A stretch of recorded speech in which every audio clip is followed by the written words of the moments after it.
Hello, good morning. That's better. I hope you had a good night. All of us are okay? Yes or yes? Okay. I pray that we should start. We are expecting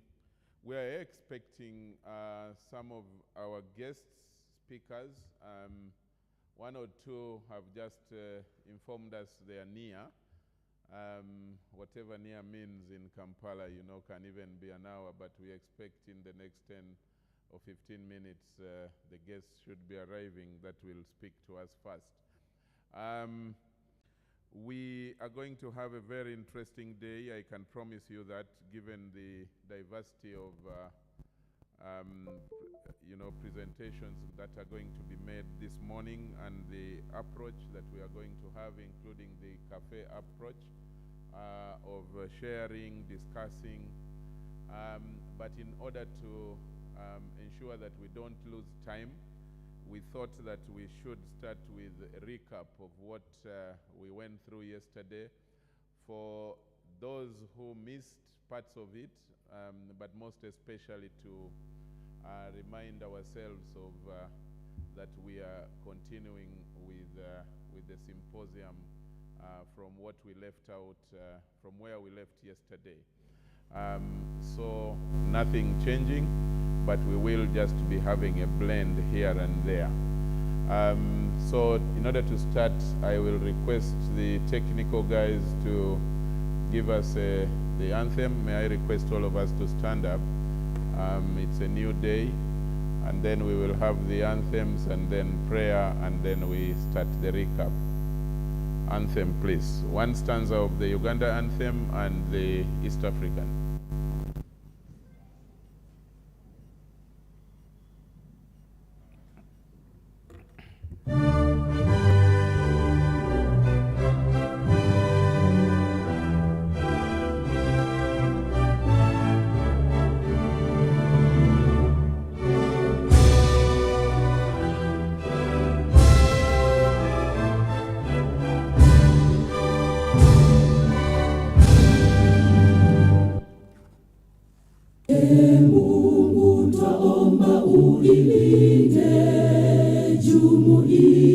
Afrika Mashariki, tuwezeshe kuishi kwa amani, tutimize na malengo yetu. Jumuiya yetu sote tuilinde, tuajibike, tuimarike. Umoja wetu ni nguzo yetu, idumu jumuiya yetu.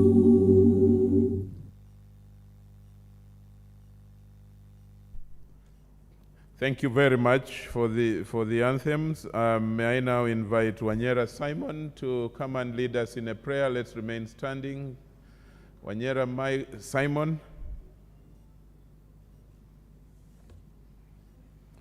Prayer is very important. Don't hesitate. Okay, I don't know about my name. Okay, let's humble ourselves for a word of prayer. Father, we thank you for this day. We thank you for the gift of life. We thank you for the energy that you have given us this morning as we are going to debate, as we're going to engage in every aspect that we're going to talk about all issues that affect our country. We call upon your presence to come and take over, Lord, and those who are on their way coming, we pray that, Lord, you will lead them safely here. We commit this event in your hands. In the name of Jesus Christ, I pray. Amen.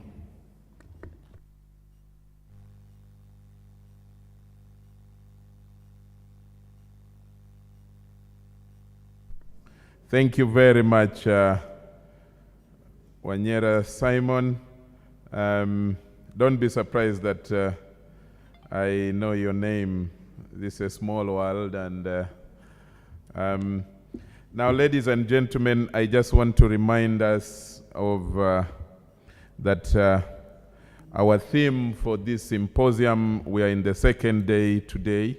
Our theme is an inclusive political environment at the youth shaping the agenda in the political landscape of Uganda. And This symposium is supported by the Netherlands Institute for Multiparty Democracy, organized and supported by Akina Mama Afrika, working together with other organizations like the Open Space, the Uganda Parliamentary Forum on Youth Affairs, Multiparty Youth Forum, the Power of Dialogue Consortium, the National Youth Council, and many of you other youth leaders here present from different parts of the country. We started yesterday, and I'm going to run you through very briefly what we went through as a summary. We had a number of presentations. We had presentations and panel discussions. We had the welcome remarks by Frank Rusa, who is the country director of the Netherlands Institute for Multiparty Democracy. We had a very interesting poem from one of you who came here and talked about the universe becoming warmer, talking about the challenges of climate change, and talked about what the youth focus should be, and painted a picture which should be a concern for all of us about our world being a world which is a bit messy now, and there is more superficial interactions, and called for oneness instead of division amongst the young people. And then we went into other presentations, notably from Dr. Nancha Esther, who is the Vice Chairperson of the National Youth Council. We also heard from the representative of the Netherlands Embassy in Kampala. We had our chief guest, who was the Chief Whip, the government Chief Whip, the Honorable Obua Hamson Dennis, and he spoke to us about economic empowerment and the need for the young people to take up the different economic empowerment opportunities that exist.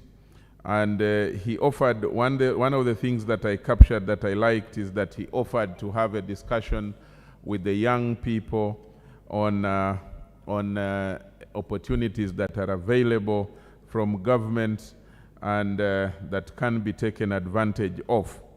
We then had, we also had a keynote presentation which was quite thought-provoking from Frank Rusa again on the topic reality versus perception. What does effective youth leadership in political parties look like? And one of the things that stood out for me was the realization that human resource is one of the strongest weapons that any country can have. And in you, the young people, there is that recognition that that benefit or advantage or potential benefit must be nurtured. But he warned that much as youth faced a lot of challenge, these challenges, the youth are not a homogeneous group, and therefore there is need to contextualize the different challenges that you face and in your different groups. And the discussion around, there are some youth who are urban in nature, there are some youth who are, from the rural areas, there are some who are educated, there are different gender, the male and the female, and all of them have different challenges, but that need to be then looked at and a solution worked upon. But one of the things that I captured from Frank's keynote presentation, was that these challenges need to be properly diagnosed, and that without proper diagnosis of the challenges, you cannot come up with the proper solution to those challenges. I thought that was very important, which speaks to a challenge to you people who are participating in this as young people.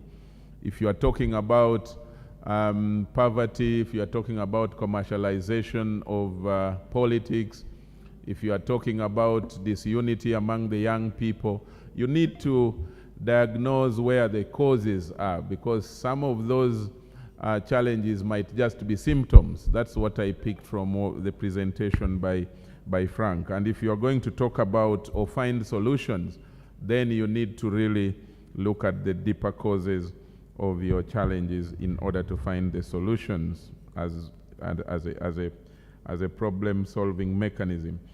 And then we went into an interesting discussion, the panel discussion that discussed Frank's presentation, where we had the representatives of PPP, we had representative of NOP, we had representatives of DP, we had representatives of NRM, and they also discussed and shared with us their lived experiences and realities as they pertain on the ground. And then we of course had reflections from you and some questions.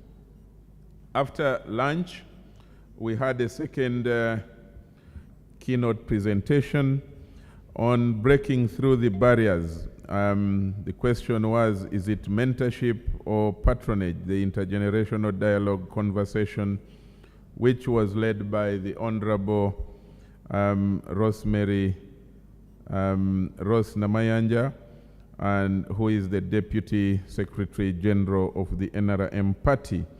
And she shared very interesting challenges that she went through from nothing to where she has, gone against all odds in life, against all the challenges in life to be where she is, rising through the ranks. And she shared with us her values that made her what she is, a number of things, the roadblocks that you have to jump as a young person, including sometimes not listening to someone who will bring you down. You all recall the reference to the lady friend who was trying to put her hand down, that don't ask a question, don't talk in public, you are a nobody. That was all to share with you her experiences in order to mentor you as well. And that was followed by the discussion where we had Matanda Abubekar, Honorable Nyamutoro, Julia Muhumuza, Dennis Ouma, and Honorable Ebil Fred, sharing their own experiences and how life can be overcome. And then we ended, that's where we ended, and we ended on a note which was quite positive, that the young people need to have mentorship done. And the discussion was around, is it mentorship or role modeling that is important? I think we agreed that in the different conversations that those are just semantics. What is important is to pick on the good values that you see in some of the leaders around you, and ensure that you not really be used or use them, as it were, but to take advantage of the prevailing situation and opportunities, and ensure that you use it for scaling the ladders.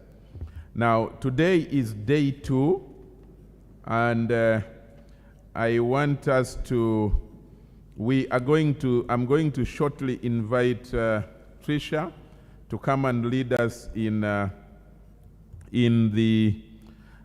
new through a new topic that we are going to start with. But we thought it would be important to pick up some 2-3 thoughts on yesterday and use that to start our day. So I'm going to request some hands, general overview of what your perception was about yesterday and the discussions we had, how you viewed it, your perspectives. I can have like even 5 we can do if you don't delay on the microphone, to just start us off. What your thoughts are. This is not a lecture. The symposium is not a lecture arrangement. It is a dialogue, it is a discussion, it is a conversation, if you like. So full participation is fully promoted here. The gentleman in a flagged shirt, were you raising your hand or just stretching? There is someone over here. You raising your hand where?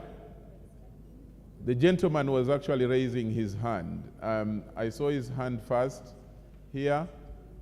Let's start with him, and then we go to the gentleman in a black jacket after.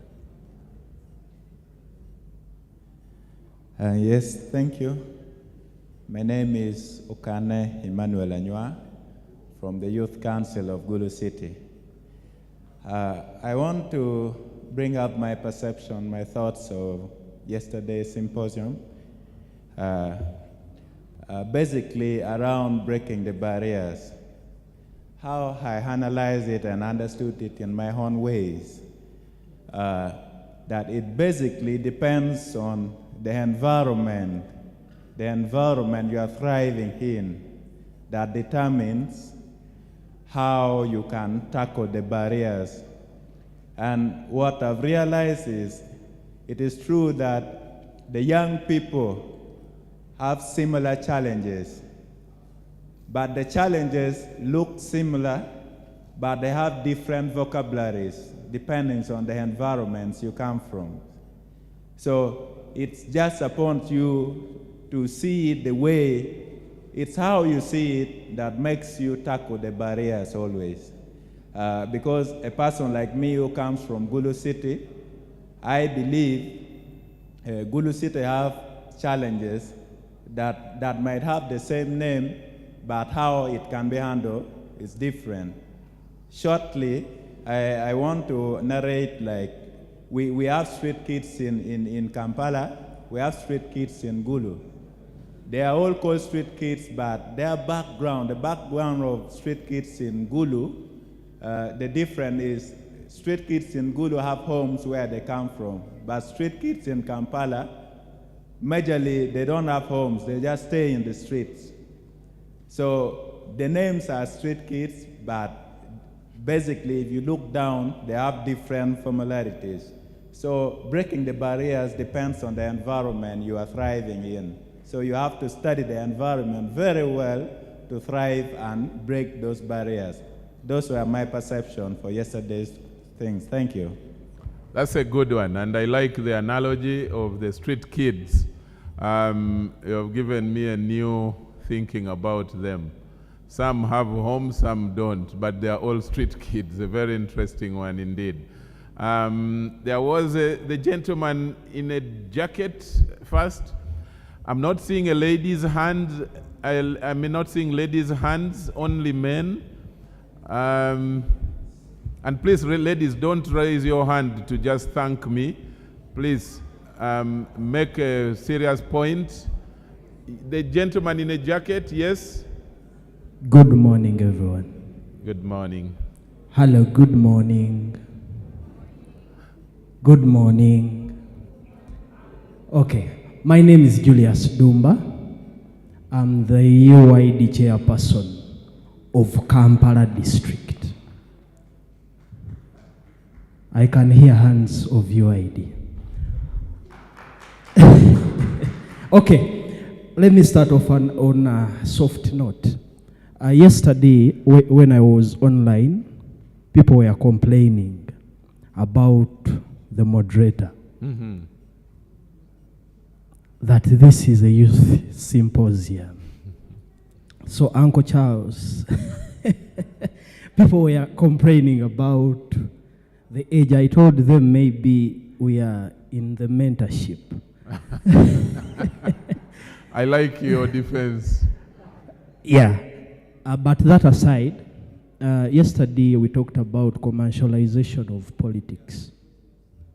And I think Honorable Ebil talked about passing a bill in Parliament, reducing or removing the nomination fees. But I want to call upon Honorable Lusa and our sponsor organizations. I think we need to tackle it from a different angle also of sensitization. Because if we don't change the mindset... Sensitization of who? I'm coming. We need to sensitize the masses, the voters, because these are the people who receive those tokens, those penny. They are the ones who ask.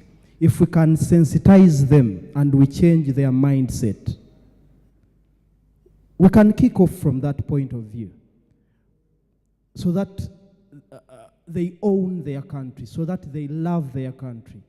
Because through that, when we teach them that when you ask for something, you're not going to get a good leader, but instead you're going to get an investor who invested to get back the profits. I thank you. Julius Dumba is my name. Thank you very much, Julius. That's a very good one. Sensitization of the voters. There was, let's get a lady here. And then there is a gentleman here on this table. And then a lady at the back. Thank you very much. My name is Bernadette Businge, the Deputy Secretary for National DP Women's League. I am from Kasese District. A recap of yesterday's discussion. I realized that mentorship begins with discovering yourself. No one will grab you from your own bed to start mentoring you. As young people, we need to put our potentials alive. We need to be strong, awake. So as we now look for mentors who are mentoring us, adding on the God-given potentials of discovering our potentials as in leadership, as leadership is concerned. Another thing was about the barriers, using barriers to make them opportunities. Someone was saying, use me, I use you.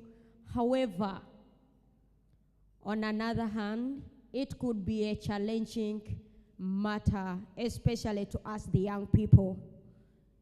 Most likely, most especially us, the female. Someone will want to mentor you. On another hand, is possibly with a view of abusing you sexually.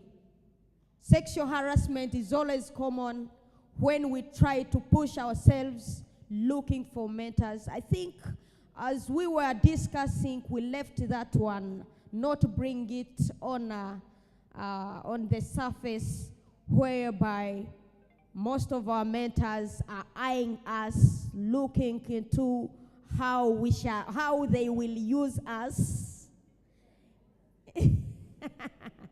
Yes. And it may not necessarily be the main mentors, but also the females may be in a position to mentor the boys, and you find everything. you find someone who was a young leader, trying to look for them in the above youth, you fail to track where they are. I think mentorship, I thank the mentorship programs, especially Akina Mama. Viva, long live Akina Mama. You are awakening our potentials. We are finding ourselves. Thank you very much. Thank you very much, Bernadette from Kasese, for that. I agree with you. And by the way, you realize that she's reminding us of something we forgot yesterday.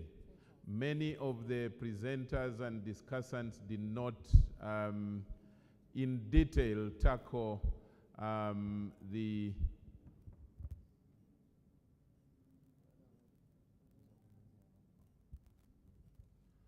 many of the presenters did not tackle the issue, the challenge that young women in politics go through of sexual harassment. We dwelt on mentorship.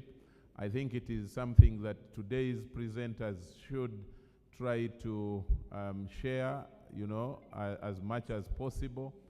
And where possible, in an honest and more candid way, tell the young people how to really overcome that challenge.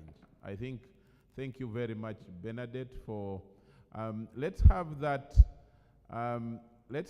this very fast. Now, can I take a question? Because some of our guests have arrived that we are expecting, so that we start on our program. Allow me to quickly recognize and welcome Councillor Rubongoya Lewis.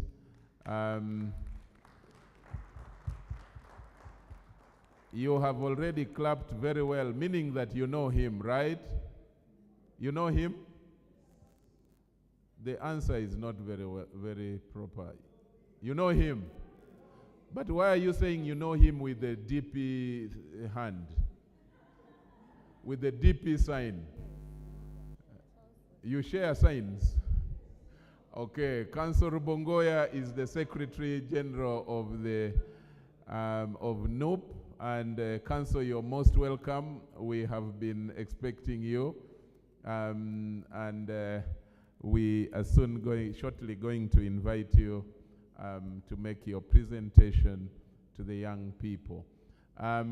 Let's have this, and the lady. There was a lady's hand at the back. Let's have now only those. The rest I will come to you. Thank you very much for showing enthusiasm. I will come to you later when I'm taking more questions and comments. Oh, thank you very much. Good morning, everyone. My name is Wilson Oto. You can call me Ene. I want to begin from this point, that my brother Odongto, you are still very youthful. And that you are the right moderator, and you have been taking us very well. I am very grateful. On reflection of what happened yesterday, especially on barriers and mentorship, this is my reflection. What I got was that everything begins by your own inspiration. What you envision and what you see, what you believe in, attracts the kind of mentor to guide you through. It will mean, therefore, that as young leaders and as youth of the country, we must define our vision and what we want to achieve. At individual level, you must know what is it that you believe in. What is it that inspires you? That determines what kind of mentor. And how you take it, how you act upon your vision, determines who should come and support you. So we do not necessarily have to identify that, okay, Chris, who is the Secretary General of NUP, is supposed to be my mentor.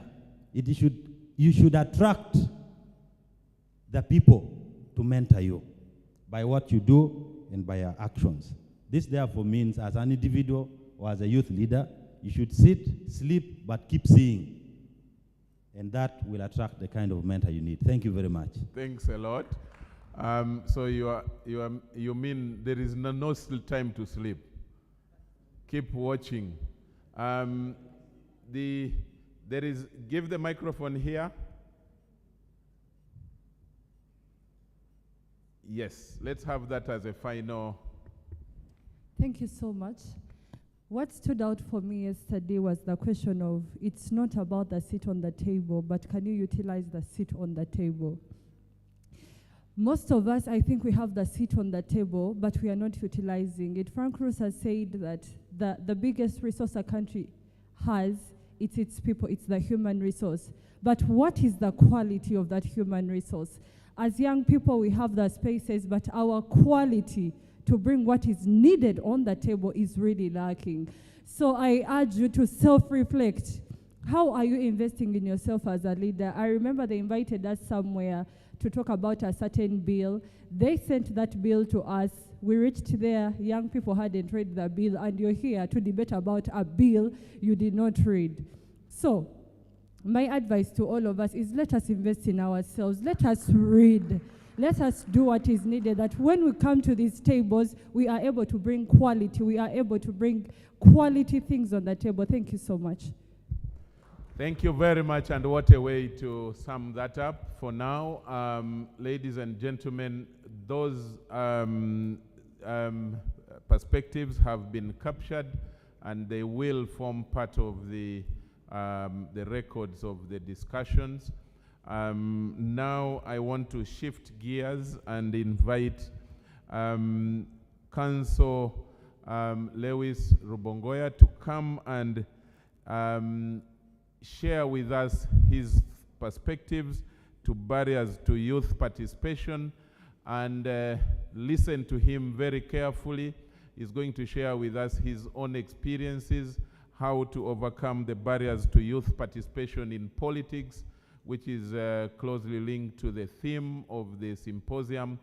And his discussion will then roll us into the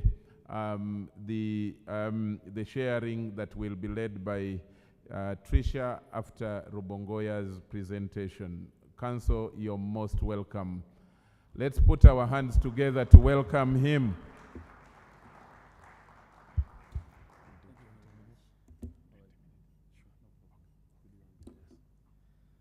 Thank you so much, Charles. A very good morning to you, ladies and gentlemen.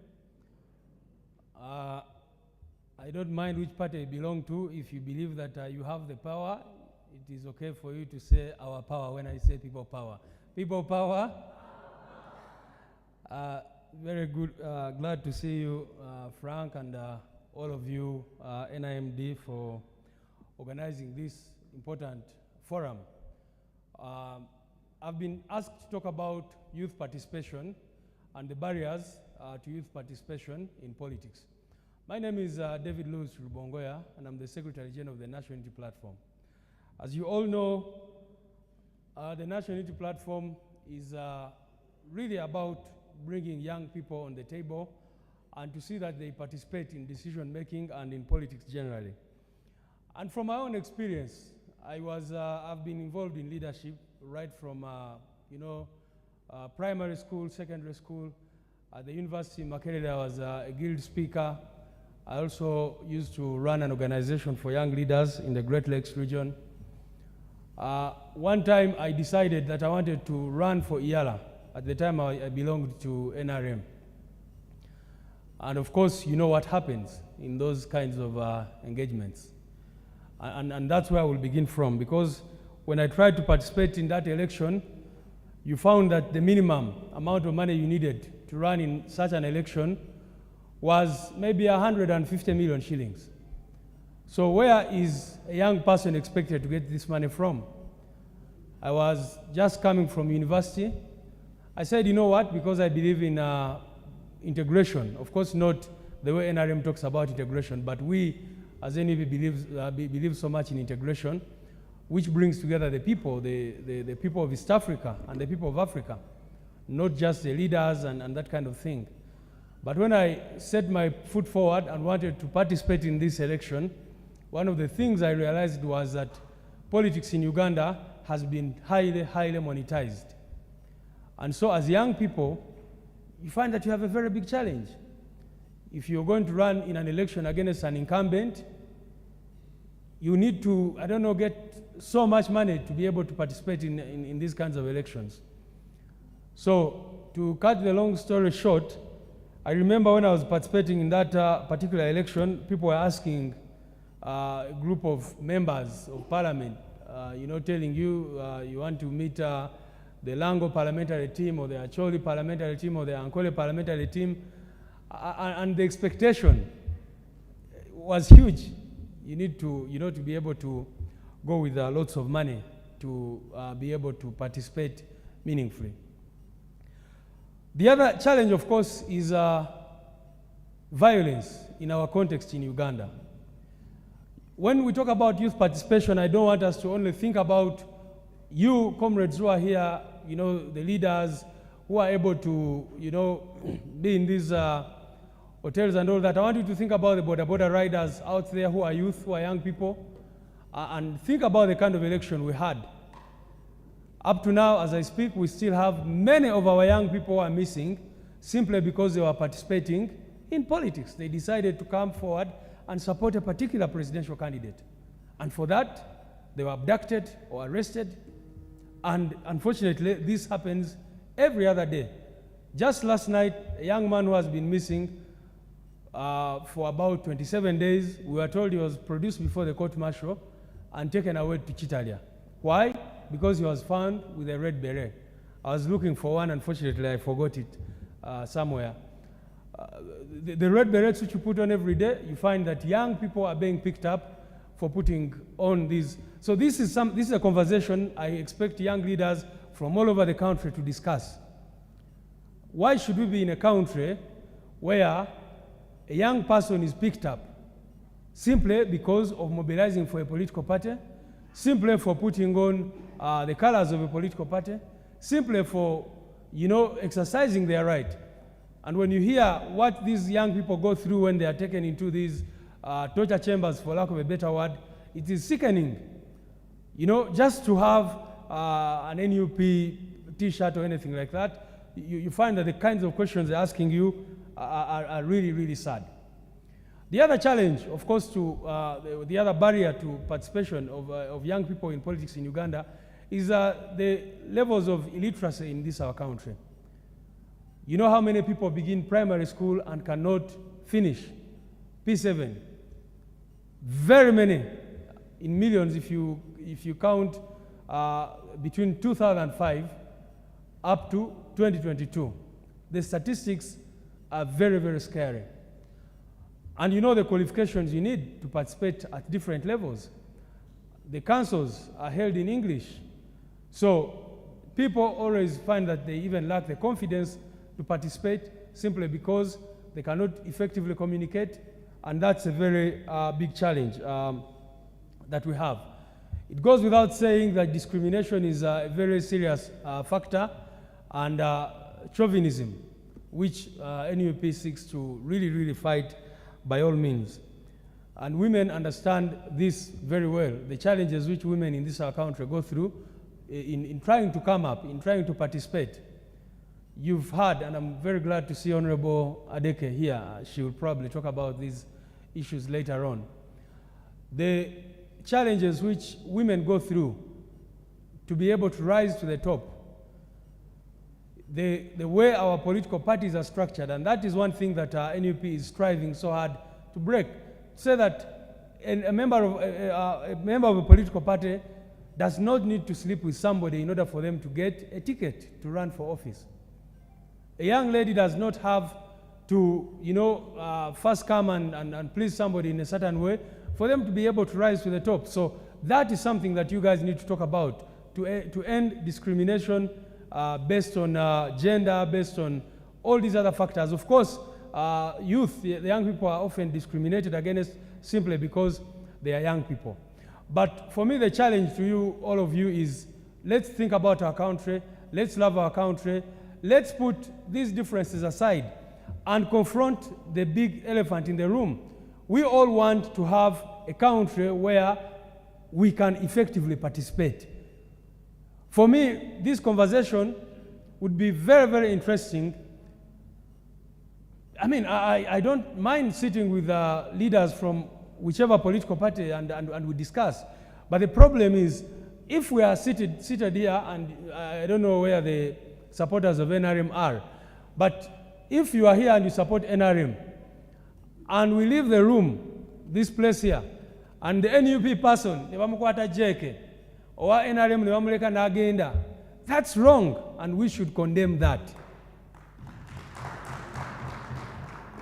You know, that's the biggest barrier that I see here you know, you guys, you saw what happened a few weeks back, that when people said, for us, we support NRM, we want to go and protest in support of ECOP, they were mobilized and even given a police car to go ahead of them. But the following day, when students from Makerere decided to come out and protest in support of the resolutions of the EU, you know what happened to them. Immediately arrested, taken to Chitalia, and they were just bailed out the other day. So why do we have double standards? And why should we, the young people, support those double standards? I want to challenge you, if you're here and you support NRM, please fight for an equal space. If you're here, I don't care which political party you belong to, because tomorrow when NUP is in power, you do not want to be treated in that way. You also want to be allowed to participate. You also want to be able to protest peacefully and unarmed and go back home without anybody looking for you. You also want to belong, because this is our country. And the challenges which affect us affect all of us.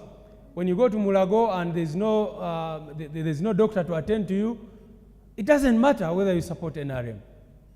When the prices were, you know, shooting higher and higher, it didn't matter which political party you belong to. So the future belongs to all of us. The future belongs to the young people of Uganda, and I'm very delighted to be here. I bring you greetings from my president, the Honorable Kyagulanyi Ssentamu Robert, who is not in the country at the moment, but his cause and our cause is to ensure that there is an equal space for all of us to participate. Guys, I found someone here encouraging you to read. I encourage you to read. I encourage you to go on and excel and try to better your best in every field that you're in. I encourage you to get the Constitution of Uganda and read it. And see, it has been adulterated in many ways, but at least read chapter 4, article 28, 29, about how you should be treated, for example, if you're brought before a court of law.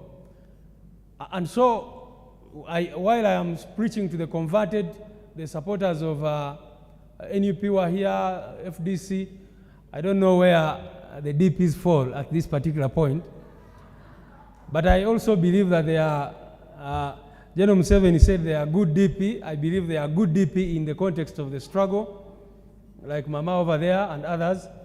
So I want to believe that all of us should condemn what is wrong and support what is right. The barriers to participation in Uganda are well known.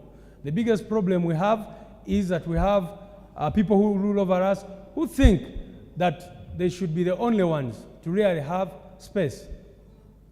During the elections, you saw what was happening. Our presidential candidate being picked off radio stations. Young people, you know, being blocked because they were supporting a particular political party. We had a young man who was running for youth MP, actually, Central. And you know what happened to him? Our candidate for Eastern Region was abducted and taken away for days, and the guy was not able to nominate. So what are you talking about? So whether you're NRM, whether you're which political party, I think what we should do is to fight for a space where everyone can come on the table and debate the future of our country. I thank you so much and look forward to a few questions.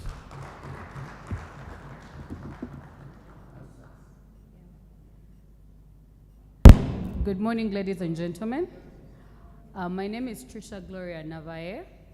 Before we have any reactions from Mr. Frank Krusa, I want to recognize the presence right now. Honorable Doreen Nyanjura is getting in, Deputy Mayor, Lord Mayor of Kampala. And then we have Honorable Fiona Nyamtoro, who was also with us here yesterday, present today. And we have also Honorable Anne Adeke, MP Soroti, present here today. Yeah, so you've had the keynote from Mr. Ravionga, and we want to have Mr. Frank Rusa respond to his keynote, and then we'll go into the World Cafe. Frank, thank you.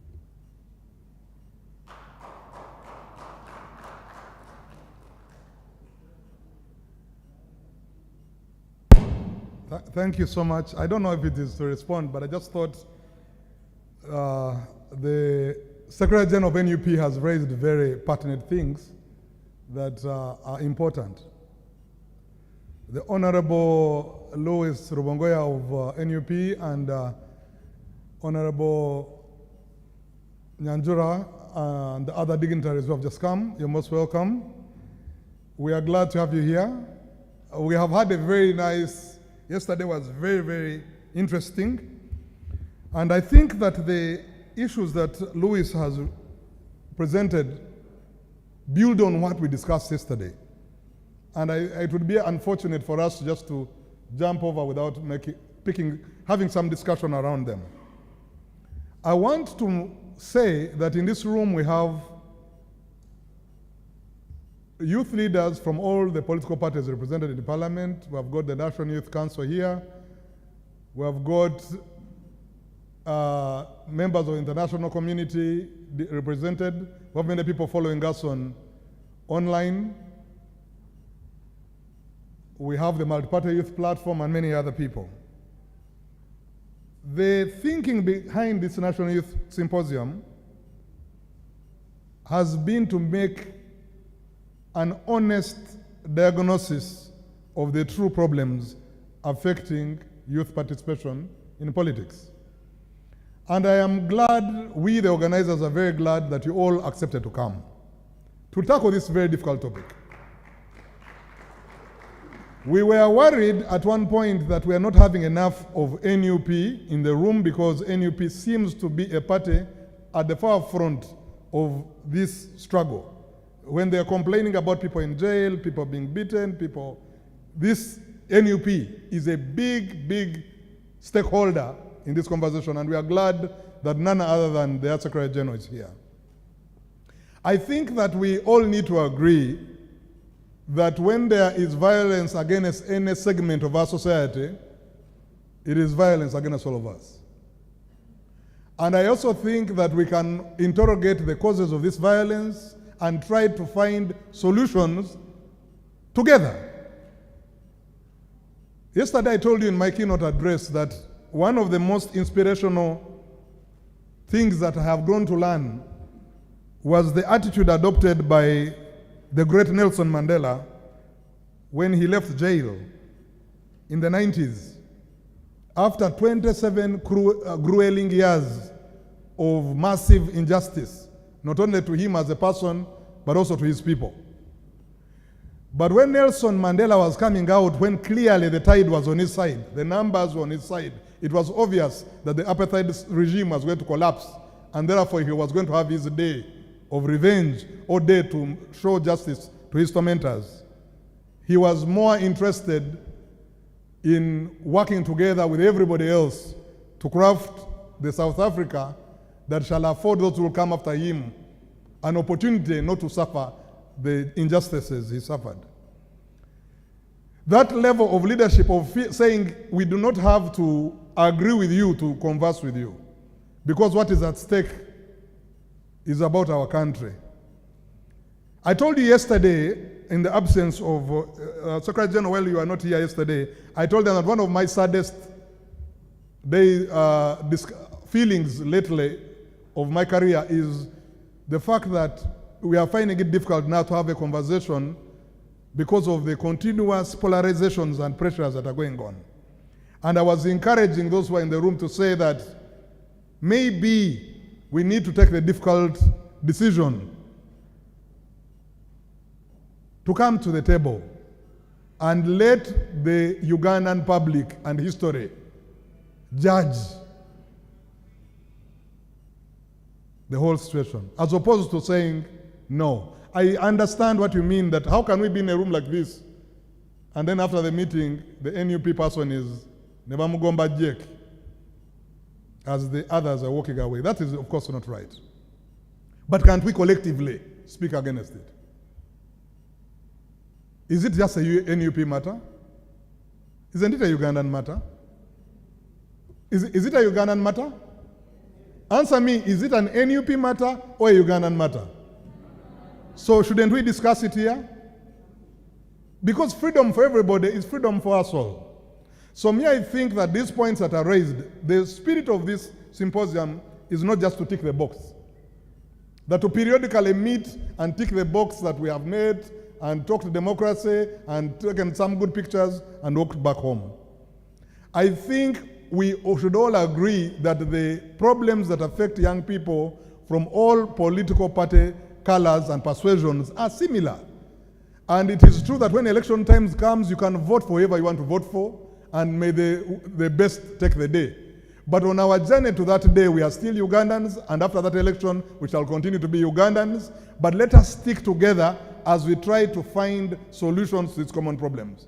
I want to say that the points that have been raised by the Honorable Louis Ruvongoya are pertinent, and I want to also use this opportunity to tell you a small story as I conclude, because I thought this was important. At the end of the last election, you all remember had one of the most difficult elections. But at the end of that election, we didn't know what to do. Because for us as the iPod Secretariat, ours is to facilitate conversations, not to take sides. But there was a very glaring situation that was in the country. And then we wondered, what do we do? Then internally we said, I need to start talking to some of these leaders. And I walked over and spoke to the president of, some of the presidents of the political parties.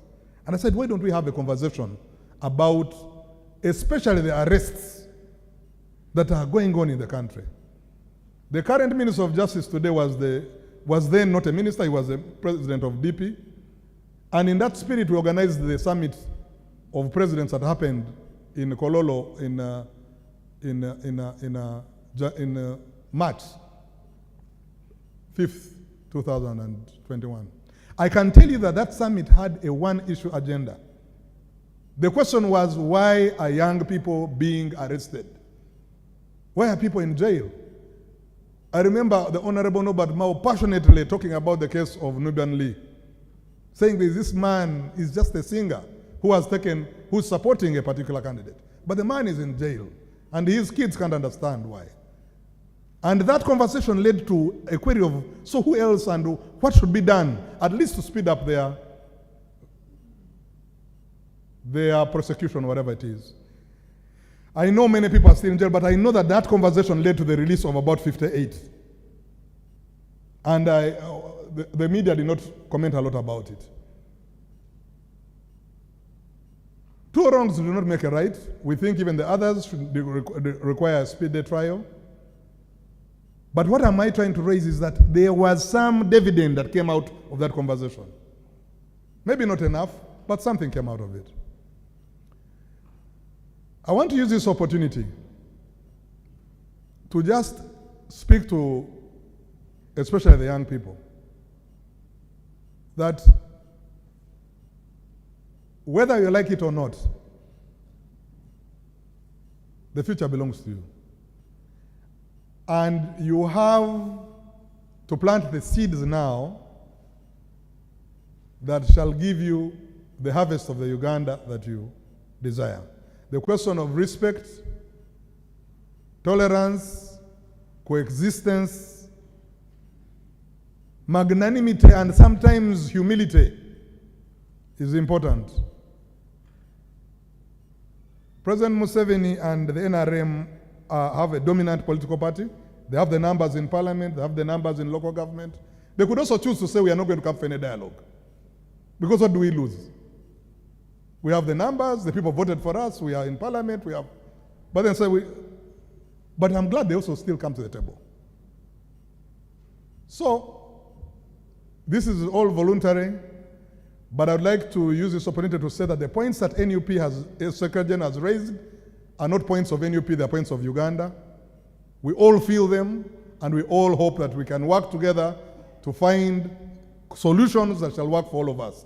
This is one attempt from the youth side. Many other attempts should continue. There's a talk of a national dialogue, there's a talk of other things going on, but the case of getting Uganda safe for all is a case for all of us, and I thank you very much, Honorable Secretary General, for raising those issues. Thank you so much.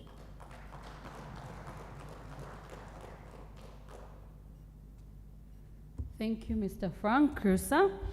Ladies and gentlemen, I want to invite you to the World Cafe.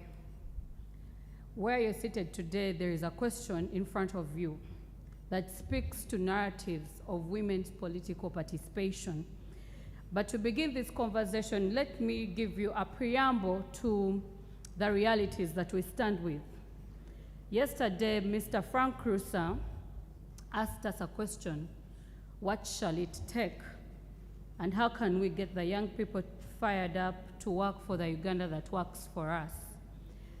As the Secretary General was giving his remarks, he also intimated and said part of the problem might be that there is money that we need, but also there are men, and they called them the chauvinists. But I also want to add the media. And so we have three stakeholders in women's political participation that we need to interrogate, and rightly so. We have the media that helps us shape the narrative around women's political participation. We have money politics that has continued to malign and malign the conversation around how women can then solicit money and be able to run for office.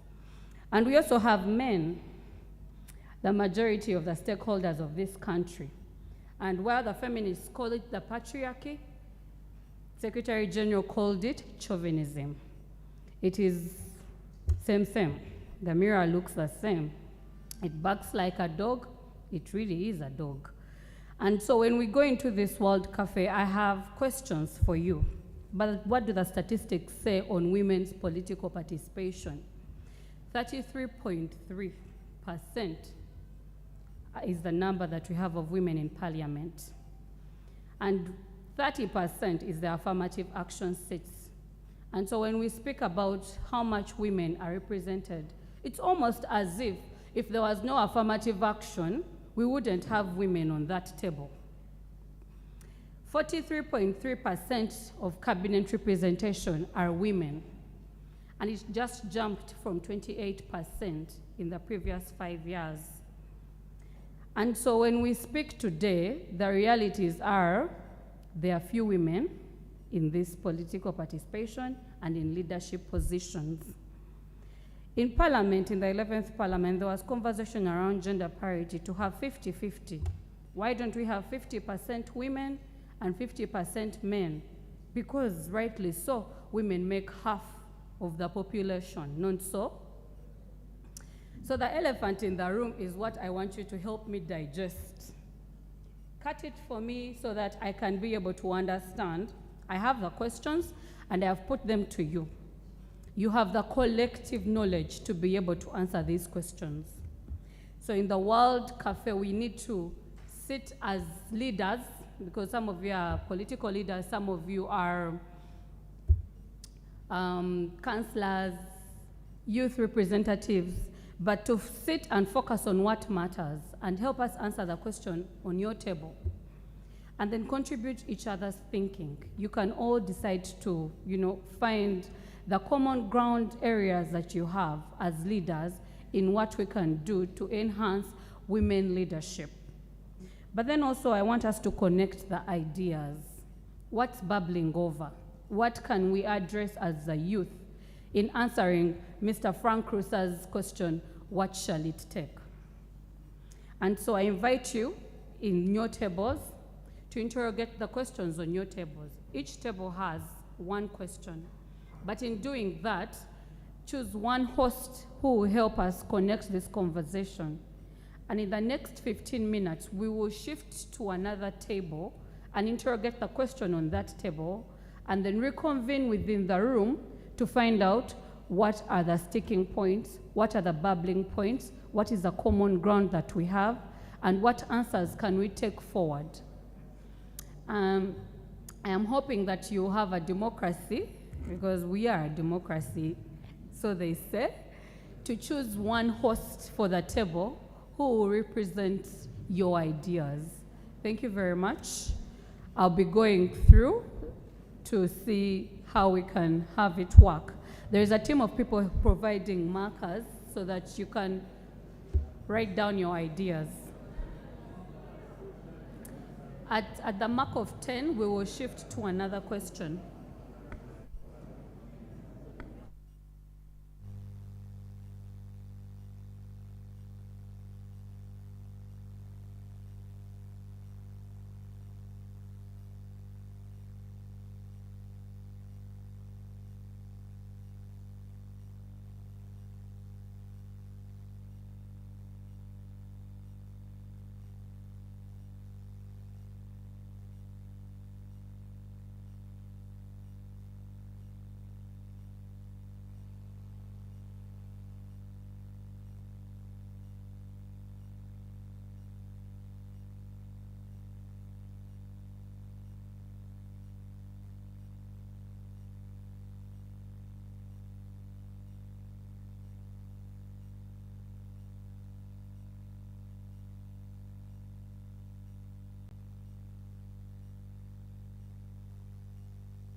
Ladies and gentlemen, I request you to stand and leave the hosts of the table and go to the next table. Stand and go to the next table and have the next conversation.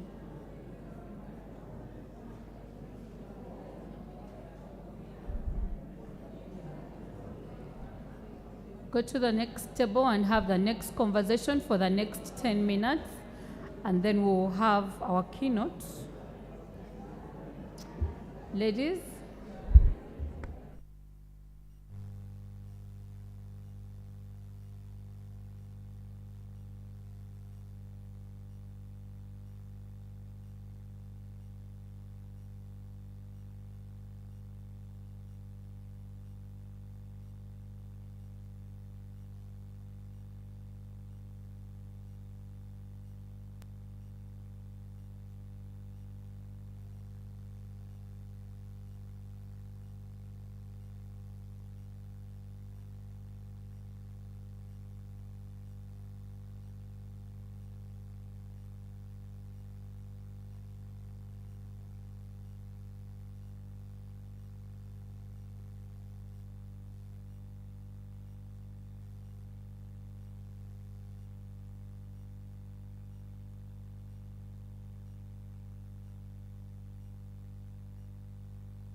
I want to call this exercise to an end.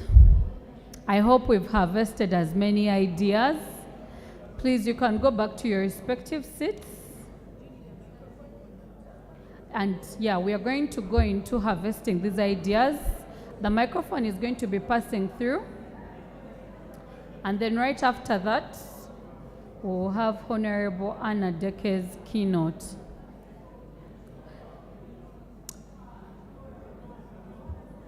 Ladies and gentlemen, I'm calling the House back to order.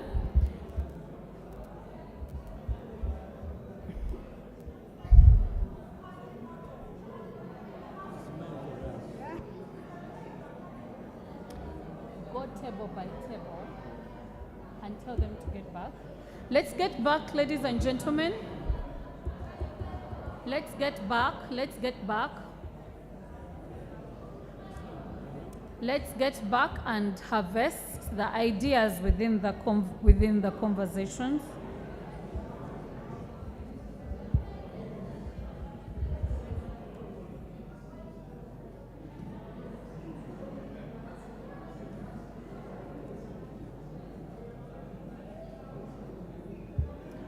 Ladies and gentlemen, let's get back. Let's get back to our tables.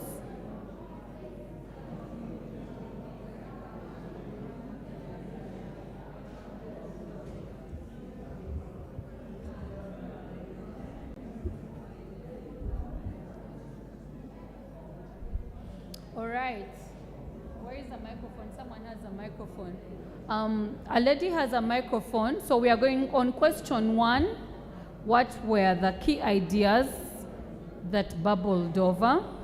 We'll have a group that tackled question 1. Share. Please get back to your respective seats. On question 1, on women leadership.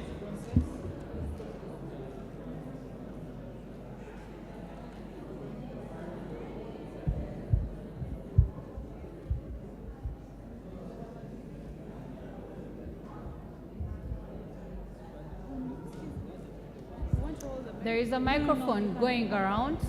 On women leadership, what ideas popped up? So let's just wait for them to settle and then we'll start from the people answering the first question.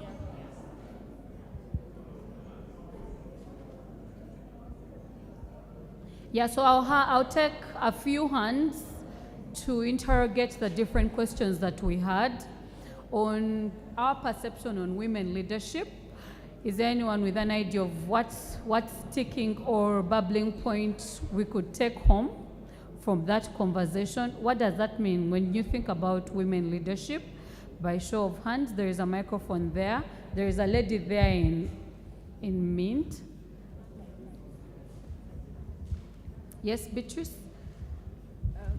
Thank you. My name is Beatrice once again. And on my table, we discovered that first of all, women leadership has come a long way.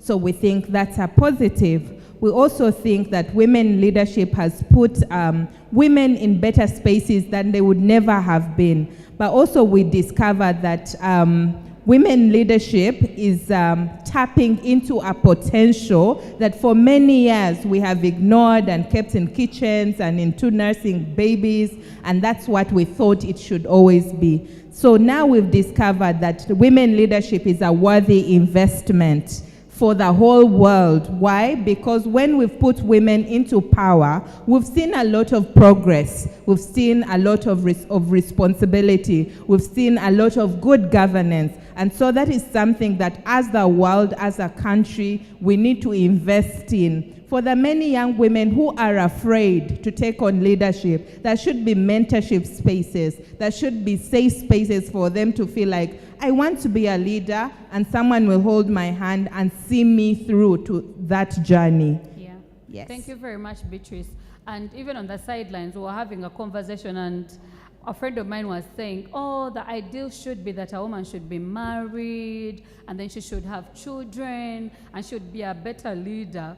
And so the question was, does my unmarriedness make me a less better leader than the other woman that is married? Maybe let's also then go into feminism. what perceptions on feminism we're brewing over. There is a hand there. I'm glad it's the women that are talking. Thank you very much. My name is Bernadette Businge. The perceptions about feminism are that a woman is meant to be in a comfort zone whereby economically she is supposed to be in gardens and preparing children and so on. And also this woman would be even doing better. However, the perceptions are also on the political aspects that bigger positions are reserved for men. Even women themselves think that being a chairperson, you must be a man.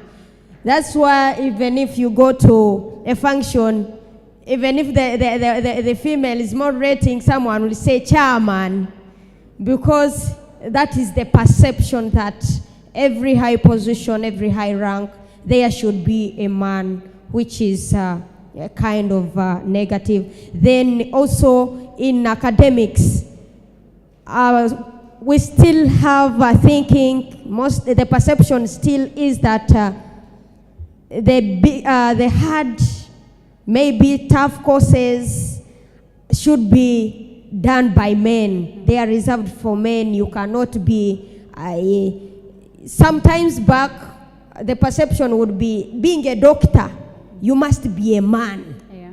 So these are perceptions, and also culturally, there is a saying that a heir should be a man. You cannot inherit either your daddy's property or you cannot be heir. Those are the perceptions. And also around our table, we realize that even businesses are handled by men. Yeah, all resources thank you very are much. handled by, in charge of a man's hand. Yeah. So we still call upon the perceptions to change. Thank you. Thank you very much. And maybe to understand feminism, you need to understand the patriarchy. And if we are living in a patriarchal system, then we need to interrogate what that means. That means male dominance. And so if we are dealing with male dominance in society, what then does feminism speak to? I want to go to 3 because I want to have the keynote from Anne. Why do we have so few women in political office, and what consequences could that represent? Is there any bubbling idea on that? Okay, I'll take a gentleman. Let me be nice. Affirmative action. Thank you very much, and very good morning to you all. My name is Boyondo Henry from the FDC, and we discussed quite an interesting question here. I hope you're dealing with question 3. No, I'm just going to respond to the issue of feminism and such. Now, in 1 minute. We have the Vice President, female, the Prime Minister, female, the Speaker, female. Oh, I don't know really, as we are fighting for women's rights and for them taking positions of leadership. When they take those positions of leadership, do they really wield the power to make the decisions that they should be making? I'm going to stop you there for a bit because that is preempting question 5. So I'll have someone answer question 3. Why do we have so few women in politics? I have a hand there. Why do we have so few women in politics, and what consequences would that represent? Yes? Thank you very much. My name is Tugonza Jonathan, and I'm blessed that my table handled question 3.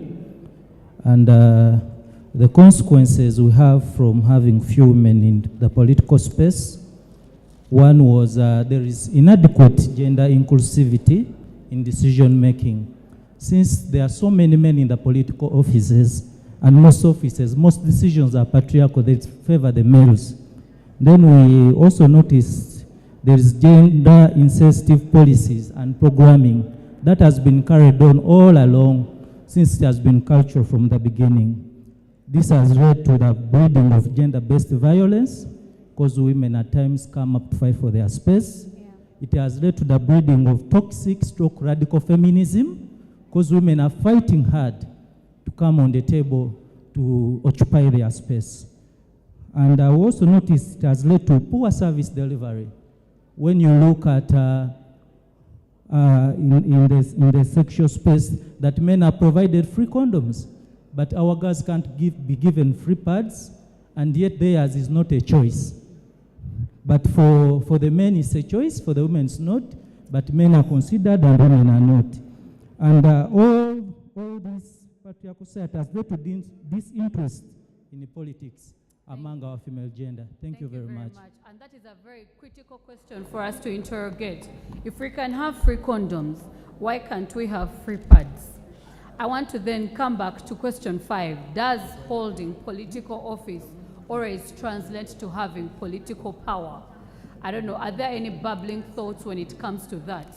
I think I can come back to you then, because that's a question you dealt with. Does holding political office always translates to having political power? Thank you very much. It's two-way. It's a two-way question. To a larger extent in this country at this stage, me and colleagues say holding political office does not translate to having political power. And really, we made arguments here. One of them being the recent happening where the parliament headed by the speaker made a decision that nyege nyege should not happen. The decision was overridden by the prime minister. Now the question is really, who holds the power? Because these are two arms that are clashing, parliament being a representation of the entire country, and the executive also being a representative of the entire country. We could say they are both exercising political power. But then who holds a higher say? I want you to go back to the question, does holding political power always translate in, does holding political office always translate in having political power? It's exactly what I'm explaining. Now, maybe where I can guide, what is political office anyway and what is political power? Who holds the power? Political office comes as a result of elections or appointment. Now, the vice president has been complaining of being ceremonial. Is her work as the vice president supposed to be only when she attends the ceremonies to read out a letter on behalf of the president? Or she holds power to say, no, let us have the girls of northern Uganda have sanitary pads in their schools? Does she have the power? She does not have the power. I could say she's ceremonial. All right, thank you very much.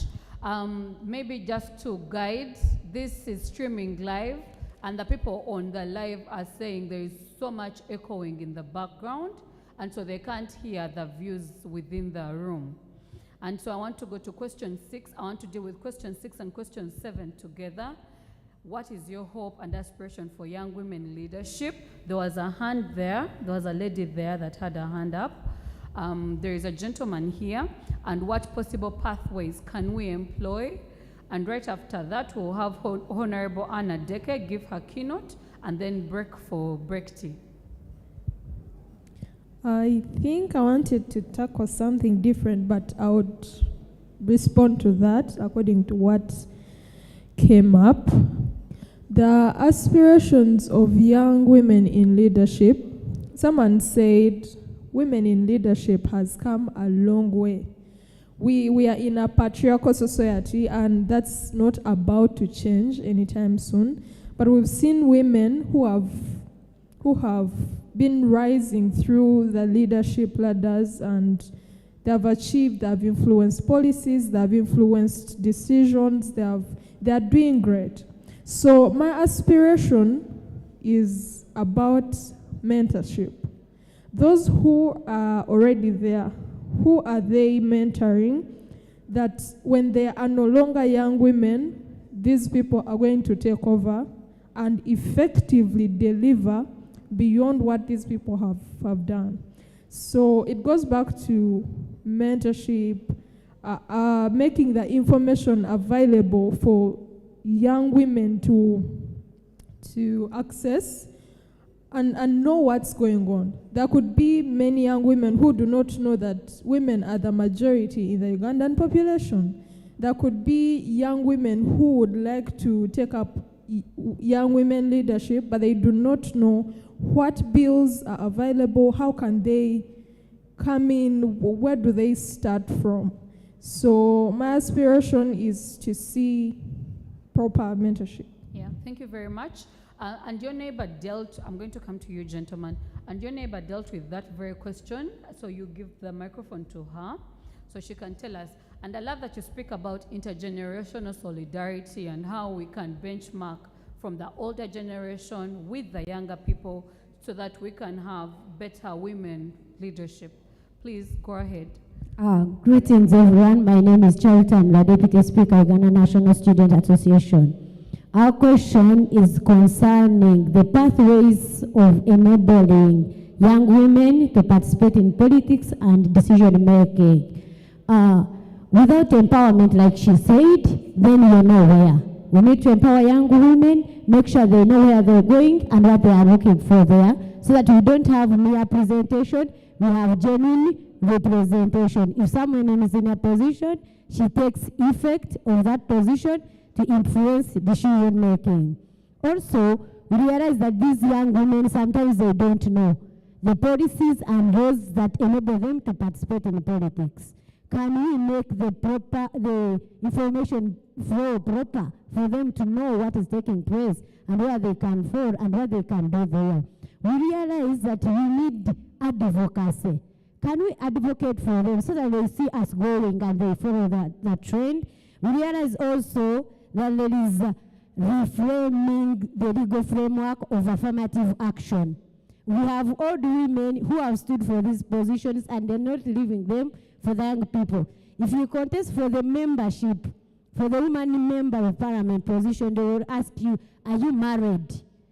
What do you have? Do you have the money? And those are questions that stop young people or young women from participating in politics. Can we create age limits? Can we put term limits so that young women take up those positions that old women are taking up or having up now? Agawa Charity, my name. And lastly, this gentleman at the front, and then we'll close the cafe and have Honorable Anna Deke give her keynote and then break for tea. Him.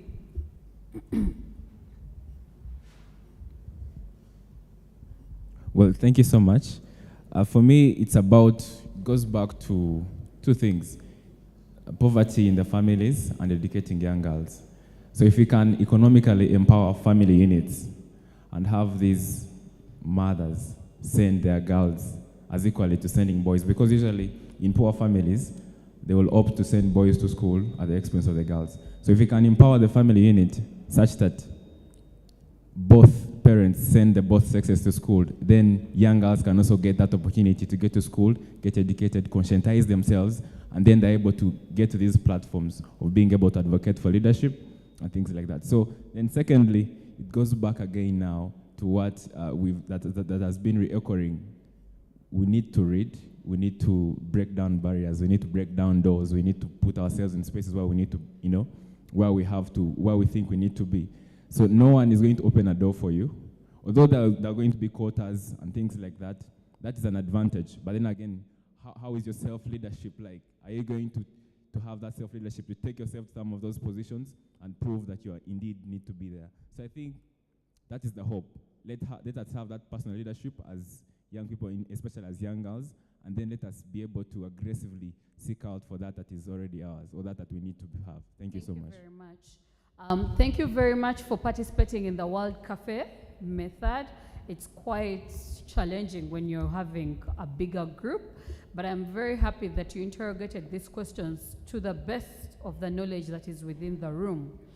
And to help us, wind down or make a summation of our deliberations, I'm going to invite Honorable Anna Deke, who for particular reasons, I am very glad she's the one giving this particular keynote.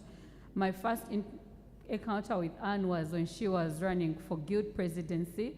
It was quite formidable to have a woman at the helm of the Makerere University. And now she's here as an MP sorority. Welcome. Thank you very much. Good morning, ladies and gentlemen. Thank you for the honor to be here before you. My keynote address this morning is about the pathways for creating an enabling environment for young women's participation and leadership in politics.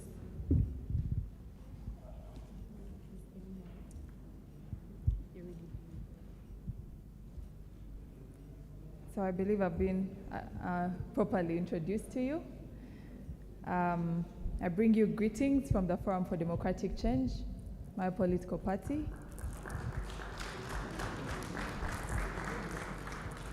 Where I am the deputy president. And this morning, I'll be speaking about the pathways for creating an enabling environment for young women's participation and leadership in politics. So, young women, who are young women? We could maybe properly define young women by virtue of the age bracket within which they fall. Maybe 18 to 30, 35 years of age. It's important for us to also ask ourselves, why do young women want to join politics? I know that many of them have the desire to serve their communities and become change agents in their communities. Many of them have the desire to fix the glaring gaps that exist in the leadership of our country. And also, many of them bear the confidence of their electorates who ask them to go and run for office, to represent them, to represent their ideas. So women's participation in leadership and in politics is critical to the promotion of gender equality and democracy. It assures us of more inclusive decision-making, assures us of the diversity of voices heard on the tables of decision-making, and ensures that we as a community have different solutions and policies that can impact on everyone's life. So participation of women in politics has globally been a challenge, and so much more in the global south. Uganda may be said to have made strides towards achieving a nearly admirable position in as far as women's participation is concerned, in comparison to many other countries. The biggest assurance being that some or most or all actually of the positions are posited in the law, of the enabling factors are posited in the law, in the grand norm, in our constitution, and in other subsidiary legislation. So, however, the gender gaps that exist in politics cannot be overly emphasized. And as we consider the pathways that we can use to create a more enabling environment for young women's participation, I find it very necessary for us to examine the inhibitions that exist first towards their participation.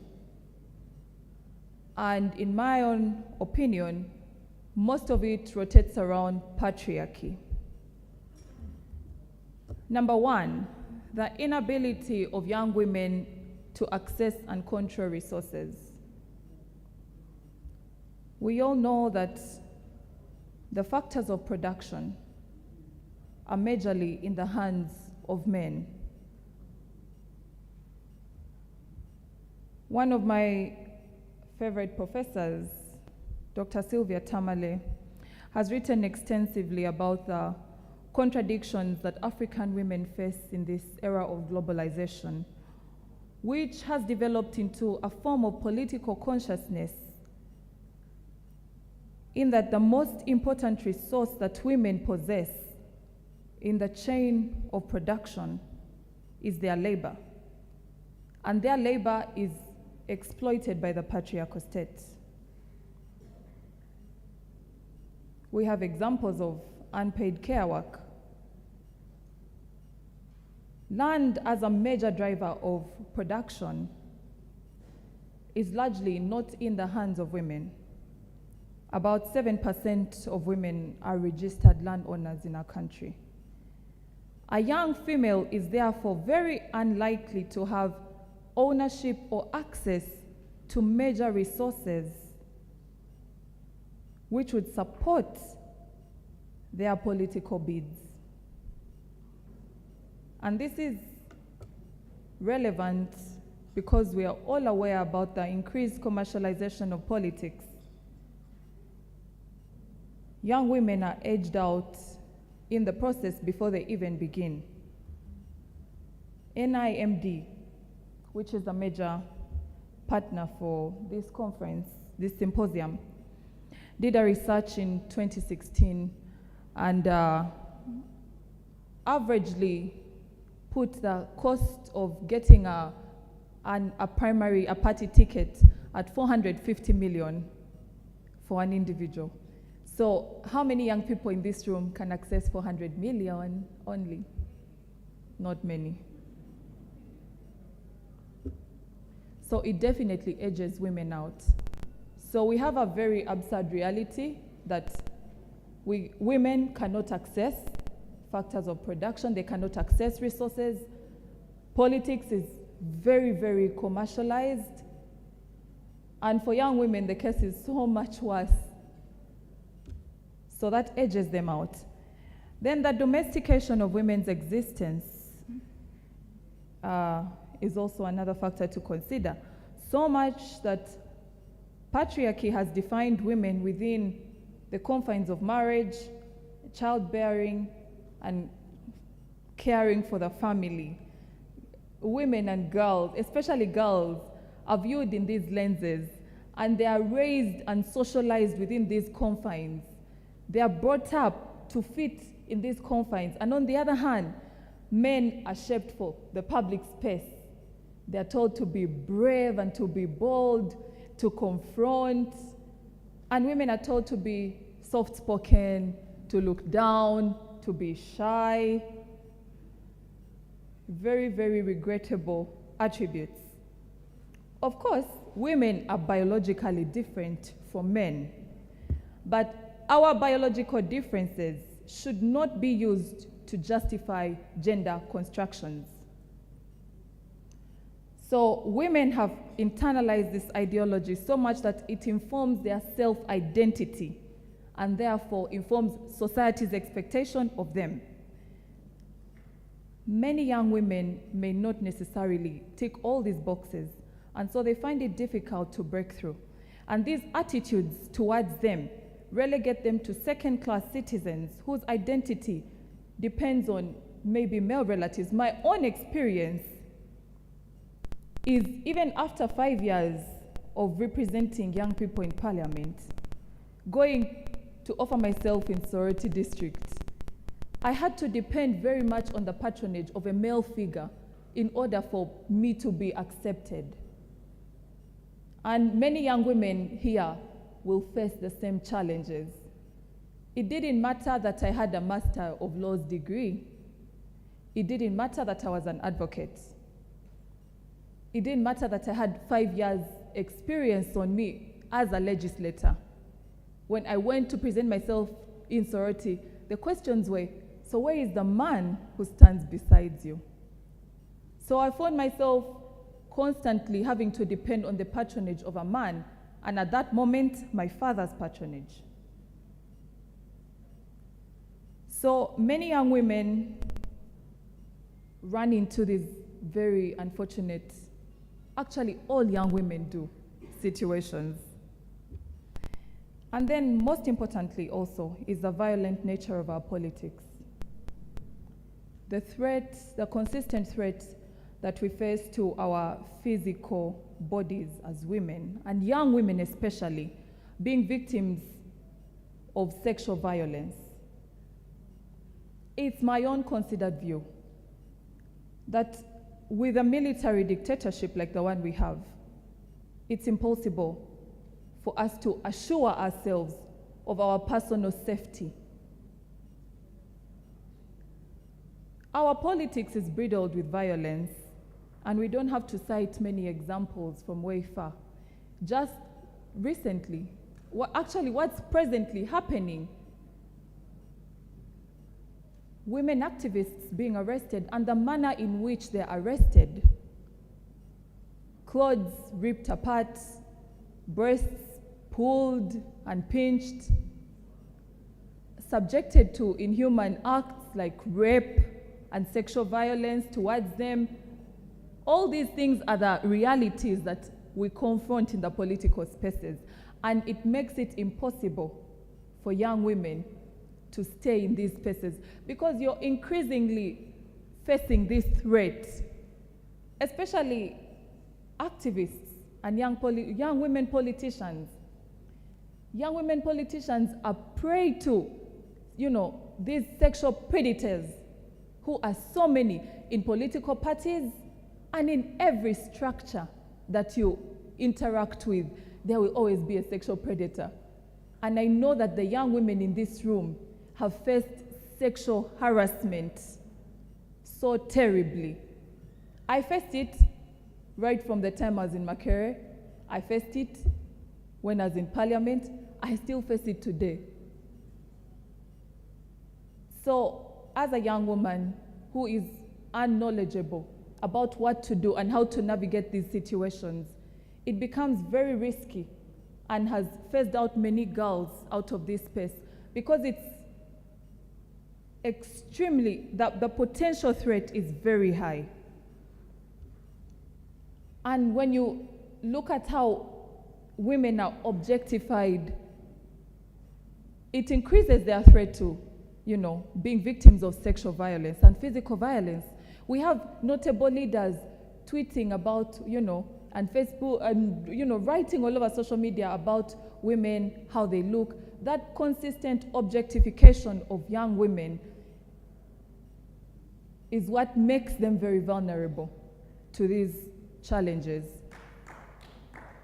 Many times when I went to ask for a vote, I was commended because of physical attributes, and not more about what I spoke about, not about what I presented, but really what physical attributes, which really is direct harassment. And the media has done so much in shaping this narrative about women. Okay. Also, there is the absence of supportive frameworks to support young women. Young women come into these spaces and they don't have anyone to hold their hand. For those who are starting out, many of them may not have the sufficient knowledge and experience, and it presents a huge challenge to them because each constituency presents different challenges. Challenges of resource mobilization, public speech, personal training, and general knowledge about the political landscape. And the absence of structures to support them to interact with societal attitudes has oftentimes made many young women feel that it's a very lonely walk in politics. In many cases, fellow women, especially the older women, have very negative attitudes towards the younger women. So, in the absence of a supportive framework, you find yourself walking alone. You're on your own. There is no one you can talk to. If you want to speak to someone, you're afraid that they will judge you. You're afraid that, and rightfully so, that they will be threatened by you. My experience in the last parliament was that it was very bad with much older colleagues who were females, because if there were people peddling rumors about me, it was actually the older women and ganging up with men to peddle these rumors. So you find yourself in a really lonely space, and you're on your own, because many of your peers who you were in school with have chosen a different path, a safer path, a career path, which is a more sure path. You who has chosen politics, it's more like a huge gamble. Now you're on your own. You have all these people trying to get a piece of you for their own benefit, and you have no one to talk to. And the people you're supposed to look up to are part of those ones whispering in the corridors. They're part of those ones fueling the aggression against you because you're young, because you're unmarried, because of many things, how you look, how you present yourself. People can decide to have a problem with how you dress, even have a problem with how you look. The fact that you're youthful poses a threat to so many people.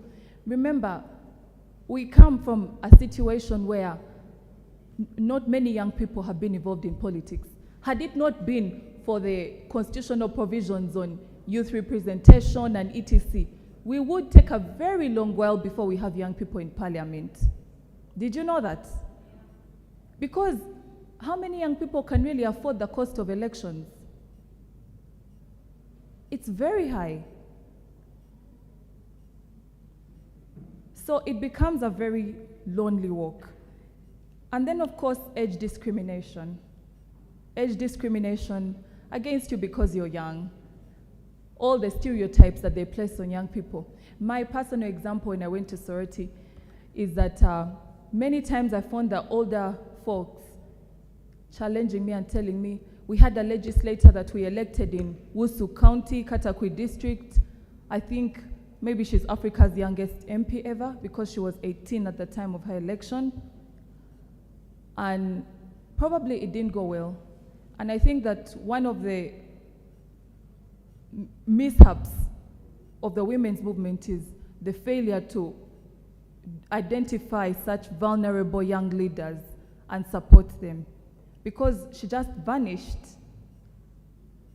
So I constantly found myself being referred to as her. And they would call me, you're going to become an Alengot. We shall give you our votes and you'll disappear. Because you're young, they say you have no responsibilities. We don't see children, we don't see a husband, we don't see a house. You're going to take our votes and disappear. So age discrimination, and we have to be woke about it. Then, of course, the low levels of education, which I know may not apply to the young women in this room, but definitely applies to our sisters on the grassroots, in the grassroots, running for local councils. Many of them have not been able to get a good education. Some of them fear to even express themselves. If you are, a local politician, you will see it in your engagements with women that many of them are so afraid to charter this path because, they have not been educated and empowered as many of you here have been. So what should we do in order to fix this? What channels should we use? Education is still very important as an equalizer. An equalizer not only for economic status, but also social status. Education still provides a perfect ground to equalize societal attitudes and change them, equalize opportunities and access to them between men and women. It's also intentional that reforms in our education should promote women in the leadership school structure. You'll find many head prefects are boys, and our girls grow up believing that head prefect should be for boys. If you're a girl, they say, oh no, you should run for head girl if it exists, or maybe assistant, head prefect. So that's how we are tailored to believe from a young age. Those attitudes can be fixed by fixing the education and actually having reforms within our system. We need to eliminate violence and democratize the governance of our country. As long as the gunmen remain in charge, we shall see violence in our politics.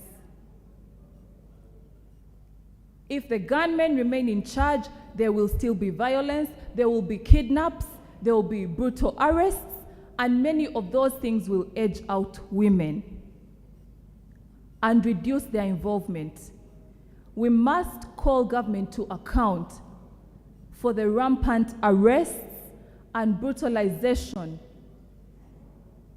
on women. Women are raped in police detention. They are abused in police detention. Many of the girls who have run for guild president and participated in guild politics have faced sexual abuse, but the justice system does not offer them solutions. So we must call to account all these offices and we must demilitarize our politics and make it safe for young women and all of us to participate. It's important to map out visible and active politicians to champion the cause of young women and speak a strong language with a unified voice so that these issues are made more visible. We need more advocates for young women to first of all, to give you a better example, but also to hold your hand. It should not be a lonely walk. You should not struggle alone if some man somewhere is constantly harassing you simply because you want his support, okay? We must be able to build a network and mentor young women and help them to feel supported.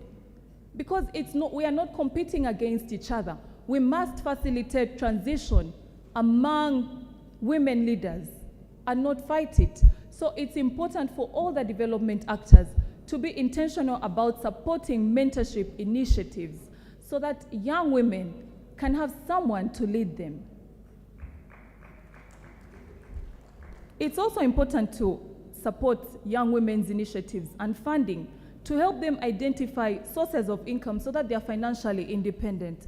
I bet many girls have huge dreams about running for offices, but you're financially incapacitated. So one of the things that the development partners can do is focus on supporting young women's initiatives so that they have alternatives of, generating their own incomes and becoming independent. Of course, civic awareness is important because we are constantly confronting patriarchy. It's also important to build your capacity as a young woman. You have to be intentional about it. You're not defining the wheel of life. The challenges you're going through are not so new that you have no way to learn about them. So learn from people's experiences. Allow yourself to grow as a leader. Know what you are going to do if you're caught up in a really sticky situation of someone asking you for sex because you want support for your campaign. Know how to navigate all those. Navigate the patriarchy in your communities and your circles. And the only way you can do that is if you get leadership and capacity building and training. So young women, you have to be very intentional about it.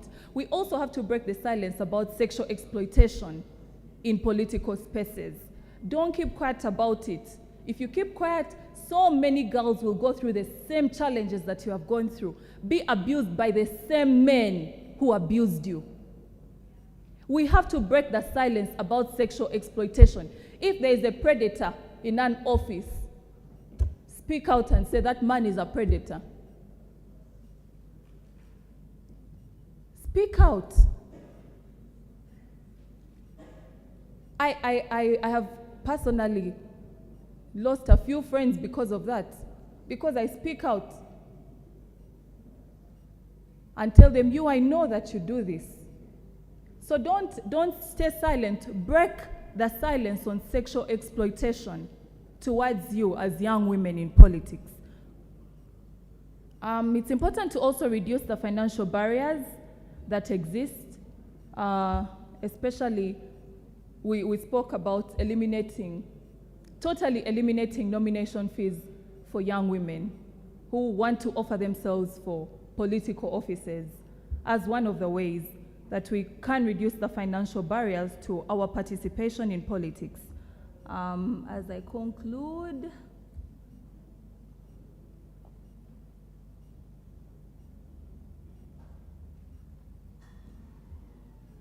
the media remains one of the most potent allies in this fight in defining society's attitudes towards young women's participation in leadership, in breaking the biases that exist against young women.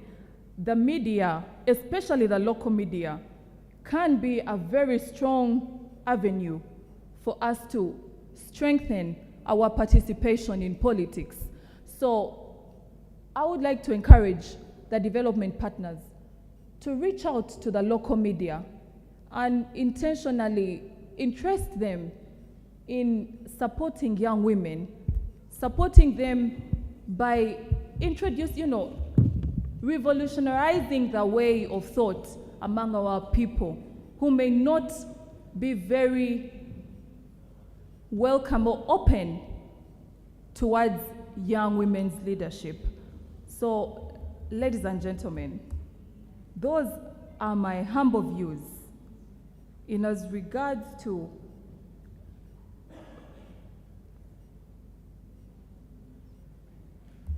creating pathways for young women's participation and leadership in politics.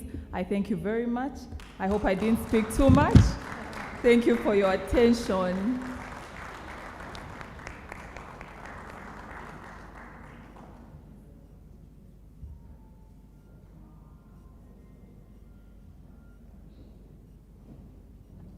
Thank you very much. We can have a hand of applause. I know you have burning questions, but I also want to be fair to the stomach.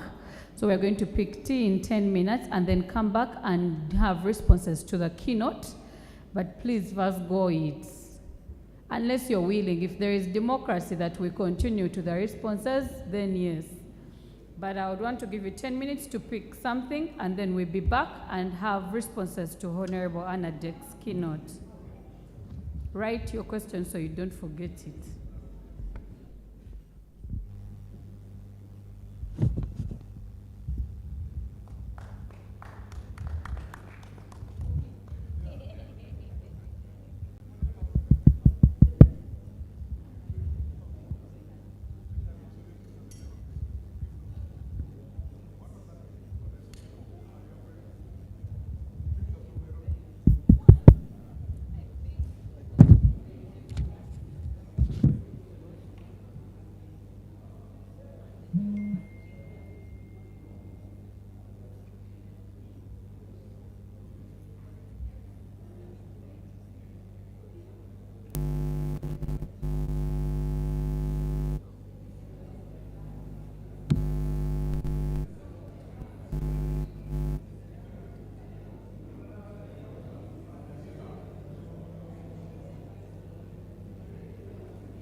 ain't no gold in this river that I've been washing my hands in forever.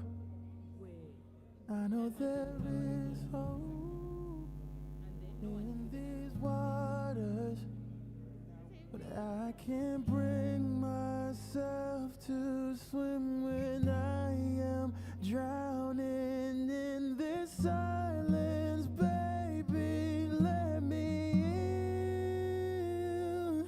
Go easy on me, baby. I was still a child, didn't get the chance to feel the world around me. I had no time to choose what I chose to do. So go easy on me.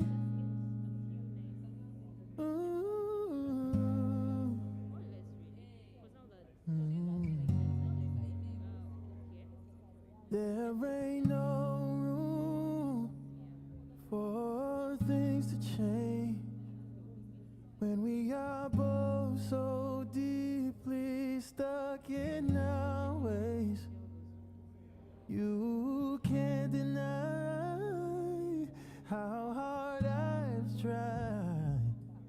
I changed who I was to put you both first, but now I give up.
session is going to be for 50 minutes and then we'll break for lunch.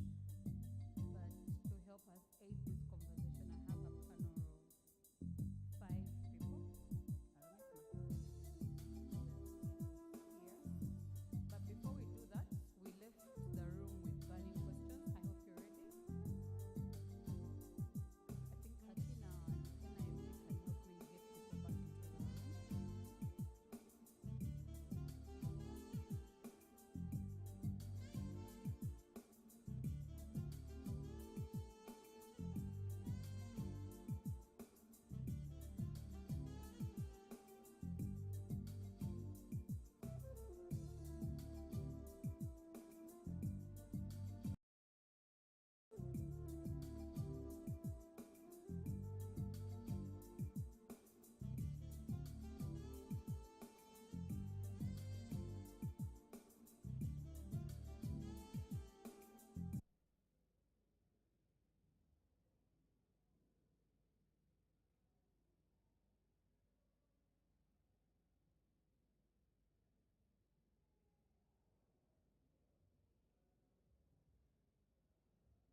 Yeah, so I don't know who is helping me with the microphone. We'll take responses to Honorable Anna Deck's keynote speech. I think for me, as a summary from what Honorable Anna Deck spoke about, she spoke about sexual harassment as a barrier to women's political leadership. She also spoke about and articulated very well on, the cost of nomination and the cost of running an election. And I'm still wondering if any of you has 450 million and how you're going to be able to deal with the next electoral cycle. But very important for me is the conversation around intergenerational solidarity. How do we get buy-in from the older women and the older men? And also she highlighted something we talked about yesterday, patronage. Is patronage a thing that will get other women in? Should we use it as a vehicle to have people participate? And to take the responses, I'm going to ask one of the NIMD members to move the microphone around.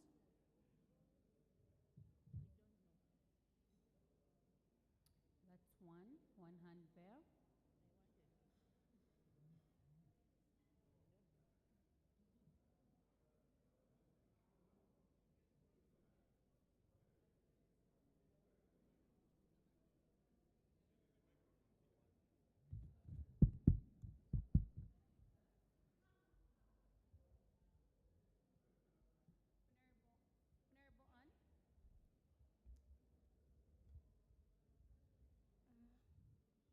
Ladies and gentlemen, welcome back. We are taking responses to Honorable Anna Deck's keynote speech, and then we'll head into a panel to expound more on women's political leadership and experiences of different people. And to begin us off, I think you're in the pathway of a speaker, so you stand in the middle and then she'll be noting those questions. We also have another lady there, so please go ahead. Thank you, moderator. My name is Abedia Anbitri. I'm the district youth councillor for Serere, and I also double as the vice chairperson Serere district. I'm so glad about Honorable Adeke Anna's presentation on feminism. And when you talk about intergenerational solidarity, I've actually faced it seriously. Because when I look at the whole country and you get a youth who is the vice chairperson in a district, we may not be more than 3. And I actually face different challenges in the district. Are you married? Do you have children? What are you going to do? Do you have responsibilities? So there is need to sensitize our public about the role of women, that even women can make it, most especially young women in politics. We need to build up their career and help to make them go forward with their political ambitions. And then also another thing is to empower the women economically. That is why when the women will be in position to strive actually their goals, when women are equipped with these skilling programs, if they are given maybe startup capital. I'm happy that the government has some projects it introduced to UWEP. But actually, to my disappointment, some women are not trained. They might actually give them money or maybe pigs, but they are not given the skills on how to raise these pigs, on how to utilize the money, on how to manage businesses. So really, those are the skills and the empowerment women need. Thank you. Civic education and the role of women, and then economic empowerment. We had a lady there, and then there's a gentleman there.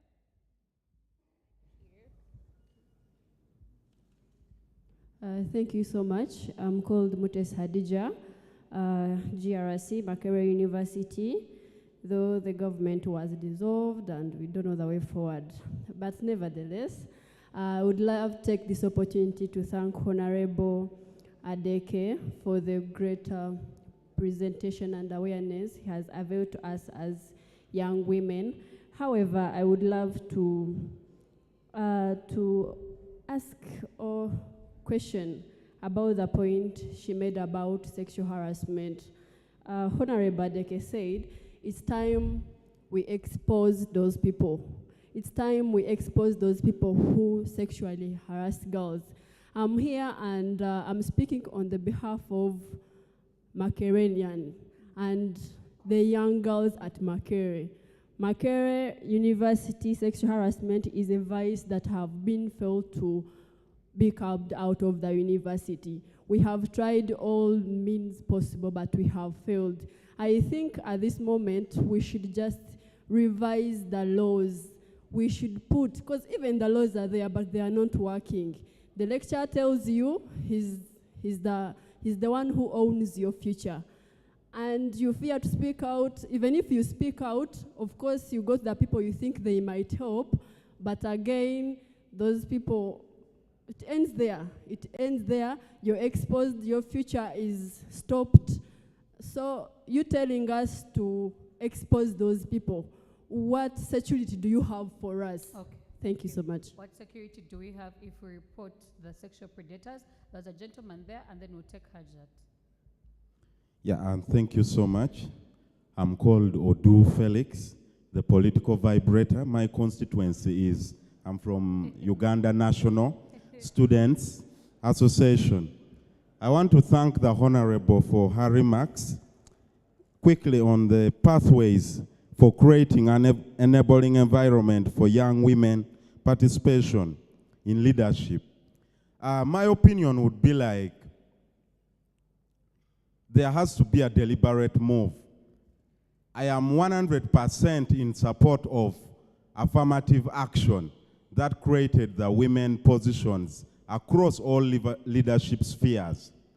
But at the same time, as we have a conversation in the country on restoration of term limits, I would personally think, even for the women positions, affirmative action should be kept constant, but we should have term limits for those women positions. I would like to see a Uganda in 20 years. We would like to see more of the Cecilia Ogwals, more of the Rebecca Kadagas, more of Betty Aolo-Chan. These are very great ladies who have performed. Thank you so much. I want to conclude by inviting all participants who are in this National Youth Symposium. On 25th, Uganda National Students Association will be launching the Keep a Girl Child in School project, and this will take place at the Kololo Independence Grounds. We invite you all to this launch. I submit. Thank you. I'm going to charge you for that advert. Next, give Hajat. Thank you so much. Assalamu alaikum wa rahmatullahi wa barakatuh. God is good. My name is Marina Salma. I'm the Deputy Speaker, Mbarara City, and the Deputy Treasurer for all speakers in Uganda. My question goes to Honorable Odeke and Akina Mama Afrika. When we are training these women, why do women, when they take power, why don't they want to leave those seats? Yesterday they were telling us we take the space, we take the space. But these women, when they take power, they don't want to leave. Someone was there in front, she was telling us how she joined the MPship 1998. I was just 7 years, and she's still in Parliament. Where are we going to get those seats? I'm asking kindly the Akina Mama and those other activists to tell them when they take power, they should give us space. Me, myself, I wanted to stand as an MP, but I'm becoming a threat to those MPs. So thank you. That was my question. Thank you so much. We'll have the gentleman in maroon. We'll have this lady and that lady, and then close and give Honorable Anne a chance to respond. Thank you so much. I'm Humza Benjamin, the youth chairperson, Chiriandongo DYC. I want to thank Honorable Deke for that inspiring experience, but then my concern as a man, I would want each time that we are trying to encourage the young girls to, in these political spaces, we should also give them how they can balance with the life when it comes to family affairs. Thank you very much. Thank you. Balancing life with family affairs. Lady, take the microphone there.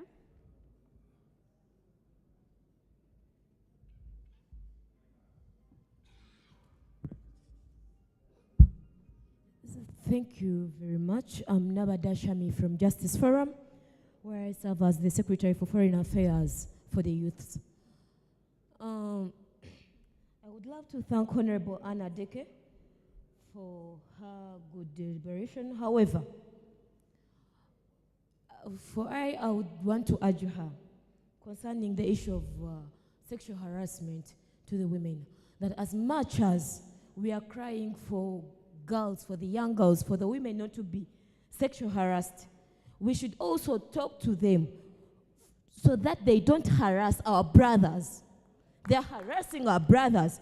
The rate at which boys are being harassed is going very high, and we are here only speaking on behalf of only women. All right, thank you very much. That's very How embarrassing. do we stop women from harassing My other the question, men? my other argument is one. Please, I'm going to stop you on that one, and then we have someone else because there are very many hands in the room.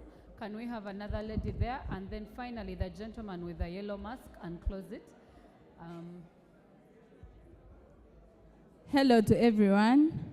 I'm by the names of Kemigisha Sharon, Women Councillor representing Wandegea and NUP member.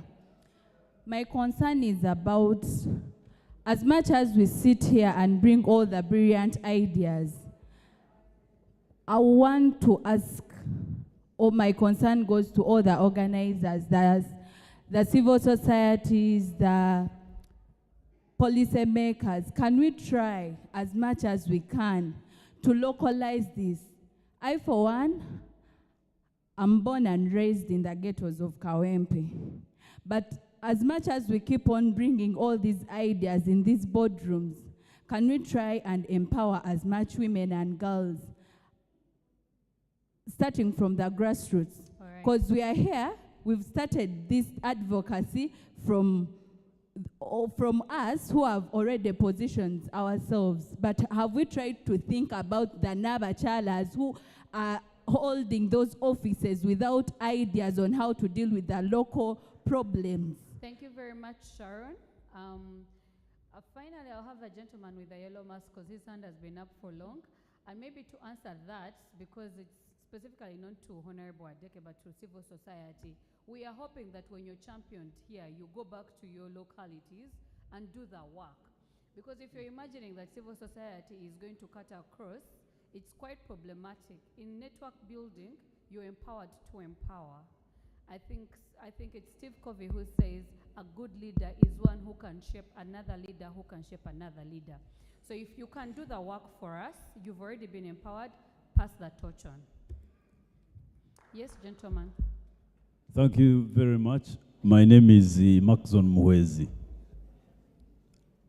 1962, the Parliament of Uganda had only two women, Florence Rubega Mr. Muhwezi, I'm going to ask you to go directly to the point in relation to the keynote of Honorable Adeke. It is where I'm going. Please. And another one called the Visla.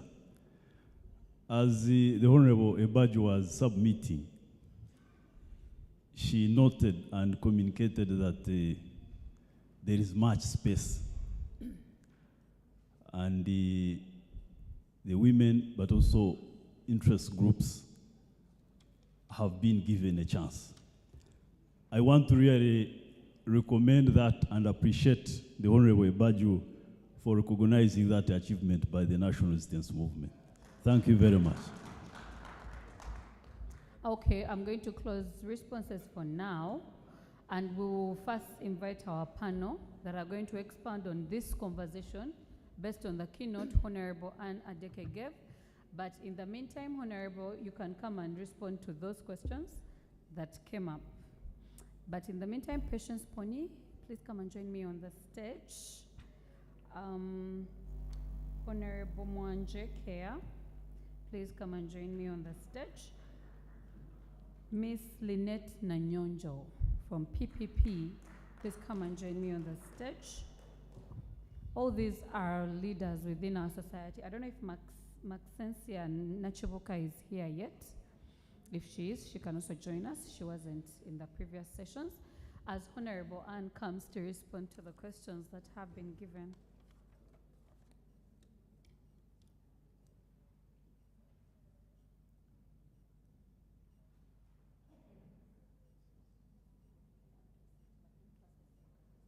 Well, thank you very much, ladies and gentlemen, for your responses towards the keynote. I largely agree that we need to provide more security and supportive systems and structures for women and girls who have been sexually harassed so that they can get justice and so also that they can speak out about this. Because there is so much stigma surrounding sexual harassment. And it's not just an issue about what the laws look like. Because honestly speaking, we have some of the best legislation in the entire Africa. We had one of the most progressive constitutions at one point in time and, tore it apart. So it's not really about what the law looks like. It's about the spirit of the law. I cannot legislate to teach you to be human. I can't legislate to teach you to view a woman as a human being and not as an animal, not as an object. So it's not what the laws look like. There is a social fabric that is much more stronger than what the laws look like. So it's not really about the deficiencies in the law. It's about the biases and the secrecy around, sexual harassment of women in political spaces. And the more we speak about it, the easier it becomes to handle it, the easier it becomes to address it. If you keep silent about it, first of all, as an individual, it will break you, it will tear you apart. And I'm speaking to the young ladies in this room. If you're a victim of sexual violence, the chances that you will succeed in your bid are very limited. It will tamper with your self-confidence as a woman. So you will not be able to deliver the way you should. We must break these biases. It's not embarrassing that you got sexually harassed. It happens to everyone. I dare say that the number of women, young women who are sexually harassed is much more than those who have never been sexually harassed. So why must there be, secrecy about it? When I was in Makerere, I was even part of a committee that Dr. Sylvia Tamale interacted with when they were trying to formulate the guidelines about sexual harassment in the university. And that came around the time when one of the young ladies had gone to pick her transcript and she was, pestered by this guy who stripped her in an office and was doing all these things. She was brave enough to take photos of him. You can't fix this if you're not brave enough. So we must break the silence about it. And when we break the silence, it becomes easier for us to also protect ourselves. Because now we know what we are dealing with. If we continue to hide, we're never going to know how to protect ourselves. So as we try to navigate this area that many people don't want to talk about, it's important to be brave about it, talk about it, so that we can learn to also protect each other. If you confront this situation knowledgeable about who you can run to when you are challenged with whatever it is, it becomes easier for you. I want to thank Akina Mama of Afrika, because entering Parliament when I was 24, I struggled very, very much with something within those confines, and they really provided me with so much psychosocial support to speak out and to confront, those circles, to be strong about it and to know what to do. So it's very important for us to speak out. That is when we can also have safety nets within which to protect you as a victim of sexual violence. We will not help. You will not find help if you don't speak about it. Yeah, the discussion about training women to leave seats of affirmative action. First of all, I want us to understand that affirmative action exists to balance the inequalities that have for so long existed. We should not allow, and this is both to men and women, we shouldn't view affirmative action as a box for all women. That's not what it is. So when I hear young women start to have a discussion about there should be, term limits on this, we have allowed ourselves to be boxed in that small box, that tiny little box. And that's not what it should be. The discussion on term limits should be open across the board. It should be open because it's good for a democracy.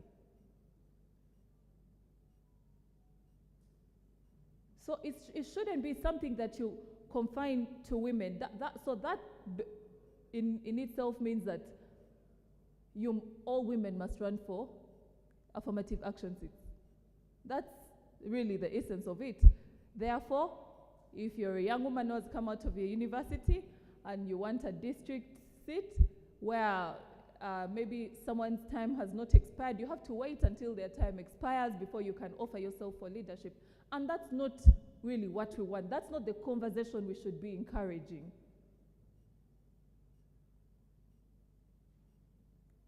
So we may push for, we should not even be satisfied that it is only 33% young women in this room, really. We can do better. We can achieve 50-50. So we should not allow a small piece of cake and say, yes, now let us fight among ourselves for this small piece of cake. No. That's very absurd. It's very repugnant to the things that we want to achieve in this room and for our country.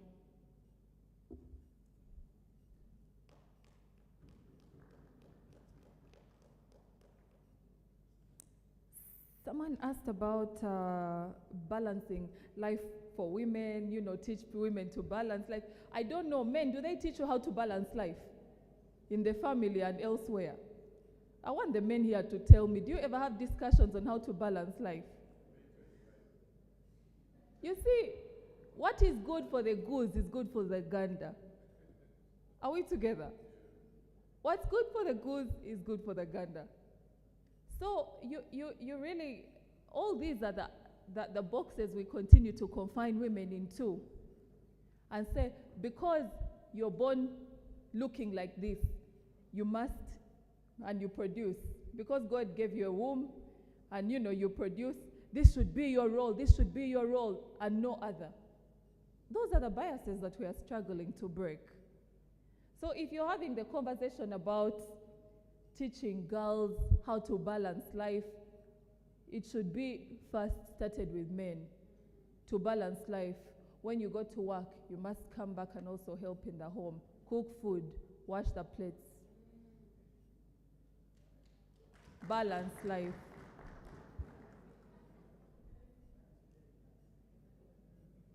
Someone spoke about that we advising young girls not to harass boys. And I think that's a very absurd comment, honestly speaking. It mirrors what the white people in South Africa started to say when post-apartheid, you know, the government was trying to make opportunities equally accessible for black people and saying now they are becoming a majority, a troublesome majority. Because how, I mean, women in this room, you're gatekeepers of patriarchy.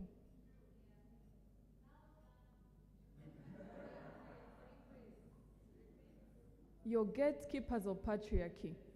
And most of you are actually the reason why, because you really cannot advance such an attitude.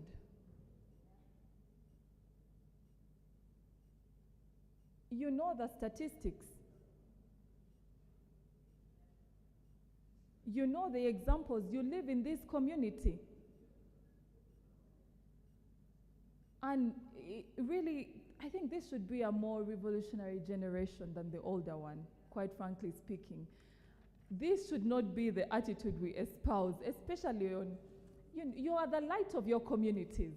So if you go now and start telling girls in the village who go to fetch water in a borehole, go back and cook, and you tell them not to harass boys, aren't you damning them for life?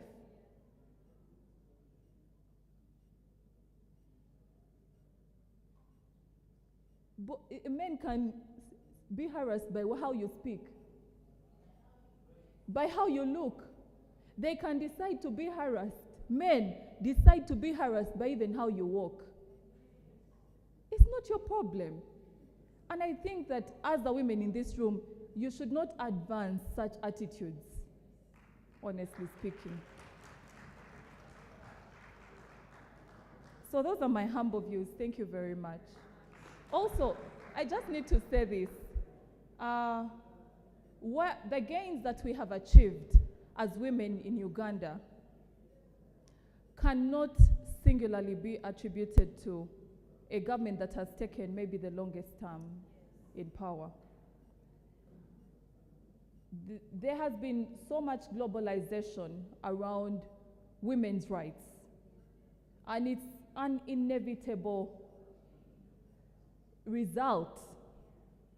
The constitution that we have was not the workmanship of one man. Where we are today as women is the result of so many years of hard work that can't be attributed to 40 years of one government. Thank you very much. Thank you very much, Honorable Anadeke. And maybe also to say it took women to even have affirmative action happen. It took a fight to actually be heard that women are human beings. We need to be very cognizant of how far we've come as women. And in a particular way, I want to invite one panelist who I did Kakodio for, but because I wanted to give a highlight of how far she has come. The first time I met Honorable Doreen Nyanjura, we were coming from a Stella Nyanzi court hearing, and they had arrested part of the team. Me and Nana and every other person went into hiding, and Honorable Nyanjura is like, I need to go to the police station. The Ingrid is there and other people are there. I need to see what is happening to them. Even Simon Wanyera had been arrested. So for me, I looked at this woman and I was in awe. I've been in awe since then. Today she sits as a Deputy Lord Mayor at Kampala Capital City Authority. Isn't that a wow? Welcome to the panel, Honorable Doreen Nyanjura.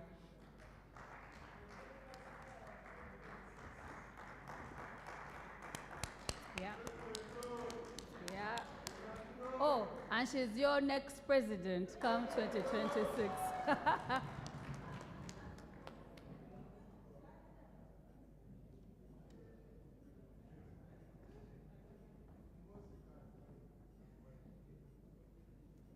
Welcome to the panel, ladies and gentlemen. I would rather, in your particular capacities, introduce yourselves so that people understand, especially when it comes to your leadership journeys. I know you've all had a diverse narrative to how far you've come, but to understand who is in the room and who is on this panel, I'm going to give you a chance to introduce yourselves, and then we dive into the conversation. I'll begin with my far end, with Patience Pony. Good morning. Yes, good afternoon. I hope you're all doing well. I know it seems unlikely for me to be on this panel because I have not been in the face of the political leadership of Uganda, but I have been indirectly and passively, as you will listen to me. My name is Patience Pony Aikoru. I am currently a student at the Law Development Center, and also within just a week I have been already put into the guild constituency of the Law Development Center. But before that, I am the former guild speaker of Uganda Christian University and former member of parliament for the law faculty at the university, and many other nitty-gritties that I will probably share with you in person. Yes, I think I'll beg to stop there. Thank you. Awesome.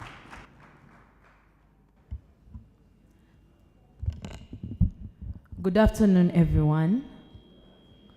We are a young group of people. I beg we be more lively than that. Good afternoon, everyone. My name is Nanyonjo Lynette, and I am a youth leader of the People's Progressive Party. I have been a full-time politician. I have known no other career than this. I am a proud member, CIACOM member of the Multiparty Youth Forum. I am also a proud member of the Interparty Youth Platform. I am a proud Awili fellow, and I'm glad to be on this panel today. Welcome to the panel. Good morning. Good afternoon. Good afternoon. My name is Jeremiah Keyamwanje. I'm a lawyer by profession and an advocate of the High Court. I am a councillor at Kampala Capital City Authority Council, where Honorable Doreen is my boss, the Deputy Road Mayor.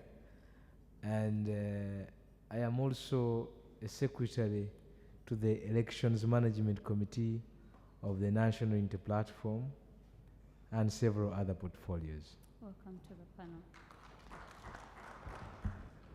panel. Good afternoon to you all, ladies and gentlemen. Good afternoon. My name is Nyanjura Doreen Omutatina. For those of you who don't know the meaning of Omutatina, it means the one who does not fear anything. Oba atatia ebiduduma. Before anything else, before me being Deputy Lord Mayor and whatever you might be knowing about me, I'm an activist. I'm an activist for the dregs of society. I'm an activist for the women in the ghettos and the youths in the ghettos. I am an activist for those that are differently abled, or for those you love to call people with disability. And I am also an author. In my third year at Makara University, I authored a book called Is It the Fundamental Change? And that is a book that saw me sleep in Luzira for 2 weeks. The first time to be in Luzira. Of course, I've been there a number of times. And I am also proudly a feminist. I'm also a gender scholar at Makara University. Thank you. Thank you very much. Hello, everyone. I am Nachivo Kamaxens Yata Chirambule. I'm a member of the Democratic Party since 1994. I've held a lot of responsibilities and positions within the party. I was once a national woman leader for DP, 2011 to 2015. I stood for elective positions from LC3 to Parliament. I contested as a member of Parliament on DP ticket in 2011 with 9 men, and there were only 2 women on a direct seat. I'm a human rights and HIV activist. I love working with the women in social and economic empowerment. I'm on a short-term contract with the TASO under the Grants Management Unit as a consultant. I came here after completing 2.5 months training for persons with disabilities as key actors in eradicating HIV, TB, and malaria, integrating COVID-19. And I'm happy to have traversed the whole country in 10 sub-regions. I have a feel of what it happens to be HIV positive and living with disability. Currently, I'm the Secretary for Persons with Disabilities. Today we call them persons with a determination on the Democratic Party NEC. I'm a feminist, having been trained and mentored by Akina Mama Afrika 2020 and the African Women Institute. Thank you very much, Maxina. And to begin this conversation, I want to bring Patience Pony in because you've come from student leadership. And today, the people that come from Makerere can testify that the political environment within, and it shouldn't be, but the student leadership environment within Makerere has become either obsolete or in a pause. And I don't know the aspects of UCU as such, but I want to speak to that connotation. How do we revive student leadership? And rightly so, because I think a lot of the people that sit comfortably and talk about political leadership in this country had an aspect of student leadership in their past. Thank you so much for your question. Indeed, a number of people that have spoken to us since yesterday, and even I'm sure the ones here today, will express is that their leadership started from way back. It did not just come from where they are. That's for most of the people. And I do not want to speak specifically for my institution because I believe the barriers are not unique. They are similar, and only that the experiences and the process or the progress towards all those achievements in leadership vary institution by institution. Now, I believe that student leadership or young people being in leadership is something that is very vital. It is, I would like to characterize it in the category of cross-cutting issues, these issues that need mainstreaming. And that is why we are actively here, and that is why we are probably here for the symposium. I haven't been directly in the outside part of it, but while in school leadership, I think there is an aspect of having, yesterday they talked about the ideological aspect of it. What is your conviction as a leader?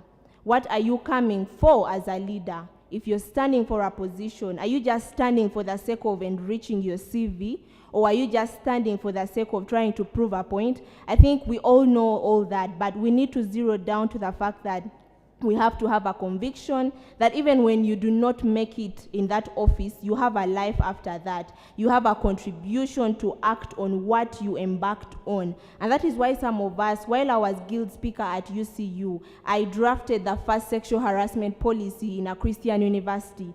And I got a lot of backlash because even the offices I was going to, and the Archbishop, when I called him, he was like, wow, sexual what? You know? All those terms, and it's a Christian university, they think those things do not happen. So I had that conviction of having a gender responsive kind of approach towards my leadership, and that was my force. So I believe leaders in institutions or universities should be able to have that kind of conviction. And when you ask someone here, why do you want to stand for a leadership position? If you take more than 5 seconds to respond, then you need to go back to the drawing table and have a strategic plan be it 1 year or 5 years, because then that means you're actually still thinking or dreaming about the position. But when they ask you, why do you want to be guild president? Because of this and that, you know, you already have the answer like ABC. So I believe growing in the career away from all the political hassle from the universities, we need to hear more of young people's voices. We need to avoid just coming into office and indulging with all the impunity that happens in the boardrooms, impunity that happens in conference rooms where we talk about inclusion of young people and then we do not act on it. We need to, as soon as we talk about it, like today in the symposium, we need to go back and act on it and not just leave it on the policy papers or concepts that are written day in and day out. So it's really important to involve young people, but with the ideological aspect of it, so that we can have measurement for our leadership texture, so that you can be able to avoid sanitizing the kind of leadership you're bringing forward. Yes. Thank you very much, Patience. And I'm going to go to Lynette. You really, I love that you speak to ideological grounding, because one of the narratives that I struggle with is, do actually political leaders, young women and young men, have a why? They want to run for office or they want to be in active politics.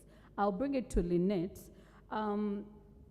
I thought, and I want to say thought, to qualify it so much, that the hope of Uganda was in the opposition. And I was very geared up for the government in waiting. And then when you interact with them, the aha moment that you get is, it's almost a reflection of the people in government. And the question in the gallery is it possible that once parliamentarians, both from the opposition, get into power, they start to mirror the institutions that they are serving? Is it possible that we are missing the point that while we are opposing, we actually become part of the problem? Thank you very much. I think I'll beg to differ, because you, in your own words, have celebrated Nyanjura here. She's working in government, because being a Lord Mayor, that's a government institution, if I might say so. Regardless of the challenges that are there. Do we have a government? When we say we do not have a government, I beg to say we lie to ourselves in a certain way. Despising the challenges before Honorable Nyanjula comes in, we would discard the elections and say, let us go to utopia, and everyone rule wherever they want to rule. Whatever we have right now, it might not be good enough, mirroring the word of the Chief Whip yesterday. It's not good enough, but we need to say there is a little bit of sense. Because if we just say everything is bad, then there is no need for an election.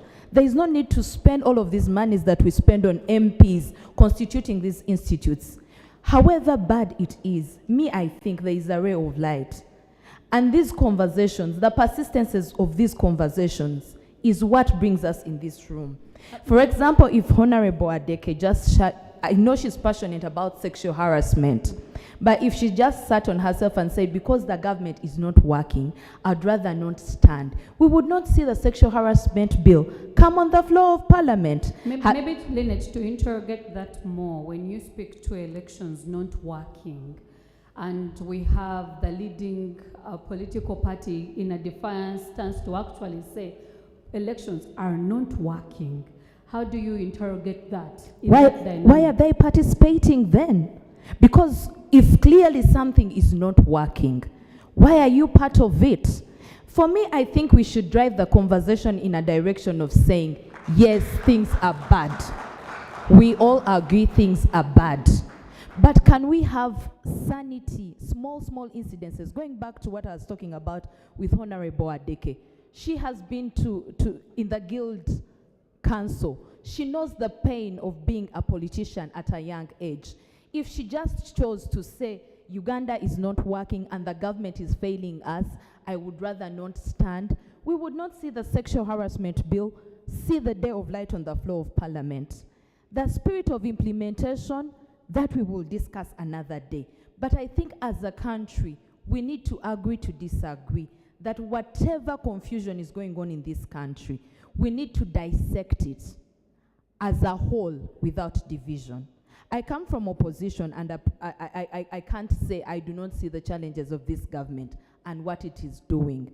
But we cannot just sit in the back and say because government is failing us, we should let everything go hayway. And to go back to the answering of your question of, do you think we mirror, when we join these institutions, we become part of the problem? I say no. I say no, because I have seen people standing strong on what they believe in. I still use Honorable Adeke and Honorable Nyamutoro. She's NRM, but she has been very impactful about youth participation. I met her when she was still in Youth Council, and I have never seen her go down about the things that she's passionate about. She has spoken about youth participation and its challenges, regardless of whether she's NRM or not. Honorable Adeke has been passionate about the women in politics.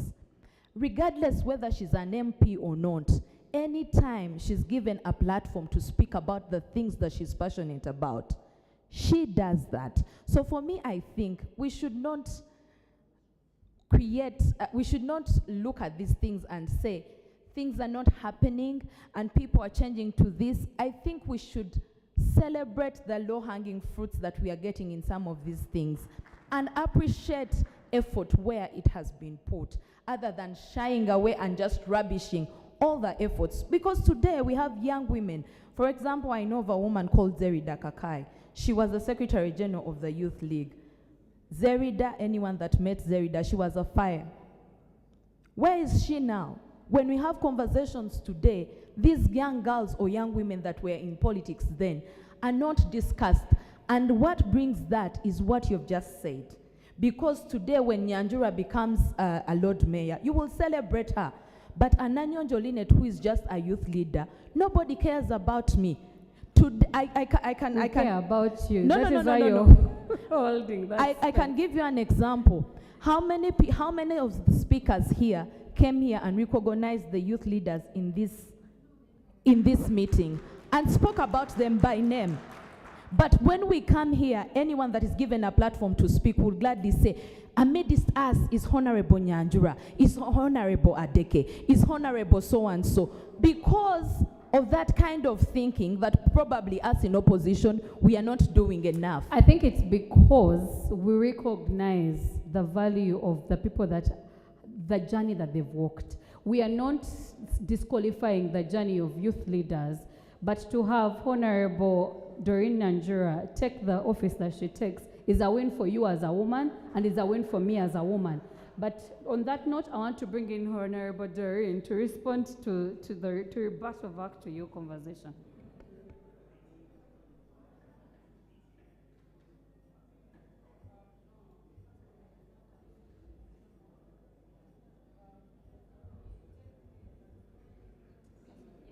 All right. Thank you so much. I don't know what exactly to respond to. Maybe one, do we have a government? But then also, as you're coming in, I know you come from the Forum for Democratic Change, and they have the 1/3 gender quota. And I find that it is very important that it's deliberate, that it's actually there. And it helps with the participation of women. So how do we have that enforced or even, picked up with other political parties within Uganda? Well, thank you so much. Ladies and gentlemen, to begin with, for me, my understanding of a government is a bit different, because we all know how governments are supposed to operate. We know governments have institutions, and those institutions are respected. I do not see that in my country. But we also have countries without governments, like Sudan, name them, there's quite many, but they have leaders. So I can proudly say, I don't think I belong to a government, because we do not have a government in Uganda. What we have is a military dictator. However, I am a leader fighting for change in my country. That's what I can say about that. And you talked about in FDC, we believe in the 40% women representation. And I think that is something that I am so proud of, because when I had just finished campus, At a tender age, I was in my early 20s, I competed against 9 men who were much older than me, and I was voted for to become the chairperson, to become the minister in charge of trade. And we have been at the forefront. One of the most pronounced Secretary General, the Honorable Alice Alaso, also started her journey from FDC. You know what Ingrid Turinawe has done in as far as the liberation struggle is concerned. Today we also celebrate the Honorable Adeke Ann. It's because we believe in the foundations, we believe in women empowerment. And this is not something that we probably need to read about. For me, I think this is something that we need to teach people. And the foundation starts from a very tender age. I've been challenging people here. For example, if you're a mother and you have 2 children, you have a boy and you have a girl, how are you bringing up those 2? What kind of playing equipments are you buying for your boy, and what kind of playing equipments are you buying for your girl? You'll find for the girl, you're buying for her, what do you buy for them? You buy for them dolls. And what are you buying for the boys? You're buying for them cars, you're buying for them planes. What else do you buy for them? You're buying for them guns. So what exactly are you teaching this young girl and this boy? You're telling the girl that for you, all you're supposed to be is a mother. You're supposed to be a caretaker. And you're also teaching the girl that you're supposed to grow up knowing how to cook. And they'll tell the boys something different. But ladies and gentlemen, cooking skills women are not born with these cooking skills. Women simply learn how to cook. It is possible for a girl, for a lady, not to know how to cook, just as it is possible for a man not to know, for a boy not to know how to cook. We are not born with these skills. So for me, the foundation. And when we are talking to our girls, most of the times we are telling our girls, please don't talk loudly, don't move faster. But the world is moving at a very faster rate. So the following day, when your daughter is unable to come and address a gathering, you wonder where the challenge is coming from. For me, the issue goes back to foundation. And I have tried to make arguments and debate with people. Even our education system, what are we teaching our children? What kind of education are they receiving? You'll find there is a man who does not know what the children have eaten, who does not know where school fees has come from. But when this child goes to school, she will be told that the father is the head of the family, that the man is the head of the family. And allow me pose a question to you. What makes you a head of the family? Should putting on a trouser make you the head of the family? Thank you very much. I definitely disagree with that. That's a very critical I don't think that is how we should be analyzing things. Yeah. And you'll go to a school, for those of you who are in mixed schools, there is always a head prefect and there is always a head girl. Meaning that as women, at a very tender age, we are taught to aspire for less. At a very tender age, we are taught to do what? To aspire for less. And personally, I really find that very unfortunate. So we are lucky that most of the leaders in FDC seem to come from that background where they were taught that it's possible for a man and a woman to compete. And ladies and gentlemen, when we are talking about feminism, because I've seen most people make accusations that I am against men. I am never, and I'll never be against men. I am against patriarchy. What I am against is a society that thinks women need to be inferior. Women need to be below men. What I am advocating for, what we advocate for, is equality. We are not advocating for sameness, because even the men seated in this room are not the same. We can never and we shall never be the same. So we need to level the ground, both from the homes where we come from the churches where we go to pray, from the schools, and also from the political parties that we represent. As I conclude, I heard the Honorable Shamim talk about, and for me I was very affected, I was very touched, talking about the dress code. When you move around, especially in the US, you'll find very many women. They are moving around naked. Has anyone ever raped them? We also have women in this Uganda who move around, not fully dressed. Has anyone ever raped them? Women are not raped because of their dress code. Women are raped because some men choose to rape them. It's not about the way they dress. Yeah. Thank you very much, Honorable. And I want to bring Honorable Kea into this conversation. When Honorable Doreen spoke about equality, I think also the other narrative is on equity. And women are asking, instead of having, in fact, the affirmative action of 30%, why don't we look on 50-50? Because women make half the population of this country.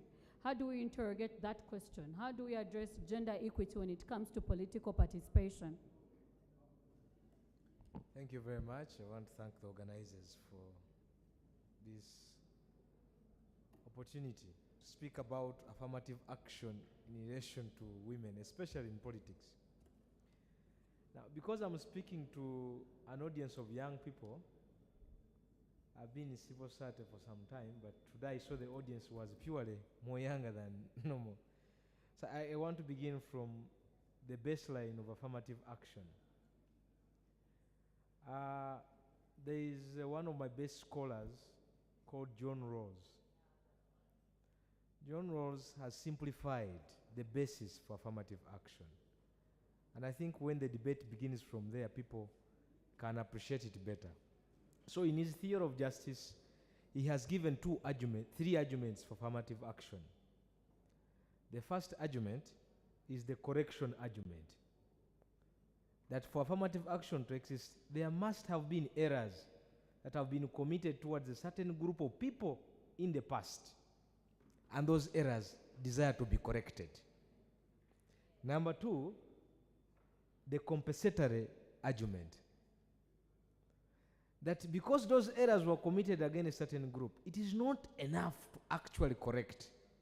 But the people in power should put in place measures to compensate of a sort, so that these people can come from where they are to somewhere. Three, diversity. That because certain errors have been committed against a certain group of a population, now, if you just said abruptly that let people come here, the group which has been erred in the past will not manage to make it here. So you must put in place measures which are different to bring that group on the table. So this is the basis of affirmative action. So once you identify that there is a group that has been injured in the past, you must put in place affirmative action. And this is the basis for affirmative action, and this is the basis for feminism and all these other things in the same core. So everybody who is seated in this room, according to the debate, the way the debate has been moving, seems to agree that there has been patriarchy here, just not in Africa here alone, all over the world, and that women have, for some reason, the Honorable Doreen has been explaining that from childhood they buy for them dolls and buy cars and guns for men.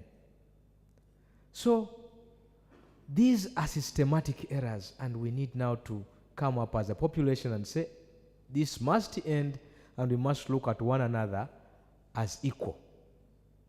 Equal and not same. In my religious philosophy, we say, achinta beda beda. Simultaneously equal, but different. And the problem in society comes from there. People think that when we talk about equality, we are speaking about sameness. Many feminists also go wrong on that, and many people who oppose feminism also go wrong. We are never talking about sameness because it can never happen. But we are always talking about equal opportunity for everybody to stand at the same level. Simultaneously one, but different. And this is the trick, even in family life. If you are a man and you are married to a woman, or a woman and married to a man, if you fail to understand that in that same house, you are one, the law assumes there is what they call the legal fiction of oneness. When you marry, the law assumes you are one. But at the same time, you are two people. So you must accept the oneness and the duality at the same time. If you don't do that, there lacks tolerance in society. The next thing is anarchy.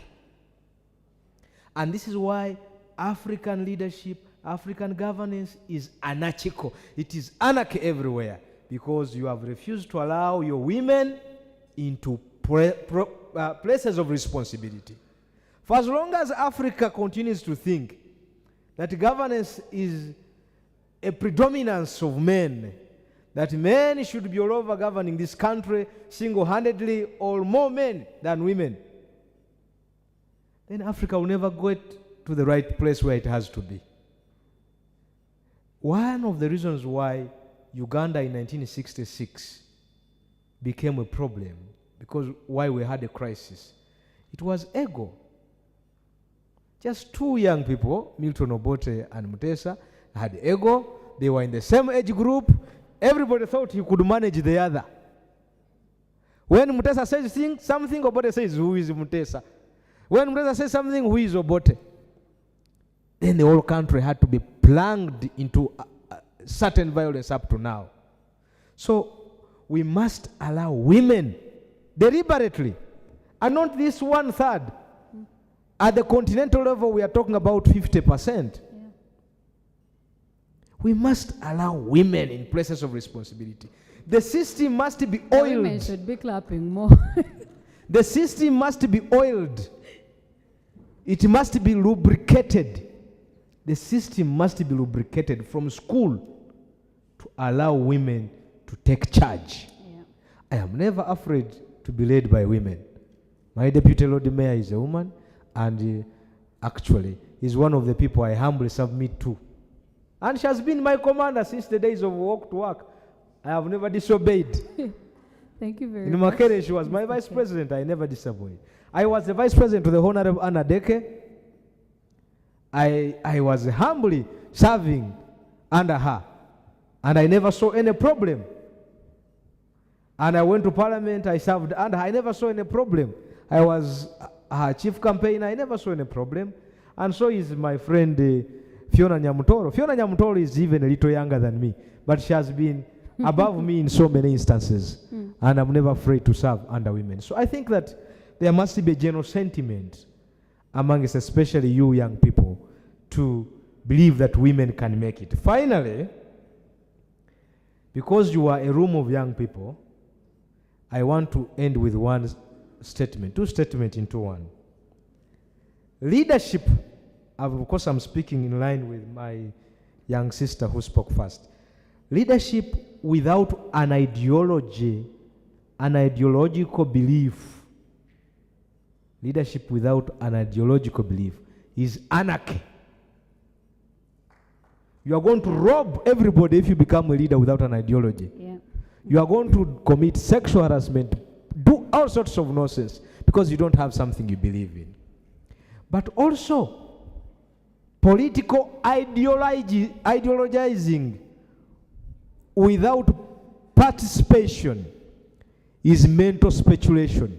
You will just speculate. You heard the Honorable Deke here speaking. You could speak here the confidence and knowledge with which she's speaking because she has passed through the tunnels and she knows what she's saying. And so is Honorable Doreen here. But if you just choose to theorize and ideologize, you'll speculate forever. You'll never do any impact because your theories can never work. So you must take up the mantle and step in with an ideology. Thank you very much. I want to bring Maxensia into this conversation on the narrative of the ideal woman. I a bit perplexed but not surprised that one of the narratives in this room is the ideal political candidate should be a woman that is a little bit older. She's married. She has a husband and children, a picket fence somewhere in the suburbs of Kampala, and on that campaign trail, she has her husband tagging along, telling people to please vote my wife. How do we interrogate the narrative of that ideal political woman with the participation of young women who are ready, who are agile, who have the points, who have the ideological grounding, in especially creating space for them to be able to lead and take up space?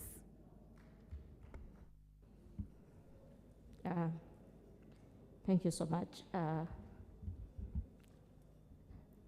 You know, as young people, we normally think older people, older women were never young. Everybody here has been young or youthful at one point and grew old. I'm happy to have participated into the politics of this country at a young age of 28.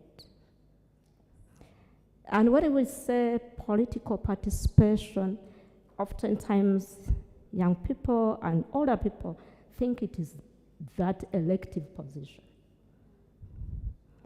I participated in 1994, 95 in elections as a voter, as a campaign agent, as a supporter of DP candidates in Lubaga North or Lubaga Division of Kampala. Until today, I'm still participating. Yes, at that time I was married. And I had the support of my husband, who recruited me into politics, by the way, because my father was a member of the Luchiko in Mengo and a member of Kabaka Eka, who was working hand in hand with the Sekabaka Mutesa. And here I am, my husband recruits me to DP when I had no political party that I belonged to, which was a lot of confusion with my family. And my mother was like, I wish your father was here to see you. So then I was married, though young. Yes, I got a lot of support from my husband. Though the politics then was quite different, the individual merit. So we did not have a lot of these questions whether I'm married or not. Today I participate. Even when I participated as member of parliament, I was a widow. And I had those challenges. What is it? You know, we just married the husband the other year. You know, she's HIV positive. And then why should we? You know, thinking that it is upon these young people not having husbands. It's not only that. Everybody's facing different challenges everywhere. But if I may mention how I managed this campaign, though I did not win, but it was standing out boldly like this with my head up because I had the qualities of a leader. Where all these narratives written in the laws of Uganda, that to stand for an elective position, you must be married, you have to have a kid, you have to have this.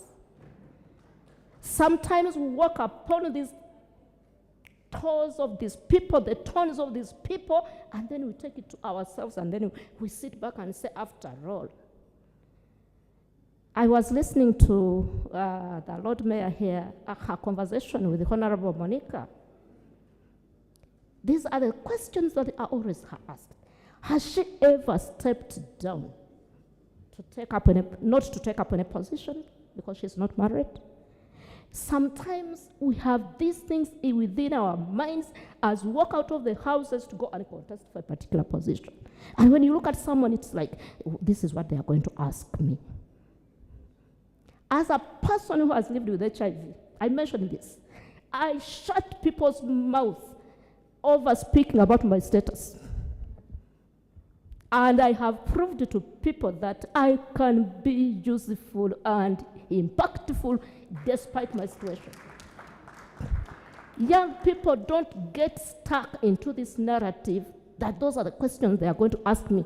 Many young people have been gotten into relationships during campaigns because of that saying, and have had children with the people who they never loved. So you are just affirming that this is true. So I know these have been said, but it cannot describe you nor your destination. So I know you're going through this, but who are you who is standing in front of people to ask for a vote, whether within the party or in the public office?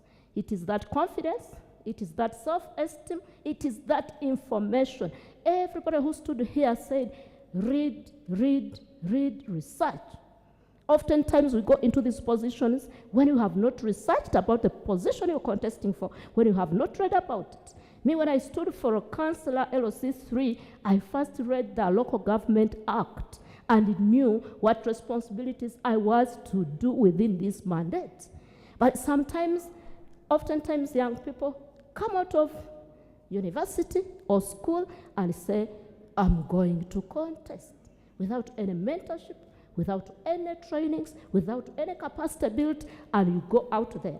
These intimidations will drop you down because you are hearing it and you're feeling like, I'll be asked about a husband. So anything which is not within the law, anything that is not kind of describing you, should not bow you down from participating or getting where you want to go because of what people will presume that you are. Thank you, Maxensia. I'm going to take 5 questions and then come back. We do one round. We do the questions, 5 questions to different panelists. We do the questions and then finish with one round of narrative. I don't know who has the microphone. 5, 1, 2, 3, 4, 5. And then that's that.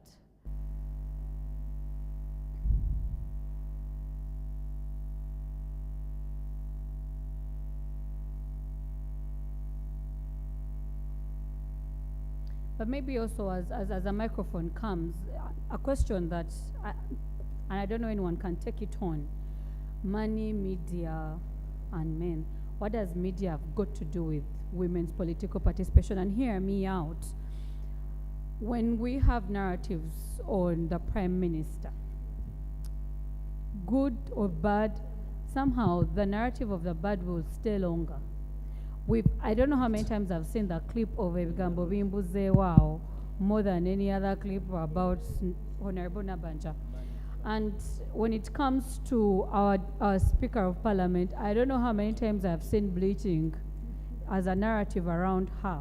So when we look at the role of media in women's meaningful political participation, how do we address the sticky points about it as we take the questions as well? Thank you very much. My name is Achure Emmanuel from the Uganda People's Congress Party. I come from Lira. My first question goes to the Deputy Lord Mayor. In today's space, is democracy in danger? And when you're answering that, I want you to tackle this. Is criminalization of people power unconstitutional?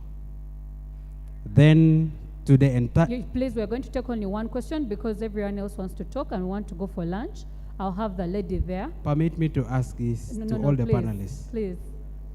Let's have another one for whose another democratic person. Rights or space counts? Is it male versus female? Gentlemen, rich versus please poor, give the, or different give the ethnicity? microphone away. We'll get another question there. Still, my name is Charita Gawa, the Deputy Speaker, Uganda National Students Association. Maxensia, I appreciate your submission. However, I have a small question for you. You said that young women fall in love the moment they are in elections. Actually, wrong love.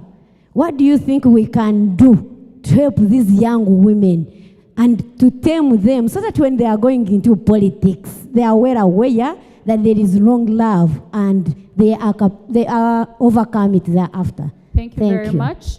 I'll have a hand here. There's a gentleman here. the question and to whom it's directed. Thank you very much. My question is really directed to all the panelists. We've talked broadly about the involvement of women and generally the youth. But there is one thing that the people outside these walls are yearning for, the issue of a peaceful transition of power. I would need to know, as we talk about the rights of women, the girl child, the boy child, and everybody, what are your views? What do you think the young people should do to take part Thank you very in a much. peaceful transition? And I'll lastly, take the to gentleman. Honorable Doreen, Please, would please, like I'll you take to that one enlighten question us. and go to Are the you running for president of Uganda? Because we are Gentleman. ready to support you. I'll Yeah. take another question from the gentleman in the Ankara. Please stick to one question.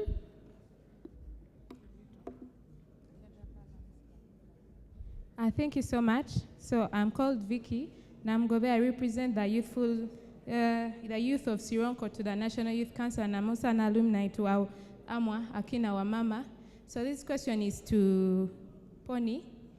Basically, in the aspect of women inclusion in political participation, I want to understand exactly. We have representation of people women in parliament, but unfortunately we find ourselves that the policies that are being passed or the laws and bills that pass in parliament are not playing that effective thing in helping us empower the women and come out of it. How best do you think we can be able to address that problem so that the majority of the women we have in parliament are effective in order to pass policies or laws that are going to be able to empower us more as women to occupy such spaces? Thank you very much. I'll take the gentleman, lady with the microphone. I'll take the gentleman in the Ankara. His hand has been up for long. Good afternoon to us all. My name is Andrew Bisoro. I represent the young people of Bundibujo in the National Youth Council. As we talk about the women rights and women empowerment, I want us to be cognizant of who we are as a people and the people of Uganda, and with our cultures and aspirations. First, I want us to appreciate the fact that culture is subjective. I have seen several times the Honorable Nanjura, with all due respect, saying that she cannot kneel for a man and all that. What is the question? But we have cultures where it is okay for a woman to kneel for a man. We've seen the Right Honorable Speaker kneel, and it is okay. So I see that is in a one way promoting violence, and it will lead to GBV cases increasing and society destabilizing. So my question is, how do we strike a balance between our cultures and aspirations as a people vis-a-vis women empowerment and advocacy for women's rights? Thank you very much. We'll have the last question there, the gentleman in the Ankara. Thank you very much. For the record, my name is Amanya Stewart. Nyanjura Doreen is in my president 2026, proud member of the FDC. Any woman that does not support her, you are against the women's struggle. My question goes to Miss Lynette Nanyonjo. You are saying that why do they participate in these elections if they are mad with violence and intimidation? My question is, how should we be part of the solution if they do not participate in these elections? Thank you very much. We'll go back. I think we'll begin with, let's begin with Pony. Okay, one lady remaining. Oh, thank you for fighting for my rights. I really want to thank the person who put together that panel. The person did a very good work because all the people there are very gender sensitive, which is the way to go. Thank you, Jeremiah, for drawing more light on affirmative action. You really gave me a new perspective about it.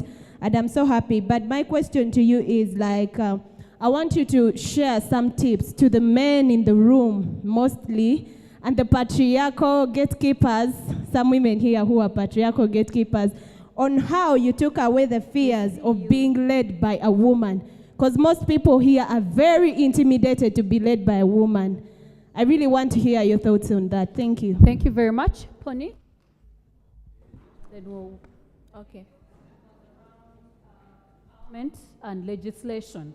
How do we have effective and meaningful participation of women, even in Parliament, with the legislation that is present or the legal framework that we have?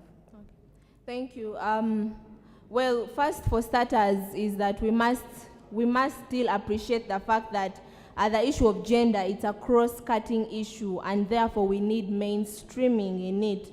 And more than just gender, we have now all the nitty-gritties of the diverse groups in place, and that is why we have persons with disability and so many other groups of people. But specifically to women, the women's movement has come a very long way. I did not mention at the beginning, but I am a proud feminist, and I am an alumni of so many feminist organizations in Uganda, including Akina Mama wa Afrika and the UN Women. Now, that means we have delivered and wanted to go into achieving knowledge as individuals. But even in as much as we are trying to push for the numbers of women in office, you know, which cuts across political and even in the local government, we need to ask ourselves, in the data and statistics that we are talking about, what is the qualitative analysis of this data? Are we just speaking numbers and percentages? Or have we gone down in order to have that data inclusion of these women in political offices? And yet still on the point of data, I want us to draw the line to the fact that we are in the fourth industrial revolution, where we conceptualize the utilization of digitalization, and democracy is going digital, meaning many of these women have to be included in that kind of aspect. And so it brings out the aspect of the conviction, the ideological aspect, like Council has spoken about. What are you going to do in your term of leadership, you know?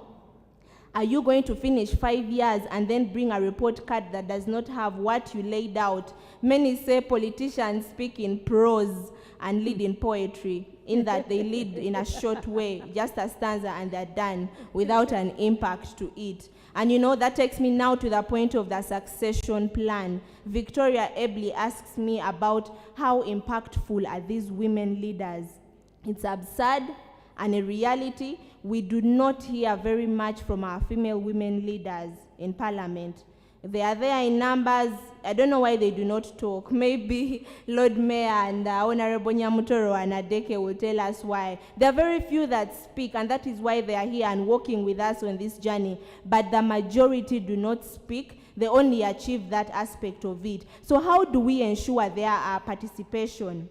We have social contract theory, whereby the state and the people in the state are responsible for the accountability. We are working hand in hand to ensure that they deliver to us. So do not fear, as a young person in this room of this symposium, to ask for accountability from these leaders. What are they doing? 1 year down the road, put them on pressure. Do not ask for accountability when they're about to leave power, because when they're about to leave, in fact, they have better and more, you vote them back. So it's important to have a succession plan. Organizations, I'm happy to see Akina Mama Afrika Executive Director in the House, and UN Women are political leadership head as well, and so many of the organizations that have put this together. How do we achieve a succession plan from these political leaders, the women themselves? Are they going to be women MPs for 40 years or 30 years? Year in, year out, even those that we are looking up to or are more empowered are still going under affirmative action. So we need to go back and find out how effective has this been. Was their ideological grounding affected? You know? So at the end of it all, I just want to conclude by saying that achieving parity in politics really requires disrupting this whole structure. It requires disrupting the status quo and not negotiating with it. So as we are putting women in numbers there, we need to look at the qualitative aspect of it. What is the pulse of their leadership while they're in Parliament, and not just waiting to see them, you know, speak and all that. And then there's one aspect they asked, I think, all panelists, it was something to do with the expectations of women. You know, society has this expectation of women have to be perfect when they're in leadership. After negotiating with the whole system and structures and the barriers and all the hassle in order to get into these leadership positions, women are still not comfortable. They are still down and low and flat. But then now they are expected to be somewhat very perfect. When the Prime Minister lays down on her chair by mistake or what, the media coverage becomes gender biased. And yet a man could also move with probably his pants torn somewhere and they will not capitalize on that, you know? You're laughing about it, but yes, it's a reality, and we need to call them out using the industrial revolution of digitalization as young people, because we have the internet at our fingertips. Thank you, Patience. At this moment, I want to recognize the Executive Director of Akina Mama Afrika, Ms. Eunice Musime. We see you. Thank you. Lynette, the question was why not? But maybe also, as you also have that conversation, you were going to take up on why the media is important in pushing the narrative around women's political participation. But the gentleman asked you, why not participate anyway? Probably to answer the gentleman, the question was, is there a government? And I answered that by saying, regardless of how it is, we need to recognize that there's something that looks like a government. And our participation will either make it better or fail it entirely. So going back to media, I think this is a conversation that we should not shy away from as women. Women have every right to be a bad leader as men do. Society has put expectations on women that they should be perfect in every sense. I remember one of the women that I have seen in politics over the time has always says, and this is Honorable Media Matembe, that when they entered Parliament, one of the conversations the media people could use to throw them off balance was to publish their pictures, the sexiest member of Parliament, the what member, to objectify them and simply reduce their level of interaction or debate to just being sexual.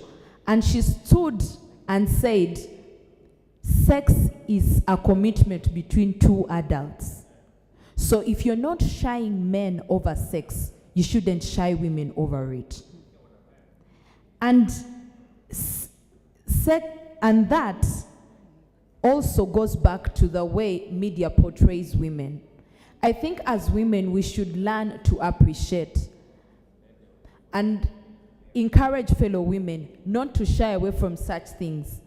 When they put, using the right word, when they put the Prime Minister and play her images on how she fell, despite her challenges, we've seen so many men fail before her.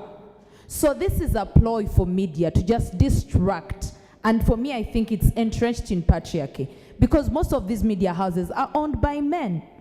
And so the right of capitalism gives them a way to entrench more, because they say a photo of the Prime Minister falling on the chair is newsworthy, it is selling. And for me, as a businessman in this media house, I need news that is selling. And for me, I think we should have conversations about the composition of our country. What are the things that we stand for? But for the media itself, we should have honest conversation and say, women have every right to be bad or good leaders, just as men do. And we have also a right to make mistakes, just as men do. And anyone that capitalizes on women's weaknesses and make them look as bad leaders, we should tell them up front, like Patience said. We should tell them upright, probably using dicto, and say, NBS, we see what you're doing. You're trying to downplay a woman in this manner, but we shall not take it. Because we've also seen men do a lot of mistakes. Yeah. But for me, to take this conversation as a young person, and to answer the question of transition, I think the question of transition begins with conversations and having conversations, honest conversations about our country. Pick up what we have done right and capitalize on it and make it even better. Yeah. And also discuss what we have done wrong and find ways of rectifying them. Thank you very much, Lynette. I'm going to stop you there and bring Jeremiah into the conversation, especially when it comes to what then being led by women looks like. Which lessons can you give to they said the patriarchal gatekeepers and to the men in the audience? Thank you very much. My belief in women has a lot of ideological underpinnings that I may not be able to explain here, but briefly, I come from a school of thought that is highly spiritual, that believes that everybody is just a spirit and these bodies are just clothes. So because the body, because one wears a white shirt and another blue shirt, I should not call that person blue and the other one white. So because one person has a female body, another person a male body, to me it doesn't mean that they are limited in capacities. It's a spiritual belief. And then it goes on. So to explain it from my angle of understanding, it will be very deep, but I can give a few tips which are a little bit not so deep. To begin with, we all have this knowledge we have because we are trained, right? So if a woman is given the same training like a man, why would a man be different in that particular capacity? Why would he be different from a woman if they have acquired the same training? 2, all these constructions about differences about gender roles are man-made. The society wakes up one morning and it says women should be humble. Men should be noisy. And then they preach that for 300 years. Society, then they create a civilization around it. But you all know that we have collapsed in the history of mankind. We have collapsed civilizations and replaced them with civilizations. So everybody, wherever you are, you can actually collapse a mindset and replace it with another mindset. So it is my personal duty to collapse whatever I think does not make sense and build it with something that makes more sense. So that's where I come from. But I just want to comment about money, media, and men. Money, media, and men in politics relating to women. I don't believe that the example of the Prime Minister is the best example to use. The Prime Minister has her issues really, of competence and what. But still, it is wrong for media to objectize women to, you know. When we're in the last parliament, I think this one is the 11th. So when we're in the 10th parliament, and the members of parliament were new, the red paper wrote a very big heading, like she was saying, and said, sexy, I don't remember. It wasn't sexy, it was actually a more deeper term. But you know they have their slangs. So they used a very, very funny slang. And they listed MPs, young MPs, of course, female MPs. And that included, my friend Honorable Deka has left, but it included her. It included the Honorable Sylvia Naebale from Gomba. And the Honorable MP was representing Arua then. Maureen. I don't recall the others.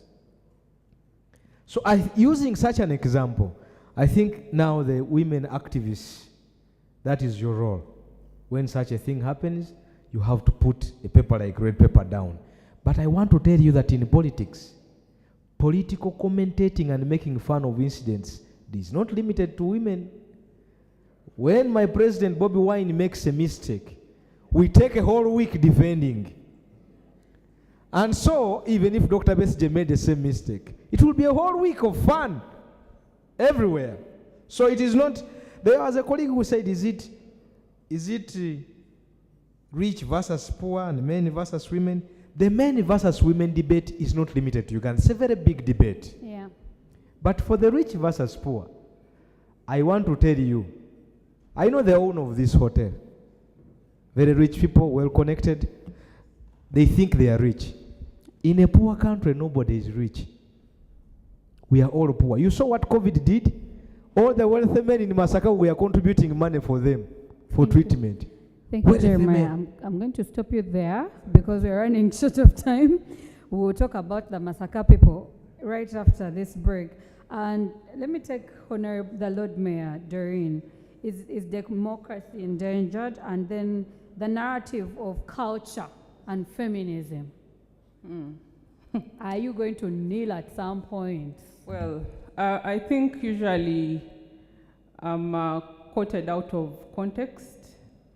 But I also told you I'm a gender scholar and I'm also a feminist. So I've done a lot of reading, I've done a lot of research, but I'm also an African woman. And therefore, I get to know the background to whatever is happening. Now, ladies and gentlemen, culture is not static. Culture is dynamic, and culture has been evolving for a very long time. There are some practices that we used to practice that right now we are even ashamed of saying that we used to practice them. Forcing women into marriage, saying if you're a girl you cannot inherit any property. In some places, when a man would be going to work and on his way he meets a woman, he would go back home. All these things were there. Where a woman could not divorce, we have the Penal Code Act, where a man and woman, if caught found committing adultery, it was the woman who would be punished and the woman would lose everything. So culture has been changing. And this culture is man-made. That is my thinking. So for those who are comfortable with kneeling, that is their problem. If I am not comfortable with kneeling, respect my choice of not kneeling. Because there's also this misconception of people thinking that kneeling is a sign of respect. Kneeling is not a sign of respect. I can still kneel when I do not respect you. I also would feel good if a man knelt for me. Why is it written that I have to kneel for a man? And we have seen you men kneeling for women, especially when you're proposing. Why don't you continue doing that every now and then? So for me, kneeling should not be one way. It should be two-way, because my thinking is everything is two-way. There is no way. I do not believe in one way of doing things. And that is what I advocate for those of you who follow me. I have also promoted an argument to the effect that paying bills should not be a responsibility of men. I have said that paying bills should be a responsibility. Paying bills should be a responsibility of whoever can afford to pay bills. Listen me out, the women in this room, because if we continue thinking that it should be the men to provide for us, it should be the men to pay all the bills, men are going to continue thinking that they are on top of us and therefore they must be on top of us. So I believe in a two-way of doing things. And of course, we've talked about culture and marriage and name it. We need to stop telling women, we need to stop telling girls. Let's come back into the room. The room has disappeared. You guys, I told you it's two-way. It's not one way for me. We need to desist from telling girls and women that they are all too old to get married. We need to change that narrative and start telling them they are too old to find jobs, they are too old to contest and become leaders. For me, I think that is how the narrative should be. Because you hardly hear anyone telling the man, you're too old, you need to find a man. So we need to balance the debate. But there's also a narrative that I'm very uncomfortable with. We continue calling ourselves young people, you get it? And I've been challenging most of you that at 30, Mujisha Muntu was an army general. At 29, Dr. Chiza Besje was a minister and a political commissar.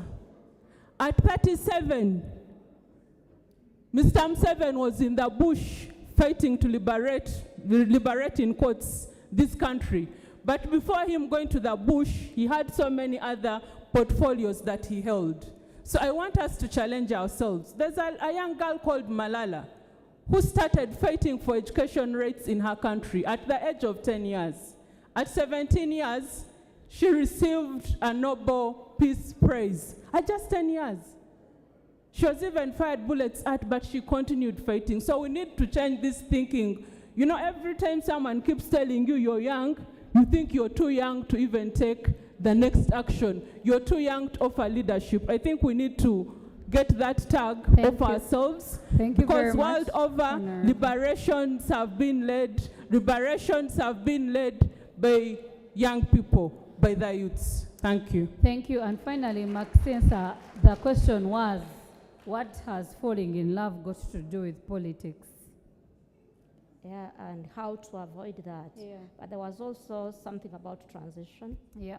I think it comes to me as a Democrat. I don't want to qualify the statement of desperate times requires desperate situations. That because you are so desperately in need of getting this position, my sister, you should just get into this friendship because this man has said you'll get it. When you are not prepared for it and when it is not your choice. We had many members of parliament here, many leaders here who said they fail and fail and fail until they made it. That could not be your opportunity and it could be another time. And you know, people will say our opportunities are always postponed. But just getting excited and then this man is telling you, yes, please, you'll make it with my support, you besides me. Please, make love choices when you were really ready for those choices. Yeah. And not for, just as an offer, because this is a right to whether to love or not to love. I want to talk briefly about social media. Social media can make you or fail you. When I contested in 2011, all the media houses in Kampala were promoting Honorable Kasivand. Even in CBS, in the Buganda Kingdom, where I was a commissioner and a trainer in Chisakate, nobody could talk about me. But those radios, don't forget about it. And when we look at what is happening with the Prime Minister, of course it is about the media. But if there is another side of effective media representation as well, when they are promoting you and talking good about what you have done. However, who are the people behind the news within those media houses? You'll find that they are men. Majority of them are men. Of course, the bias upon women will be high, with due respect to the media houses here. Peaceful transfer of power. This is a topic on social media, on radios and TVs, about the agreement the Democratic Party has signed. But I also know that politicians in this country have been talking about coalescing, coming together to ensure peaceful transfer of power. This is where I have to hail NIMD, because this was a process which was started earlier on, that we need to ensure Uganda gets a peaceful transfer of power. Yeah. I was sitting in this room from our respective political party. That's what it means. Unless we are providing a lip service. Yeah. Every political party in this country is looking forward to that in a different way. Yeah. People power told us they are removing a dictator. They told us they are taking us Entebbe to Entebbe. In a peaceful demonstration through a ballot box. And Dr. Mestil has been here and saying, let us come together as opposition and fight one person. Today, the Democratic Party is saying, let us dialogue with the president. let us dialogue with the government, and it has become a taboo. When did the agreement of the Democratic Party stop you from doing what you are supposed to do in order to ensure the peaceful transfer of power? Thank you very much. So what I would say, if we can't sit here as young people mixed with older people to discuss about the politics of this country, I think there is still room for us to sit as political party to discuss this. Lastly, it is about, my last comment was about effective participation. I would differ from the Honorable Nyanjula that we don't have a government. Yes, we have a government. And our role as political parties in opposition to provide alternative policies, to provide a check up on this government. So if we sit here for 2 days and we say there is no government, I feel uncomfortable for my brothers and sisters from the ruling government that we cannot recognize this. But let us continue providing alternative government policies, as well as much as we continue participating into elections and filling up into these positions. I'm sure, and I know that we are implementing the ruling government manifesto at different levels. Thank you very much. I want to thank the organizers of this. So please clap for my panel. They've done a good job of dissecting young women's political participation and what we can do about it. Thank you very much. We're going to break for lunch, and we'll be back. You'll have a conversation with her at lunch. We will be back at 3 sharp at the top of the hour to continue with the next panel and with Charles Odongso. Thank you very much. My panel, please.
presentations, very, very important presentations.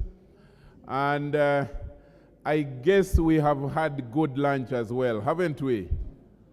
Yes or yes? Those who don't have energy, I'm going to request the ushers to look you up and ensure that you go for food, okay? Now, allow me recognize very fast some of your representatives. We have the Honorable Odoi Bernard Onen for East. That's your representative from Eastern Uganda. We have the Honorable Okot Boniface from Northern Uganda. The claps are still equal, so 50-50. We also have the Honorable Edson Rugumayo for Western. The energy has not increased. We also have the Honorable Gerald Karohanga. Now, I don't understand where the energy for formers come from. Why do you clap more for former MPs?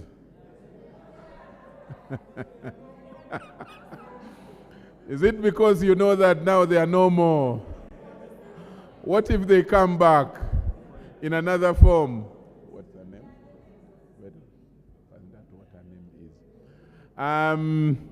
Thank you very much. We also have Honorable Tusime Julius from Rwampara.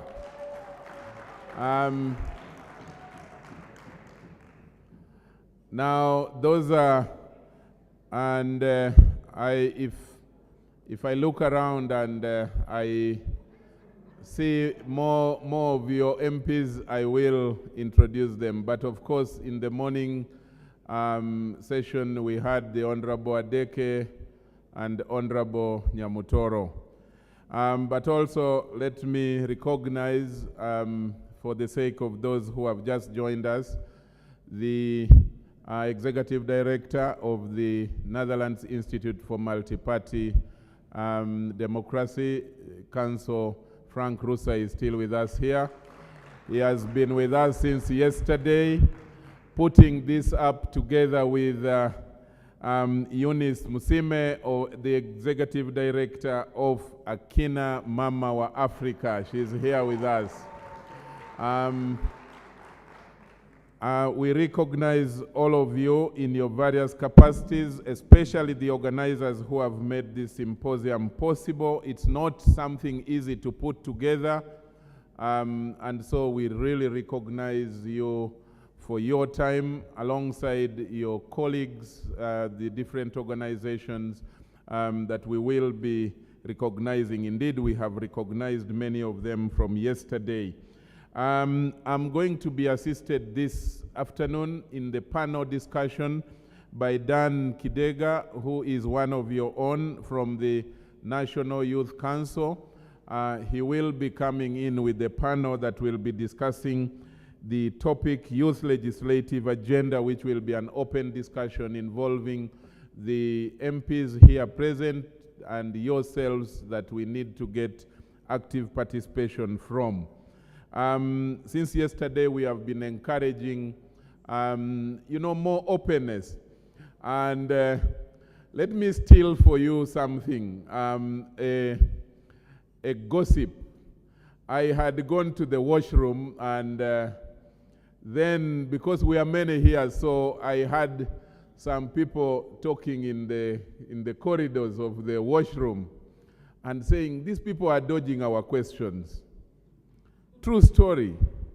And behind the walls and beyond the walls, you can hear more interesting realities. So I am appealing to all of us, panelists as well as you, the participants, the young people, that if you're going to ask a question or make a comment or even present an address, share them candidly, share them honestly, and let's have these discussions. Councillor Rusa in the morning, while responding to the address by the Secretary General of NOP, said that these are matters for the country. They are matters for the future, and you are the future, you are the current generation. So don't feel inhibited in any way and hide what you would really want to discuss with your colleagues. We agree on that as a ground rule so that then we move on well.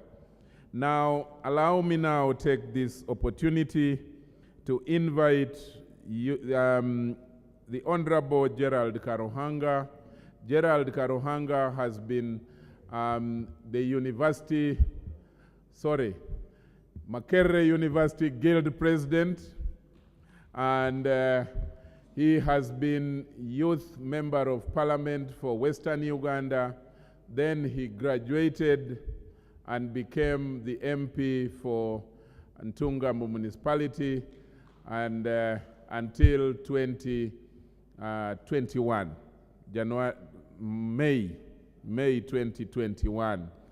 And he is currently an active member of the National Alliance for National Transformation, or ANT, where he is still practicing his politics. So let's put our hands together to welcome Gerald. He's going to present to us on the topic Youth and Legislation in Uganda. Gerald, feel free to share with us your own rigors of parliament, of politics, and what you have gone through. The young people are all ears. You're most welcome.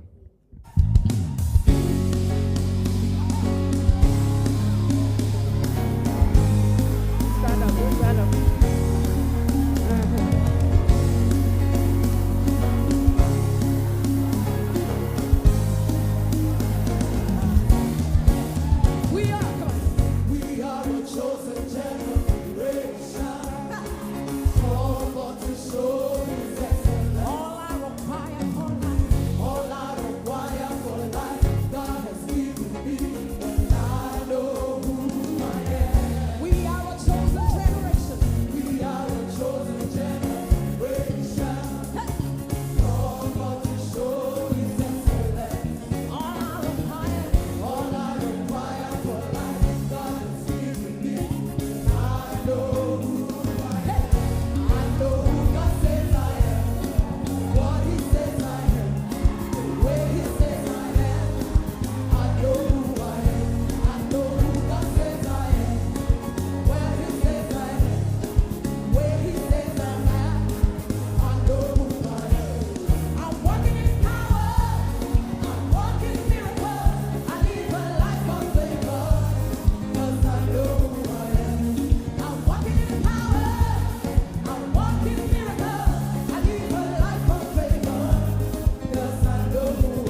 Thank you.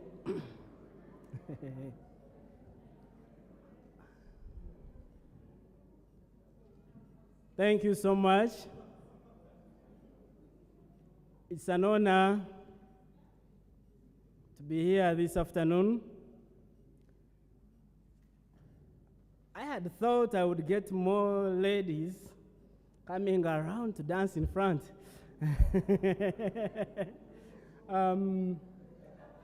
Sorry, the choice of song. Okay, we shall conclude with another one. If the organizers allow, we hope we are not eating into too much of their time. So, the honorable members of parliament, our dear organizers, the executive director of NIMD and executive director of Mama Akina, the other partners from parliament, and leaders of Uganda. Good afternoon. You know, when they called me to share this afternoon, and then I checked the message when I was coming, and I said, these formal things cannot address. I said, so maybe I should begin with this story. So there was this very brilliant young lady in about primary 4. And there was a teacher, very brilliant teacher as well. So she walks into class and says, class, I need an example of an amphibian. And surely, primary 4 for our, especially the humbler schools, then up country. So everyone knew there was a brilliant girl called Jen in class. And they started saying, Jen, Jen, Jen, Jen. Because they knew no answer, the whole class would get caned. And then Jen put up her hand and said, teacher, an example of an amphibian, said a frog. And the teacher said, class, put your hands together for Jen, and they clapped. And then the teacher said, another example of an amphibian. The kids were like, now this teacher also. And then, so they started again saying, Jen, Jen, Jen, Jen. And then Jen put up her hand up and said, another frog. Now, according to Jen, the 2 frogs were 2 amphibians. Now, I'm not going to make another speech. No. It's going to be an engagement. I hope we can have a sharing afternoon.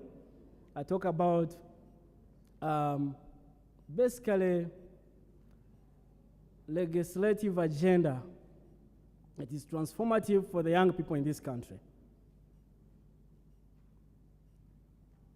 I was honored by an opportunity to lead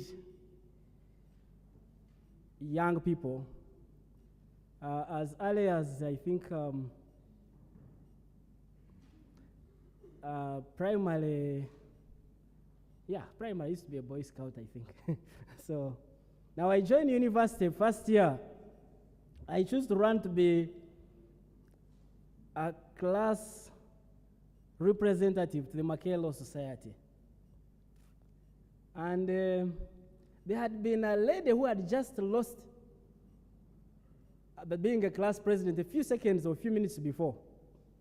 And then a colleague, so before a colleague nominated me, I looked around, I said, they said, names. I looked around, and no one was nominating anybody. I told my neighbor, remember we are in first year, we are all new. I told my neighbor, I said, are you sure you don't know my name? Of course he didn't know, because we are all new. Then I said, okay, my name is Gerald Karang, what are you waiting for? And he indeed put up the name. Now, I didn't know that shortly thereafter they would nominate the lady who had just lost the previous election a few minutes before. And I was not only trounced, I think I got less than 20 votes out of about a class of 300. Can you imagine? 300 in class and you get 20, I got 20 votes. And then I said, this is quite embarrassing. I said, it's okay. So second year, I ran to be the guild speaker first. Then one of those chaps came to me and said, Gerald, you are amazing. We are only 300 in class. We could not trust you to represent us, the Makerere said. And you think you can speak for the 40,000 students of Makerere? I said, just wait. Watch the space. Of course, I also knew surely the worst was likely to happen. And then, luckily, I won. Yes, I won, and then subsequently, I became a girl president the subsequent year. So I have enjoyed a bit of youth leadership with its very amazing challenges. I will share some experiences. So, what is it about transformative legislative agenda for the youth? Firstly, I think if I was to categorize this into two, I think one would look at what I can call the extrinsic engagement and the intrinsic engagement. So let me start with the intrinsic engagement. What happens in Parliament?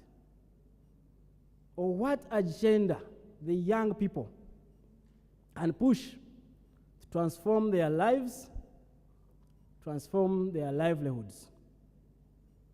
Firstly, let me share a little bit of what we attempted at achieving or achieved. So,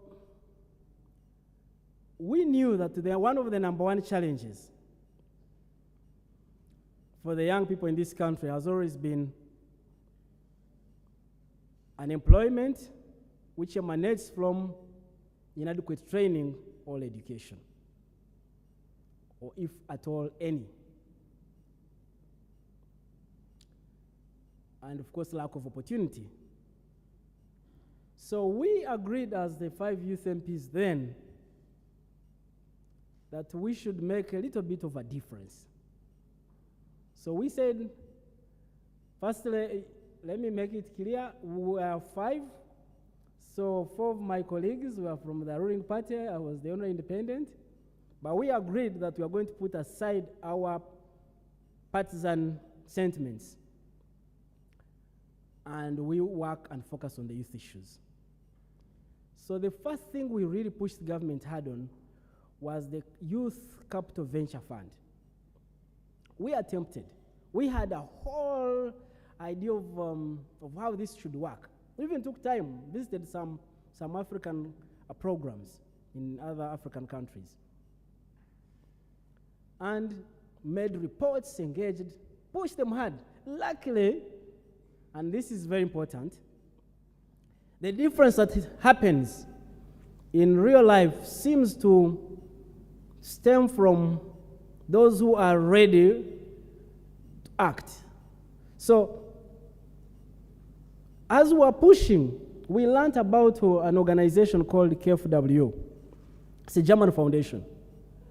Apparently, it had lent money to government, about 12.5 billion.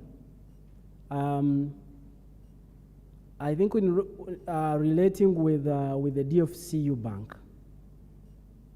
And then this money was ready to be taken back. The period for the loan had passed, so they were taking back this money. Now they said, no, we don't want to take this money, we want to support a program. And so as we are ready with this, government is saying, no, there is no money. Said, we know where money is. And they said, where is it? And we had these documents. And they were shocked, the fellows in finance were shocked. And then they said, okay, let's talk to the Germans. If they are willing, we shall start this Youth Capital Venture Fund. And that's how the Youth Capital Venture Fund actually started, with that 12 billion. And then we said, but this is small. Of course, again, there were so many restrictions put. It became very complicated, much more complicated than we had anticipated. We tried to engage. Unfortunately, we couldn't make so many inroads at the time. And we thought, okay, it's a good start. Then we engaged and said, but this is small. Let's push for another program.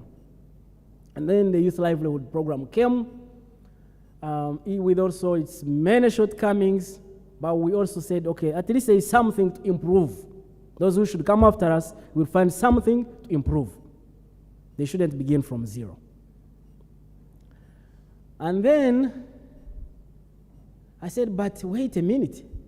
It appears that the legislative agenda, before you even get policies, you need good laws. And on the whole, on the greater scheme of things, we seem to have very good laws. So, when a colleague came up, apparently passing, and the colleagues in Parliament will share with you, passing a law in Parliament is such a protracted process. It takes a bit of time. It actually calls for patience. So when a colleague came up with a law, which we call the Local Content Act,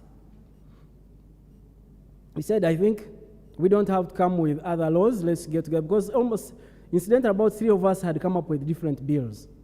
So he said, let's join our ideas and support this particular bill. It took a bit of time. I think it even crossed another parliament. And then actually a colleague, another person actually came and again took over the engagement that had been carried out at that time. And eventually, so the local content law is basically to ensure that foreign companies that come around, and this largely stemmed from the oil debates, that if these companies come around, why should they carry their entire population? So why should the Chinese carry the entire China, the entire Beijing or Guangzhou to come and work in the oil sector, or in the road sector, or in the construction of dams? So our argument was that there must be a law insisting that these organizations, these companies, these different entities must, as a matter of law, deliberately employ a greater percentage of Ugandans. And that we passed as law, and it's called the Local Content Act. Now, there are other issues I would love to share relatedly, but are in a way kind of extrinsic. Extrinsic in the sense that they may not seemingly come off as youth issues, but they are issues that once enhanced and once given attention, the greater majority of the citizens of this country would benefit. Unfortunately, they are young people. So, on a personal note, when I joined in 2011,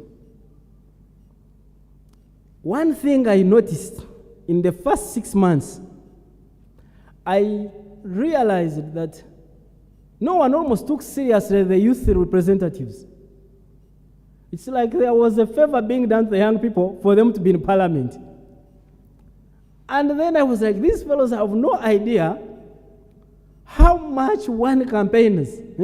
I saw our colleagues, the youth MPs. They will tell you how difficult it is to convince young people in an entire region to vote you as their representative. So I get in parliament and I see colleagues, it's like you are somehow an appendage. They're like some annex, you know, when they give you a document and then you annex, they can annex. I said, this is not acceptable. I said, now, we shared and said, now look, these fellows must realize that we are not just here as youth MPs, but we are also representatives of the majority of this country. And what did we do? I can assure you we did everything on every issue to make sure that the voice of the young people was heard in this country. And we really, really raised our voices. Those who recall the oil debate, I remember young people saying, but did we send Karanga to Parliament talk about oil and oil and oil? And then I had to keep reminding them and say, look, if our voice is not heard on this oil sector, if no one hears us now, no one will ever hear the young people. And so we found very creative ways Some were really quite tragic in a sense that it would upset, and indeed it upset the powers that be.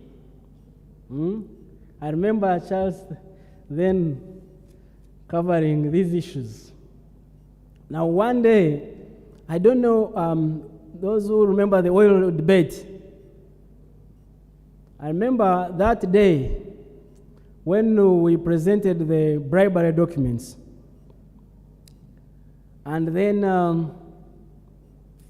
one of the ministers stood across and got the microphone and said, I want Honorable Karahanga to repeat these things outside this parliament. I will sue him, I will take him on, I will.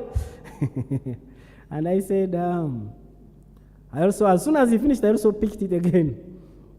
And I told him, just follow closely. I am not going to wait for a day or a week or anything. As soon as I step out, I will be engaging the media on radio, on TV, in every space I can find about the corrupt tendencies in this oil sector. And it became hot and hot. But from that debate, those who are really following and the journalists who are covering Parliament can confess, I believe, at least I've heard some of them say, that from there on, not only just Parliament, but the country started paying attention to the views and the voices of the young people. Because they realized that we were not just talking about, you know, like how in school people think the strikes and demonstrations, all they should be about food and beans and then posho and no. Because, I mean, if young people don't benefit from this oil sector, then who should? Yeah. So, and then there was another interesting experience. So we get in Parliament again, and then they inform Parliament that now look, with this very disheartening levels, with the levels of very, very skyrocketing levels of unemployment, they tell us that the Chief Justice, who had clocked the age of 70, the retirement age in the Constitution, the President had reappointed him and had sent the name to Parliament for approval. I told colleagues, I remember we were in the canteen, I told colleagues, I said, this shall not happen. And they all looked at me. Remember, you are just one young youth MP. They all looked at me and said, now, what do you think you can do? Seated on a round table like that one. I mean, the President has already appointed him. I said, no. What message does it send to the young people that have been, I mean, think about it. They are people who finish campus. They look for a job. The first year, they don't find it. The second year, they don't get it. The third year, they look for this job. The fourth year, they are still looking for the job. Now, here is a man, apparently, who led the constitutional making process, who has clocked retirement, and he refuses to retire. I said, what are we telling the young people? That they should lose all the hope? That even those who are ready, who are supposed to retire? Of course, one of them urged and said, but Gerald, be very serious. Sure, among the youth who qualifies to be a Chief Justice. And I said, no, this is not about the position of the Chief Justice, but it's the message we send to the young people. And when all that was done and said, the listening was hardly there. And what we did, I told colleagues, I am going to sue government. And people thought I was joking. I said, you are in trouble. How do you sue the president? That means you are really suing the president. I said, he's the president of Uganda, so he will be sued if he takes so.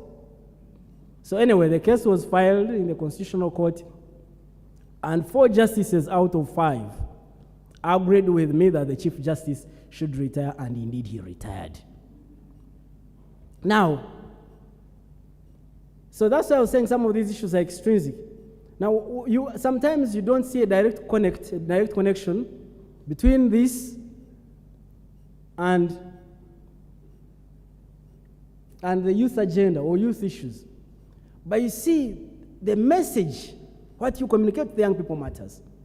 What you share with the young people really, really matters. And communication takes very many forms. So I thought maybe I should start by sharing a few experiences that we had in Parliament. Now, I see my brothers here. It seems the sister is not here. The youth MPs. Firstly, designing or putting together the youth legislative agenda is not an entire preserve of the members of Parliament. It is actually an effort of the youth, especially if you are being given a position of leadership in whether it's an organization, an institution, a political party. So you engage them. So I remember some of the evenings I would go out. These days there are many jokes about happening. They say Kampala is the destination. Eh? So then it was Acacia. It's still a bit of Acacia. Now there's a bit of Bandari Rise. Now, so one evening, some young man came and we were out and said, "Gerald, what are you doing here?" I think we were at Casablanca. And I said, I have come precisely to pick your views. I thought I would certainly meet some young people here. And then, but when I reflected on it, I realized that actually the things that we engage in, that for instance, your representatives, that the things, the issues they address, are not necessarily the issues that are really created by themselves or their own ideas. It's largely what they pick from you. It's largely what you remind them to do. So those are the things that we must engage on. So the process is we listen to you, they listen to you, and then you take on these issues. Now, there are interesting things that have happened to us as a people. Fellow Ugandans, when we are mounting the stage of existence, the Almighty decided in His own wisdom that we become citizens of this great nation that nomenclature dubbed Uganda. So we are neither tourists nor refugees. We are neither spectators or observers. We are neither exiles or evacuees. We are Ugandans. Now, the challenges that we face as a country, and they are really immense, those challenges must be addressed by us. We are going to see them. I actually keep telling people, some time back I thought we had hit the bottom. It seems we are still even proceeding. You know, naturally, when you hit the bottom, you get up. Yeah? It appears it's probably not yet. And now this is not spell doom. This is not to not take away hope. No, this is to speak to reality. We are going to have difficult times ahead of us. And they may be really difficult. In many ways,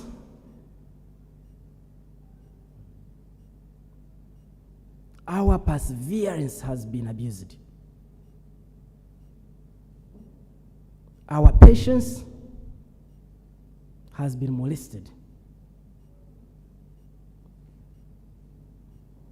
And in many ways,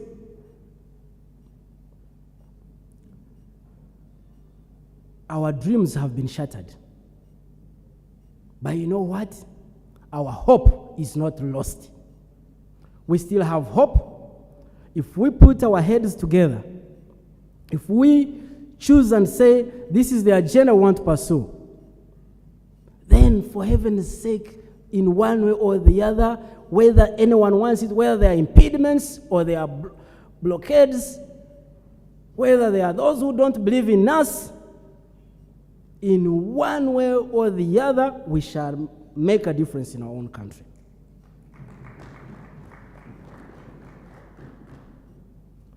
Now, let me tell you a short story. When the missionaries came around, I remember sharing this some time back, they had a way of communicating to us. And they were struggling with our languages. And on one occasion, there was this particular missionary. So he goes into a prayer room, enters a room, and he begins, as they would struggle, sometimes try to mix our languages with English and or the other languages. And then it's like, "May the Lord be with you." And then the people responded, "And also with you." And then he started reading. "This book is from the book of John." And, and unfortunately, somebody had poured water on that particular page. So the words were not readable. And then he looked at the book, he turned, he now struggled. He has already said John and read the chapter and the verse. And he said, "This book seems to have a problem." And then they also replied, "And you also have a problem." Now, this country has real problems.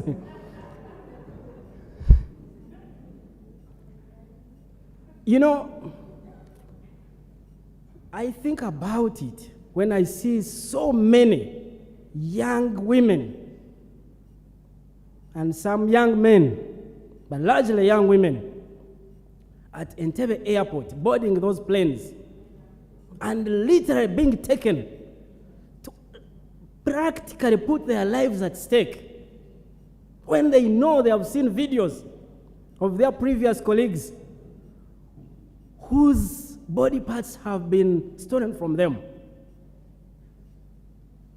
who have been tortured, literally offering themselves to be enslaved for purposes of earning a living. And then we have a government, and indeed there is a government, and all seems normal. All seems very complex to address. Come on. How? So the challenges that we face as a people are really immense, that the people are so desperate to even offer themselves to be enslaved, that the despondency is to that degree that you can say, it doesn't matter. At least let me die trying to find a living. That must be a high level of desperation, an extremely high level. But the most painful thing, you legitimize it, you don't protect them. My brothers, we tried.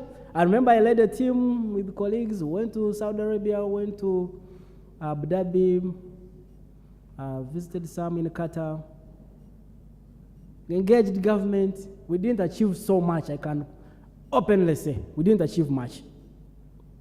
Maybe, colleagues, if you carry on with this, maybe you can address some of these issues. But this speaks volumes about the unemployment levels in this country. It does. Lastly, I had promised that this would be an engagement.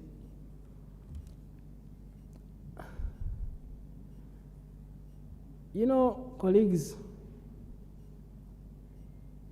legitimacy for leadership.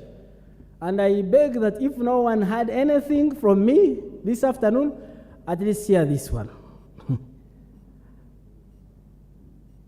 If as a people we are going to turn around our country, push it to another level, we must be able to re-own the legitimate way a country is run.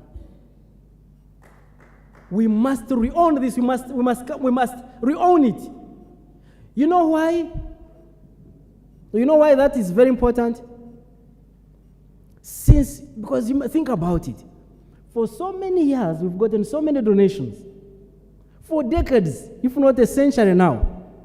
From the time the colonizers and the other missionaries, from the time they came here, it was around 18, in the 1890. 94 is the most probably, yes. So it's over a century now. If you add up together the money that has come in this country in the last 100 years, you would be shocked. But the question is, why have we largely remained the same?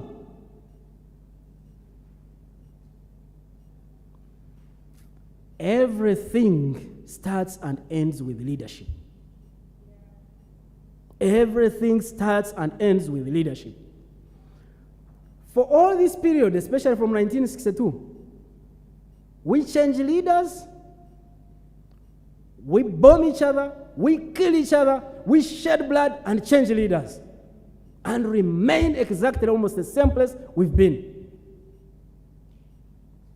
The reason that has remained the same is because the citizens have never had this unique potential, unique opportunity to say, finally, there has been a deliberate engagement by the citizens themselves with fellow citizens. And they are now armed with enough information. They are now armed with adequate processes.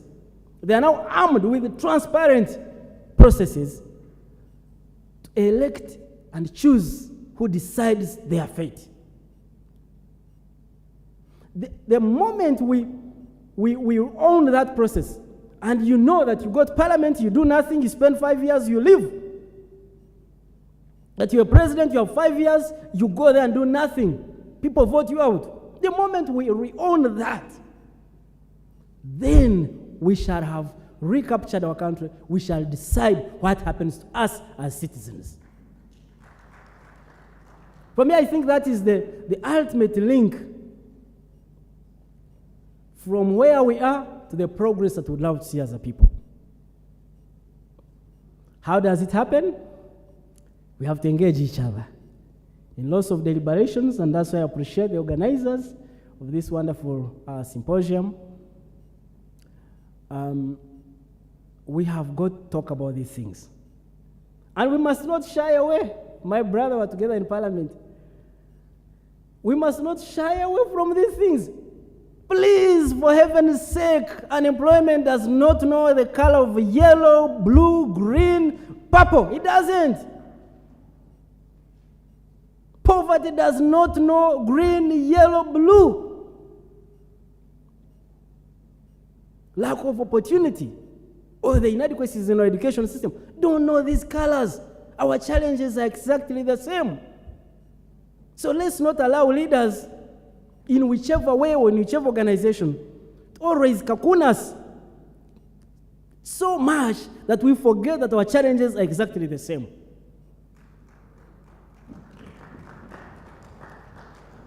If nothing unites us, let our challenges unite us.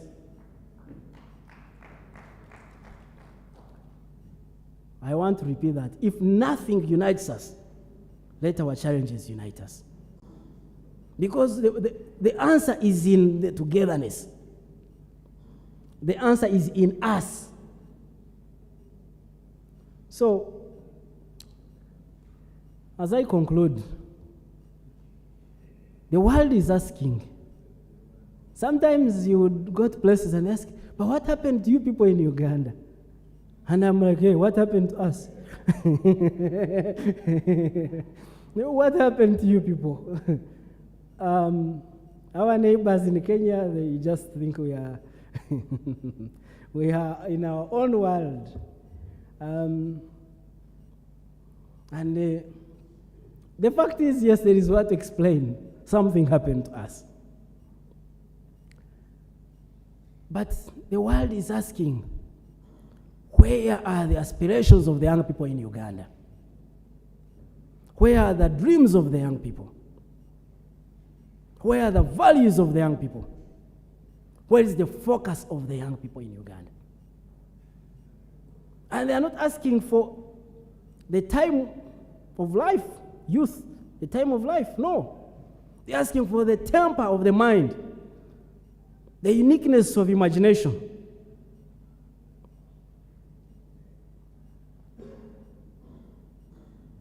The predominance of courage over timidity.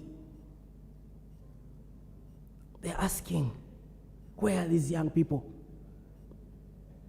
Where is this appetite for adventure over the life of ease? Where is it? And that's what they are looking for. And it's right in there. It's just deep in us. We only need to get to these conversations and we talk about these things. When I was coming in here, I chatted with the Honorable Court briefly there. And one thing that that quickly came to our conversation.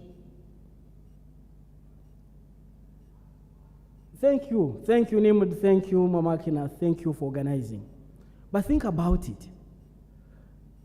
If, for instance, the donors withdrew all their funding for organizations, just like we saw DGF close.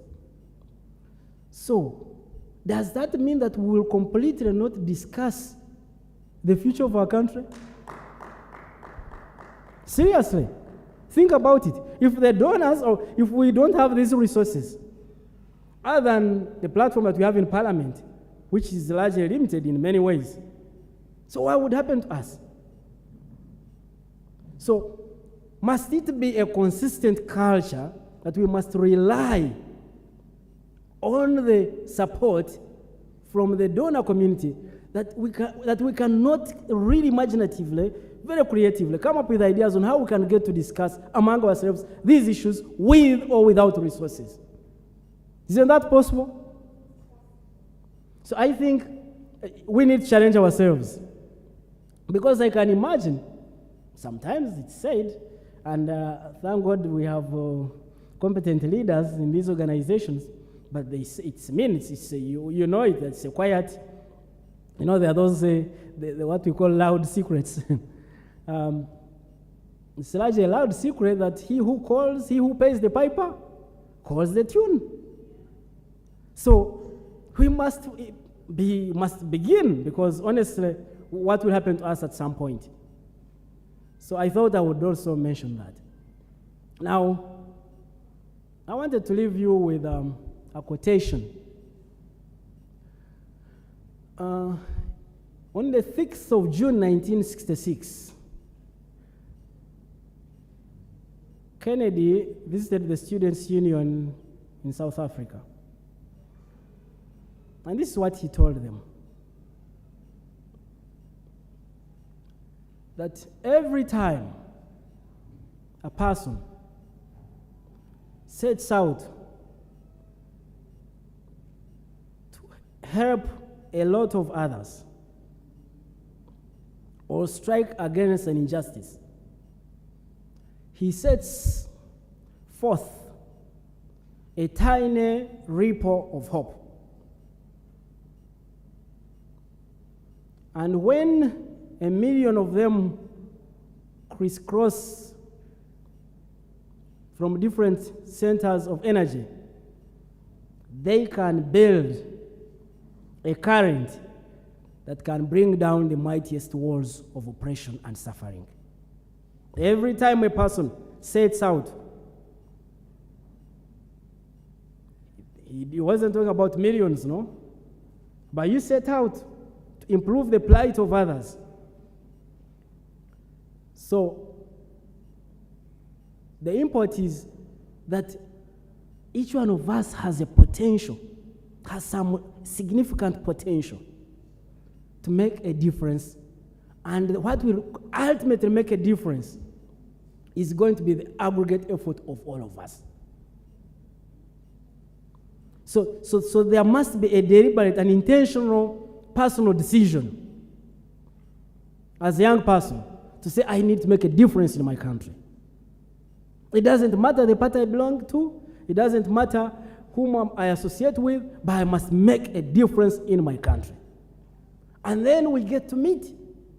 And then these ideas shape in a very smart, and now we have technology, in a very smart way, the future of our nation.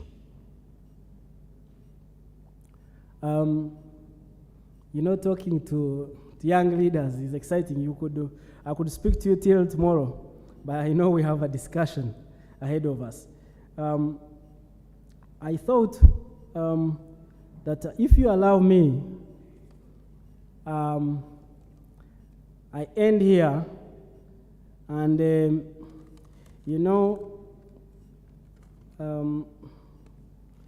for some time I was also paid, like my colleagues now, for talking, and that was that's the way we earned.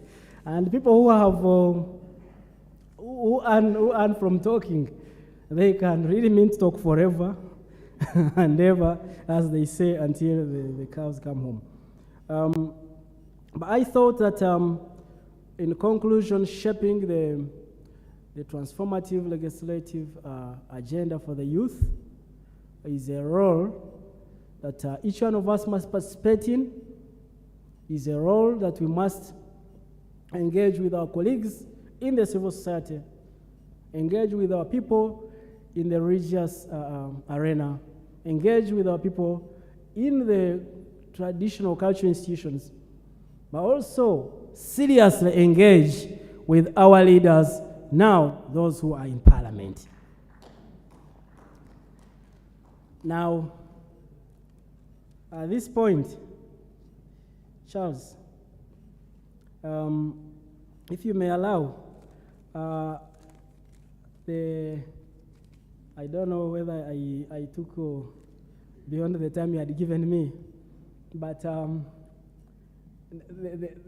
Honorable said that the reason the ladies were not up was the tune of the song. Now you are going to put our DJ in a very difficult position for 1 minute. Yeah, for just 1 minute before I call Charles to conclude. But I pray to you, I appeal to you, ladies and gentlemen, that let's do whatever it takes. Let's engage in so many ways. Let's talk to each other. Let's chat among ourselves. Let's find ways of fixing our own country. We can make it, and we shall make it. I thank you very much. So DJ, maybe you can give us I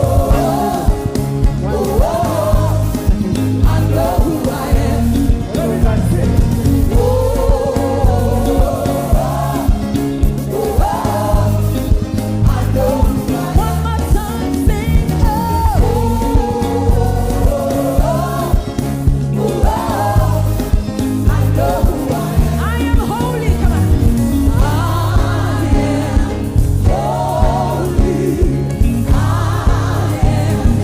Righteous.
Honorable Gerald Karuhanga, thank you very much for your sharing. Thank God you didn't pass your time. You actually took, I think, 37 minutes, and yet we allocated you 45.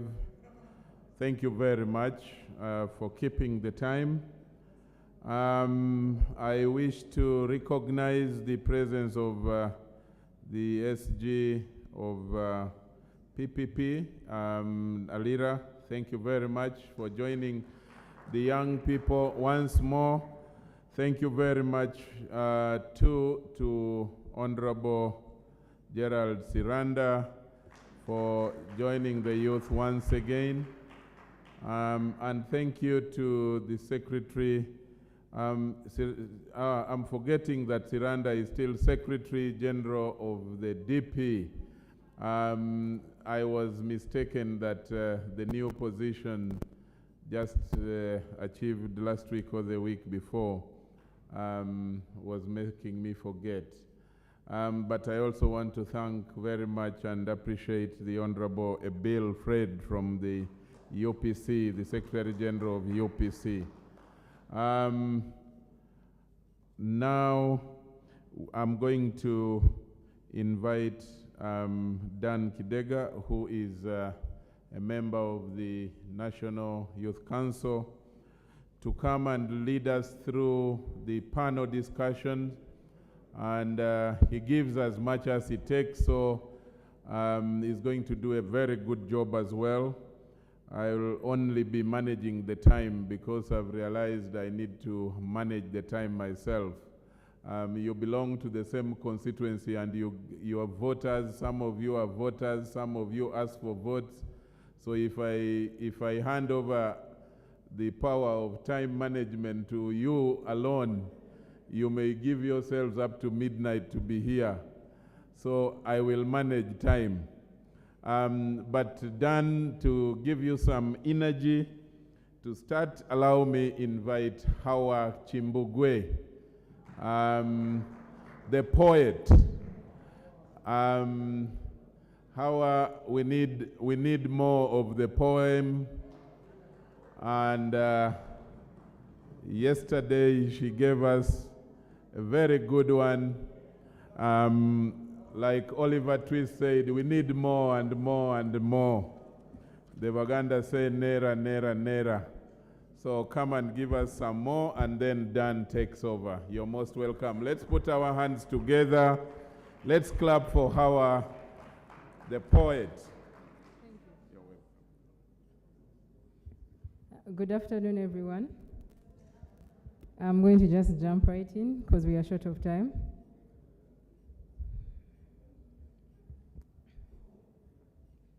As I stand and walk down this red carpet, flamboyantly placed in this stunning velvet, placing at a rate that makes you doubt Newton's first law of motion, so content like I own pound-making machines in my basement, I have nothing to lose. When you look at me with those squinting eyes because biology composes my stature and I am scientified by nature as if God bestowed my existence to show off, I have nothing to lose. When with gentleness of supreme strength I indulge calmness deep in its depth, so humbled like I'm about to be crowned as the next Nabagereka, and you wish you would shoot me dead because I behave like I'm the only female residing in the mighty planet of Mars, I have nothing to lose. When you question my fashion that I express my love for style and poetry, and you wish you would shoot me dead because I behave, because I can represent and become richer than Oprah Winfrey in just hours, I have nothing to lose. I really have nothing to lose. I don't pretend to be someone that I'm not. My life's gangster. I alter imagination into reality. I am too complete to compete. I am loved, adored, and cherished above all things by the creator of all things, who's greater than all things. And perhaps you are my reflection.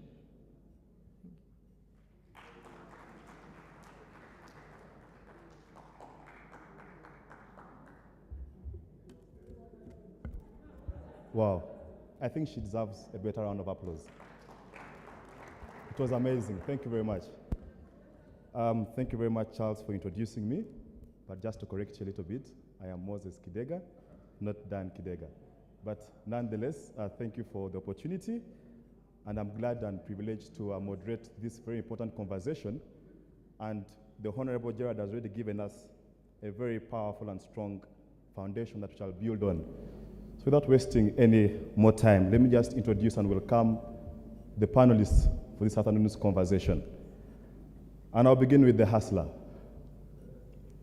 A former porter, garbage collector, and now a member of parliament, the Honorable Bernard Odoi Mutusa,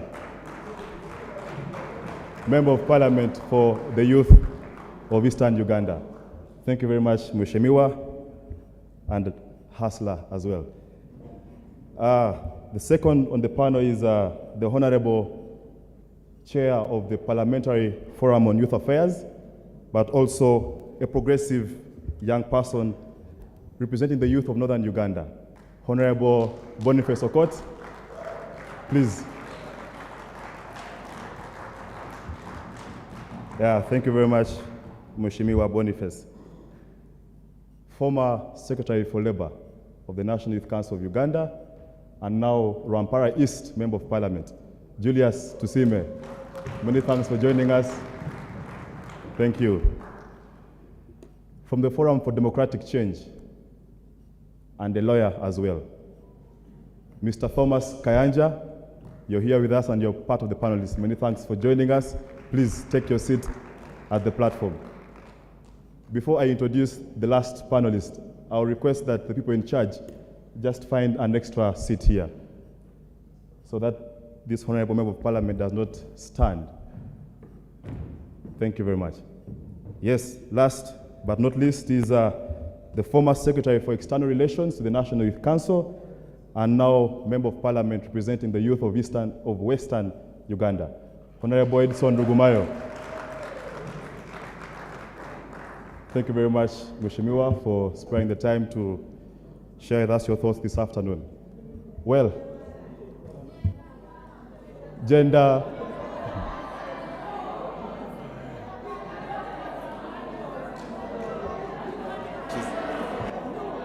Akina Mama. We don't have a whole male panel. Okay. No. Can you stop me? Can you stop me? What a young woman. All right, so now I am being faced with a controversy to deal with. Colleagues, allow me to call you to order. Ladies and gentlemen,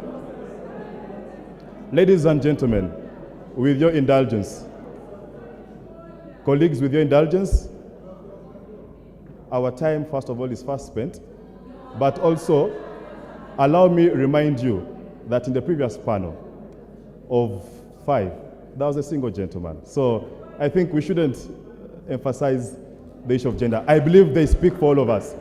They speak for both the men and the women. All right, colleagues, you see,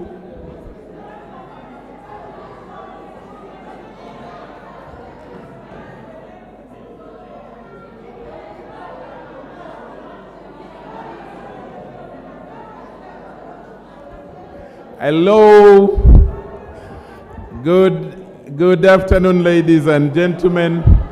Let's listen. Look. Democracy starts with a dialogue. Let's discuss. Let's find a solution. Shouting and heckling does not help. Now, imagine you're flying and you hit turbulence and you are in charge of the plane and you are up in the air. Do you just let the plane just dive upside down or you solve the problem? There is a problem we have identified and we need to solve it. Now, here is the thing. Let's get a solution. I hear you. And you young people know that I've been your ally First, if you check on your program, there was supposed to be the Honorable Nyamutoro. Now, the Honorable Nyamutoro, who was supposed to be on this panel, did a swap with the Honorable Boniface. That was yesterday. That's how we found ourselves in this situation. The Honorable Boniface had his Committee of Science traveling to another parliamentary duty. And then they swapped, and Honorable Nyamutoro participated in the discussion yesterday. It wasn't by design of the organizers or any one of us here. That's one. We agree on that. Two, this morning, and let's be honest with ourselves, ladies, my sisters, we agreed, I participated. Let me tell you what happened. We said there was a discussion on feminism. I personally said, what does the Honorable Edson have to discuss with feminism? I removed the Honorable Edson from the program on feminism, and we had an all-female participant on that panel. We did that deliberately. Now, wait. We did that. Now, we agree that you are not happy with that. We are...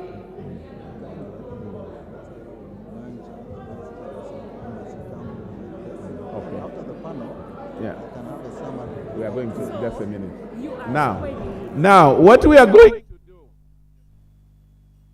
what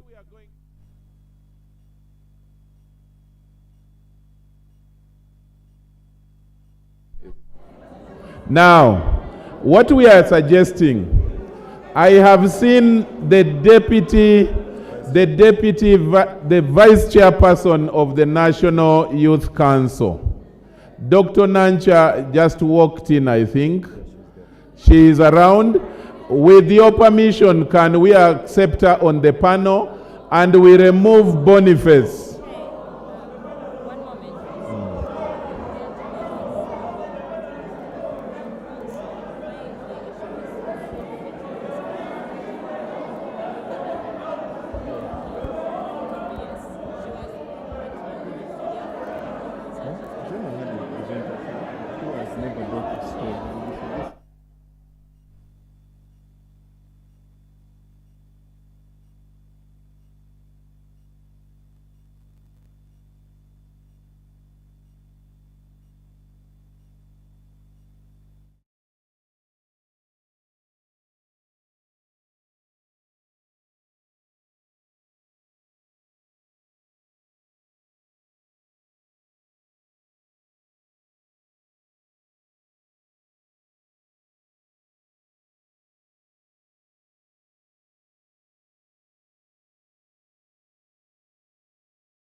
The young person out there, to the Ugandan out there who has no understanding about the content of this document, the content of your agenda for the next 5 or so years, what do you have to tell to them? What does the youth agenda entail? Just to kick us off. The youth legislative agenda. What are the contents?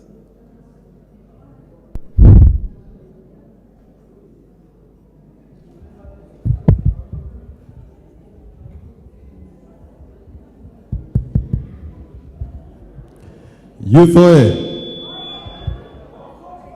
Youth oye!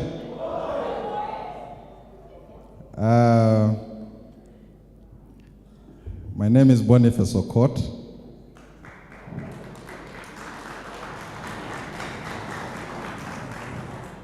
I'm the Member of Parliament representing the youth of Northern Uganda, and also the chairperson of the Uganda Parliamentary Forum on Youth Affairs. I must admit that I'm very privileged to be on this podium this afternoon, and I'll go straight to the question that I have been asked. But I also acknowledge the presence of our development partners here, and of course, the youth leaders who are present in this room. I acknowledge you. On the 9th of August this year, I moved a motion on the floor of Parliament,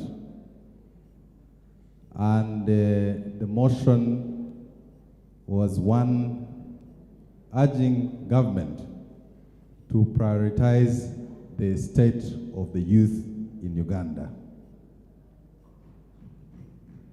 The genesis of the motion was as a result of numerous convergences with the rest of my colleagues who are also here on the panel.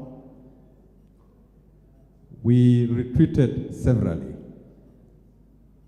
When we got to Parliament, just like Honorable Gerard Karohanga stated, usually you'll quickly realize that there are only 5 representatives of the young people in a parliament of about 529 members of parliament.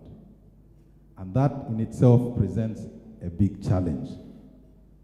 Because, you know, Parliament is a house of numbers. Without the numbers, you are absolutely doing nothing. You have to go home. So the essence or the philosophy of the Forum on Youth Affairs in Parliament is for us to mobilize the numbers. So I'm very grateful that in this particular parliament, the youth members of parliament were able to mobilize 200 MPs to join the youth forum. So we noticed that that was the beginning of our push in our effort to empower the young people and ensure the youth agenda finds itself in parliament. In our motion, we raised 4 thematic areas. And these thematic areas were as a result of engagements with many sections of the young people. I acknowledge, for example, in this room, the structures of the National Youth Council, who are ably represented by you, the delegates, the structures of the youth in political parties, the structures of the youth councillors. So, and also in our campaigns, we were able to interact with many young people, and that formed the 4 thematic areas in our legislative agenda 2021-2026. So we actually already have a legislative agenda. And the essence of the legislative agenda is that we are only in Parliament for 5 years. So without a direction, you absolutely have nothing to achieve at the end of the day. So we needed a document that would guide our work going forward. So fast forward, these were the resolutions of Parliament as regards to the core thematic areas that we raised. The first one was, I will simply give an overview, like you've asked. Our first issue was on youth unemployment and also the well-being of the young people, the socio-economic state of the young people. And this is what Parliament resolved. You can find this document, it is available on the Hansard. That government scales up interventions for youth in skilling, employment, and livelihoods by ensuring that all forms of financing are significant, accessible, and affordable with a dedicated and ring-fenced quota for the youth. That was resolution number 1 on employment. The details are numerous, probably we'll discuss in the course. The second resolution of Parliament was on our question of the social services of education and health and how they were responsive to the needs of the youth. In health, you know, there are issues SRHR, which I don't want to delve into now, HIV and AIDS and mental health and so on. Education, scholarships for young people, student loan scheme and the rest.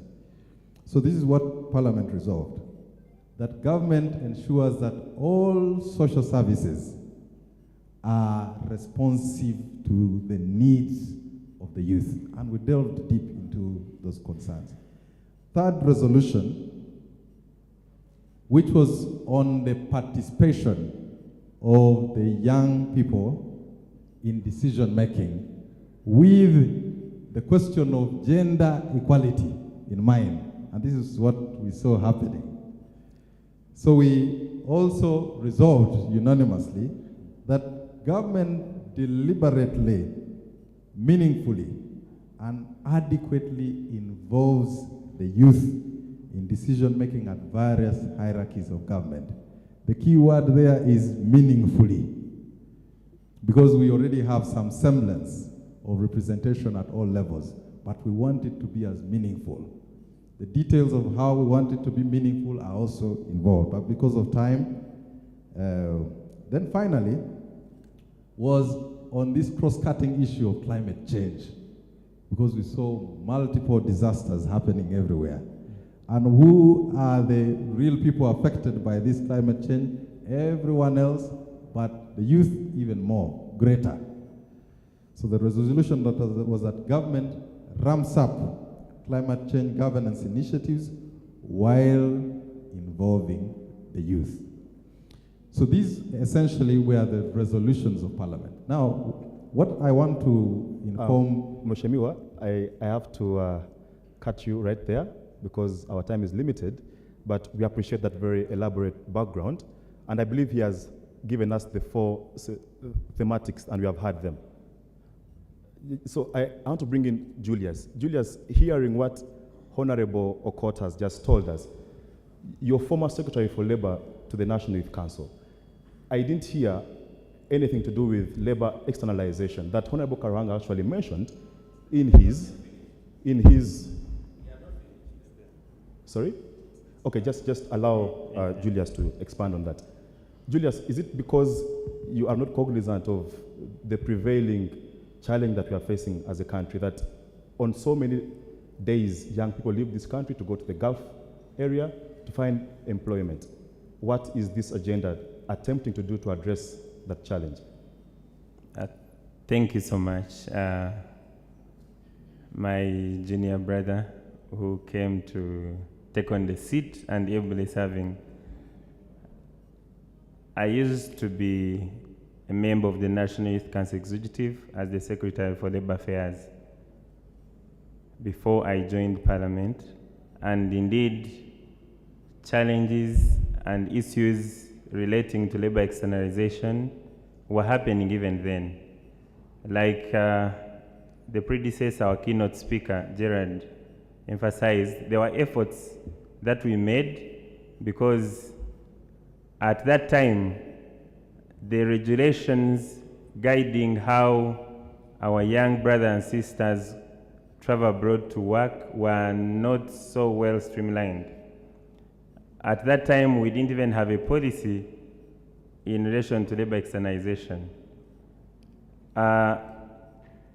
If you had allowed a colleague, but I know it's just because of time, he would have delved in ably, but in this parliament, in the legislative agenda, we have a component that tackles the livelihoods of the young people, and therein we ably pushed and discussed the issue of labor externalization to an extent that it resulted into the amendment of the Employment Act, where we are looking at how we can verify and have a system that checks how our young people, ladies and gentlemen, can work abroad, how we can ensure that their contracts are clear on what they will be doing abroad, how they will be paid.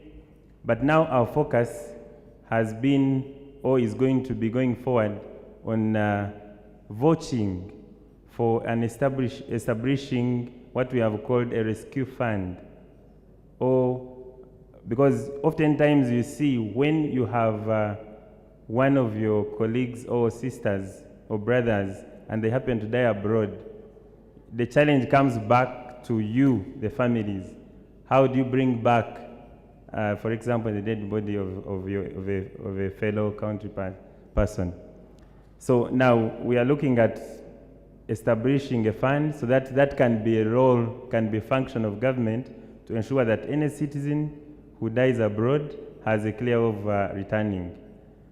Some of us, we have reservations indeed on labor externalization, but it takes us back to the root causes, unemployment.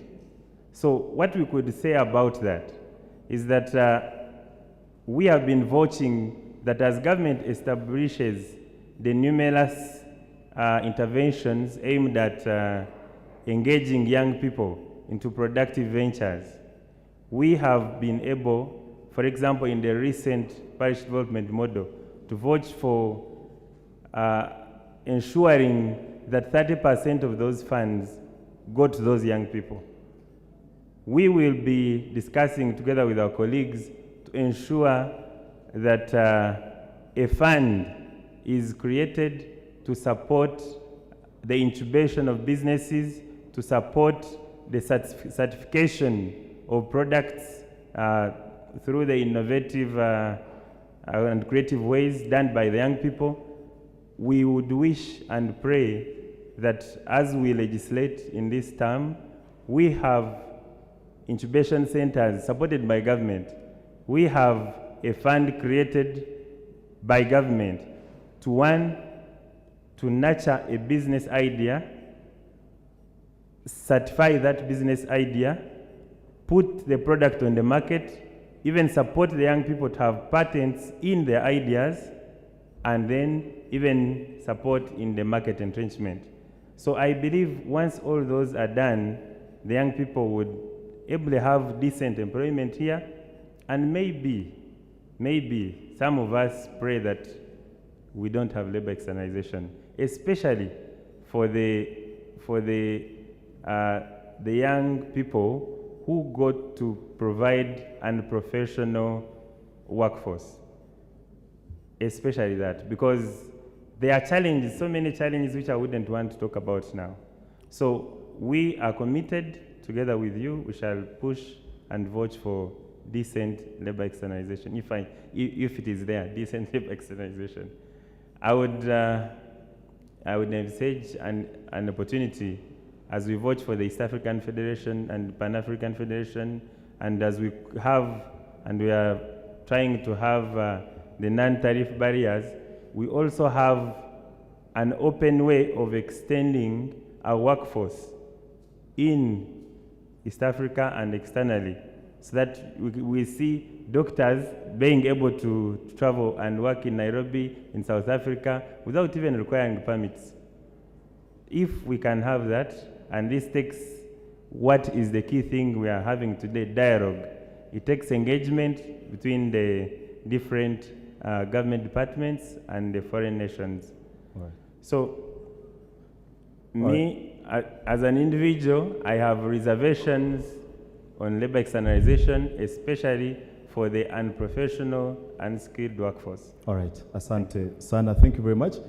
Honorable Bernard Odoe, I was reading your CV just here, and I got to realize that you employ over 50 young people in your company.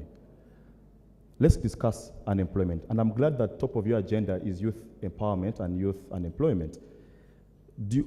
And this comes at the wake of government not refinancing the youth livelihood program, but also programs like the Youth Capital Venture Fund seem to be taking a backseat.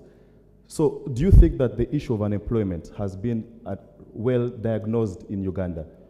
Do you think that our government should take the approach of empowering the private sector players like you so that you can expand your businesses and create more jobs?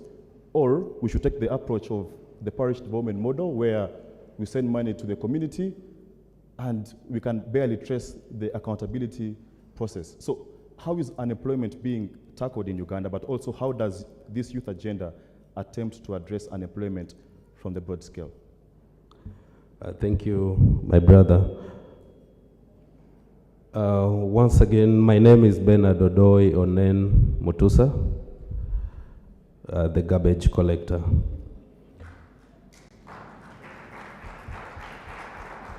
Thank you. Aware that a country or a community or a society is not an inevitable eventuality of physics, but choices that we make individually and collectively. As a generation, I can't agree with the model at hand of PDM for reasons that are obvious. In theory, there is 30% supposedly meant for the youth. But if you go down to the parish levels, that is not a reality.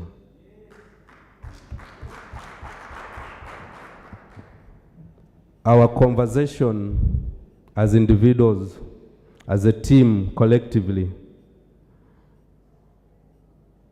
should be to change the policy, should be to look at partnering or partnership. I want to give you an example of our neighborhood, Kenya, where the youth has a segment of 30% of all government procurement opportunities, clearly written in black and white. How do we come up with a good idea of PDM? And the core of our population, the youth, are not catered for. The young people, I think, occupy the media space to the extent of 70%. I believe collectively the task is within us to push, to demand, to lobby, to ensure that we get to our rightful place of offering leadership to ourselves and those who have given us mandate by starting with the available projects that government has earmarked for this country. Anything short of that, I think we are losing the direction, individually as a leader and collectively as a generation. The people who gave us the mandate, the people who would get hope from us, are not getting that hope. And so for me, you look at our country where all the subsidies, tax waivers are given to anyone who falls under the quotient of investor, even when they come here with just 20 million shillings. A young person, wherever they are, citizens of this country, are not considered at the table of decision, and this frustrates businesses. I want to again make reference to good programs like YLP, a good program meant to support the young people and jumpstart the economic development. But the stringent requirements put in place for an ordinary young person who has just graduated the other day, the demand for land title, the demand for bank statement, has left all of us out of the decision-making table of this country. All right, thank you very much, Hustler. Dr. Nancha, if I don't bring you at this point, I'm sure my friends might crucify me once again. So let me just bring in a female voice. Esther, if Mwalimu was alive, Nyerere, I mean, he would be making 100 years. Nyerere one time said that for development to be sustainable, it must be people-driven. As a member of the National Youth Council, looking at this document, is it representative of the views of the young people? You're at the helm of a structure of over 6,000 leaders. The views you gather from these structures, are they being represented in this document? Would you speak with confidence that this is our document and we own it, our agenda is right there?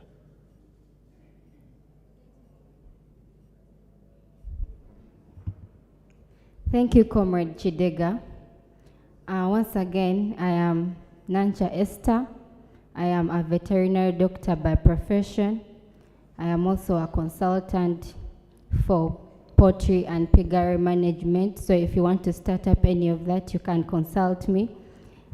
Yes, Comrade Onen is laughing at it, but that is it. And I'm the vice chairperson of the National Youth Council. And I'm a farmer, like some of you here. I also interest people into farming because it's my profession. Thank you for the question. But yes, the legislative agenda tries to solve some of the issues that you have as the young people of the country. Being a leader of the National Youth Council, my mandate is mainly to mobilize the young people, unite them, and try to engage them in activities that benefit them, not only the leaders, but also all the young people in the country, regardless of whether they are in the leadership position or not. So the question of the legislative agenda, it is really, it tries to solve some of the problem, but the only issue that I see is that most of the young people were not consulted at it. I don't know how it was brought up. A few people were consulted. There are most of the issues of the young people of the country that are not captured. And then the young people also do not know about what is really happening, what is being legislated for them. I find it important to inform the public. I think there are very many ways through which the young people, they have very many platforms through which they can be informed of what is being done for them. To tell you the truth, it all starts with the young people owning what we are doing for them. To the Parliamentary Youth Forum, even if we try to bring up policies for the young people, however good they are, but if we do not inform them and we do not involve them in the process of formulating them, they can never own them up, and at some point, the outcome of whatever we have drafted might not be 100% fruitful, or we might not actually benefit from it 100%. But the document is good, however, implementation and sensitization is key. It should include not only the young people, but the women being majority, the young females, especially during the COVID period that we had lots of the young women affected. We had lots of school dropouts, mainly young girls. We had lots of teenage pregnancies, mostly young girls. All those issues, SRHR issues, are key, and they must, the word is must, be solved. They must be included. They must be included, and for sure, if we are to solve any of the issues of the young people, we should not leave the women behind, but we should not leave the men behind too. We must give men a role to play in all these other issues, SRHR being one of them. You get? So that is my view. Wow. Thank you, Comrade Chidega. Wow, wow. Thank you very much, Dr. Esther. That was rather very amazing. Mheshimiwa, Honorable Edson Rugumayo, let me come to you. Comrade Okot mentioned clearly that agenda number 3 is about political participation and decision making, that you must include people in decision making at governance level. And in your document, you mentioned the National Youth Council as one of your key structures that you use to gather the views of young people. The National Youth Council, its existence is in question, and by that I mean the merger, yeah? It has been along the corridors of Parliament, so perhaps you need to respond. Should this institution that you rely on to gather views be merged, then what then is there for you as an alternative? But also the issue of the capacity of these institutions. Do they have the capacity to actually offer you a backbone to mobilize data and feed you with this information so you can guide your agenda? So just those two issues, as you as well give us your comments regarding this particular document. Thank you. Thank you so much, moderator.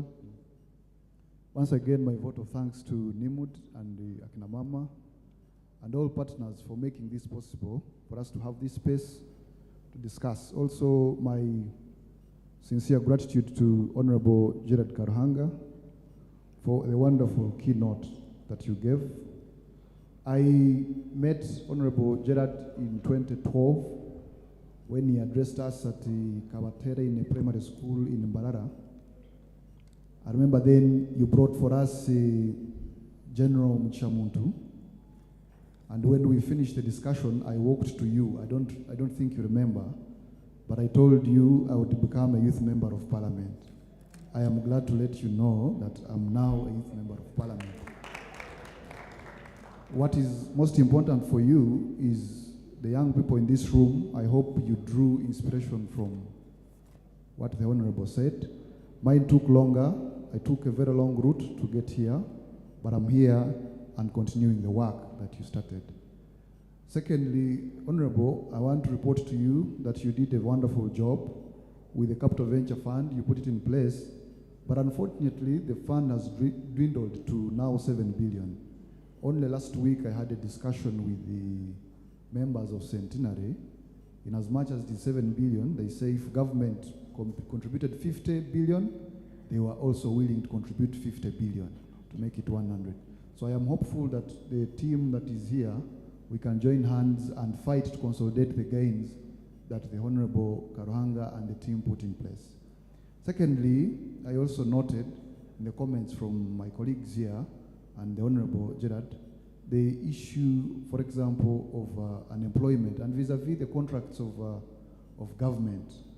Now, I want to also inform this House that the Honorable 11 members of Parliament of the 10th Parliament made a wonderful stride for us. They passed an amendment to the PPDA Act.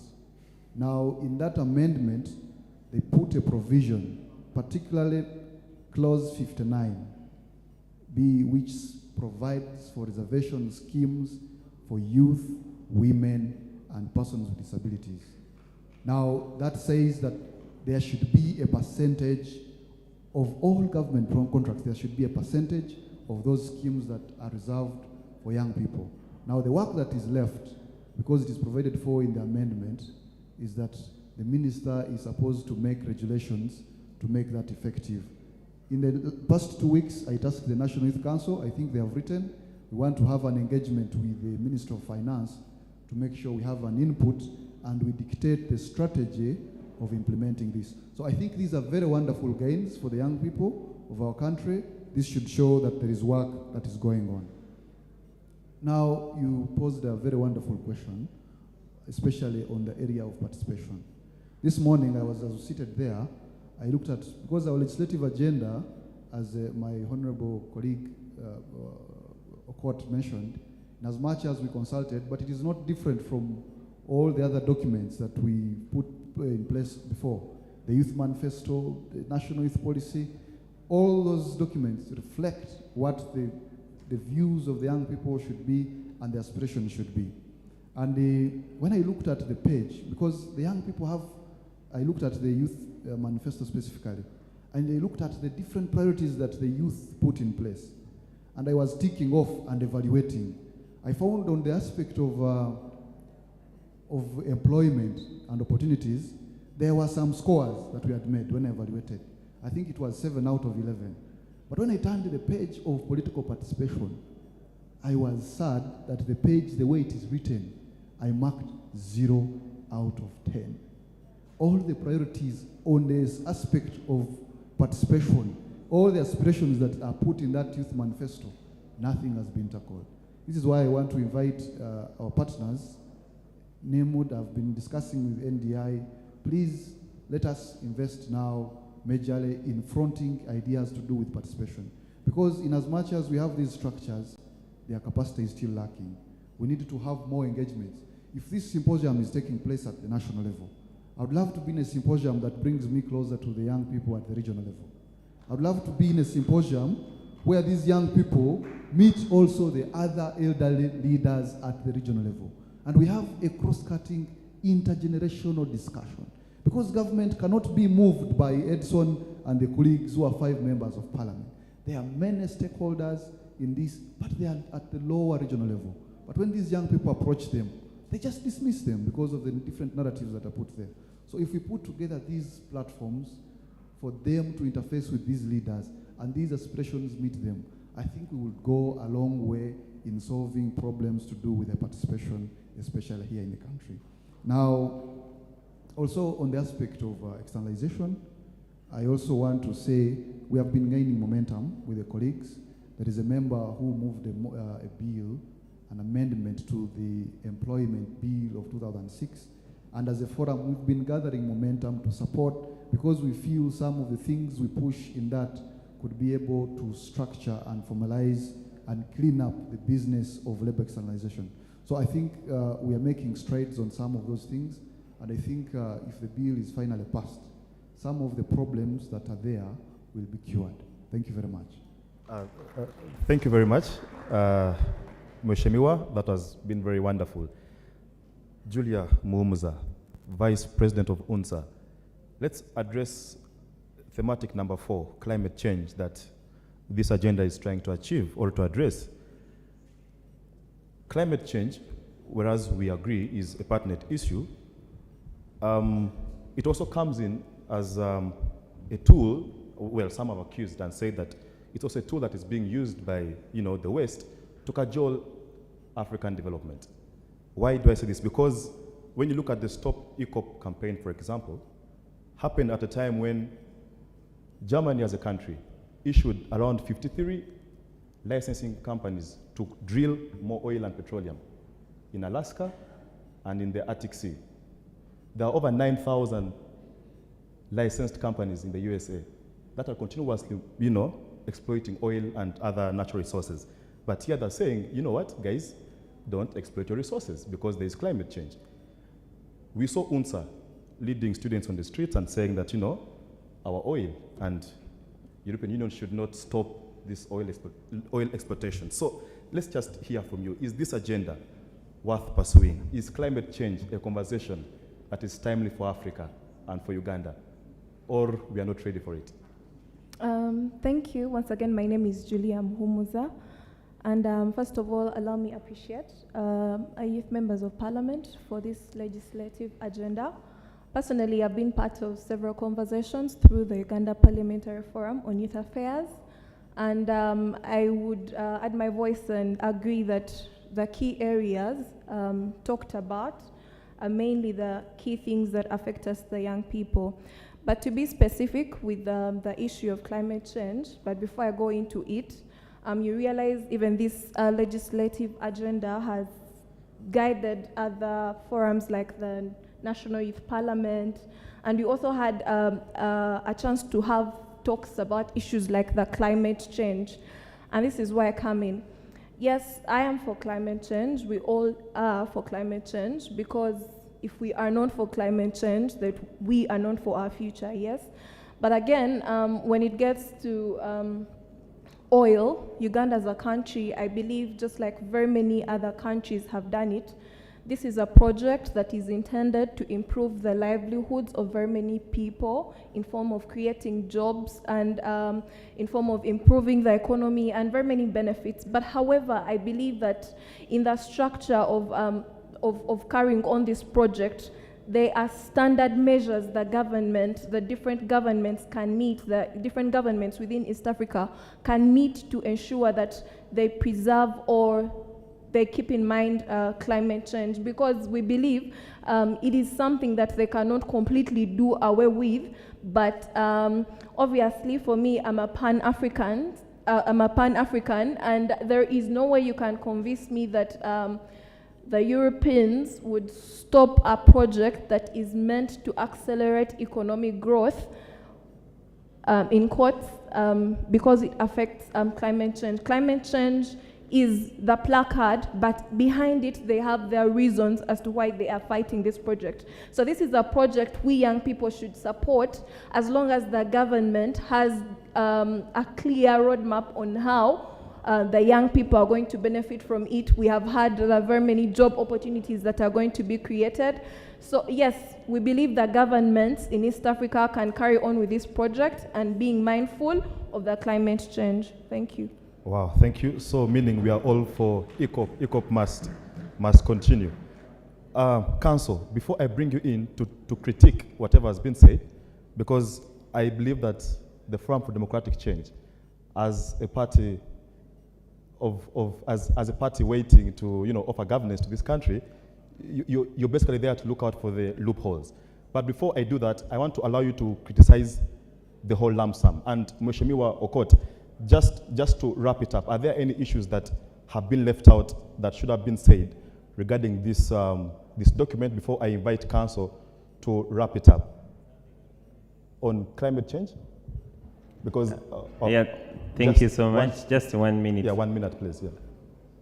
Uganda and the world at large, in the face of disaster, we've been having challenges, and oftentimes the magnitude and the impact of those disasters is immense. At times, lives are lost, livelihoods are lost, and we see agencies, government coming in to do response. So, as we talk now, we have voted for the establishment of the Disaster Risk Management Policy 2022, and therein we have a component that is aimed at strengthening disaster preparedness. In this component, we have what we call the forecast-based mechanism, a system that is being built by a consortium of agencies, including Uganda Red Cross Society, OPM, UNMA is Uganda Meteorological something, and NECOC. NECOC is a regional corporation that gives alerts in relation to climate and disaster. So once we get back into parliamentary business as the youth legislators, we shall continue to vote, one, for the establishment and ensuring that the contingency fund is actualized, the releases are made, because in our planning, in our appropriation, we put a contingency fund. However, the releases have not yet been made, so we shall ensure that those releases are actually made. Two is to ensure that anticipatory actions and funds to enable strengthening a system that is able to determine, predict the kind of magnitude and impact of disaster and where it will actually happen. The funds are created in relation to the disaster risk management policy that we have recently enacted. Thank you. Wow, amazing work right there. So, Honorable Court, just sum it up, then I invite Council just to critique whatever you guys are doing. Thank you. I would have loved to speak after the criticisms from my brother here. Which is okay. With your But I'd love to make a few comments. First of all, by appreciating all the submissions that have been made, and maybe reinforce that one, our legislative agenda going forward is not cast in stone. It is a document that is still open to discussions, and that's why a forum like this is important. So we are still open to input, and as a matter of fact, we will ensure that the document is available to the organizers and also to the participants. Secondly, on the question of consultations, as a matter of fact, the constitution of the document was as a result of the different resolutions of the structures of the youth. I'll give an example of the National Youth Council of my good friend Dr. Nancha. As you're aware, the National Youth Council had council meetings in the different regions, and those resolutions were submitted to the forum. And so it is also one of the bases that we used to aggregate those demands. But also, this forum has close to 200 members of parliament who had actively participated in engagements with young people in their constituencies. So we had more than one retreat, severally, to listen to what the members, the young people at the grassroots had shared with their members of parliament to constitute. So perhaps if the audience is given an opportunity to read, you'll notice that there are more issues than what we can resolve now. It is a carefully crafted, listening to the issues, the voices, the youth parliaments, all resolutions of different youth meetings are attached to this particular document, and you'll have the benefit to look at it. The other issue is on labor externalization. I also want to allay any fears that the issue of labor externalization was not touched. It was actually comprehensively handled with retreats specifically to attend to this issue. My brother, Honorable Edson, has mentioned the Employment Amendment Bill, but also importantly, there were two core resolutions that we continue to export labor to countries that we don't have bilateral labor agreements with. So what are we doing?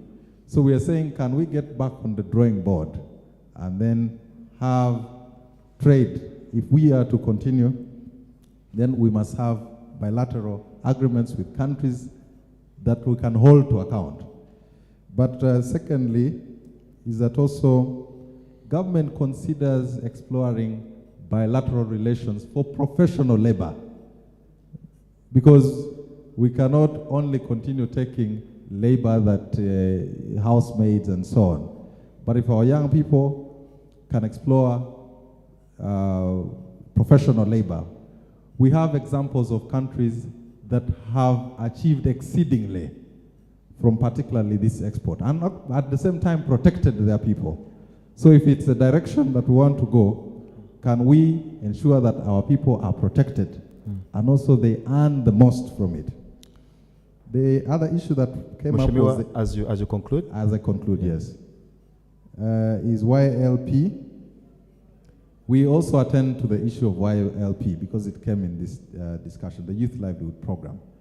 As you're aware, government had said they would collapse all these funds and put it in one basket called the Parish Development Model, and then send to the different parishes. But the resolution, our resolution was clear on the floor of Parliament that government should never ever again decide to resolve any program without a phase-out strategy. Because if you have to remove the youth livelihood program and turn it into a fund and a parish development model, and you have not given the young people who had initially benefited from this scheme alternatives, then what are you doing? You're simply killing initiatives. So Parliament agreed unanimously that this should never happen. As a matter of fact, when the minister was challenged, just 1 second, I know it's already done, to respond, the minister said that 18 billion shillings is available under the Youth Livelihood Fund for it to resume. So these are ongoing discourses that we need to have with the National Youth Council and other structures on how best, because we are saying it has to be recapitalized. I could also speak about the Youth Venture Capital Fund in the 1 second that I had asked for, by saying that there has to be a link between the Youth Venture Capital Fund and the youth themselves.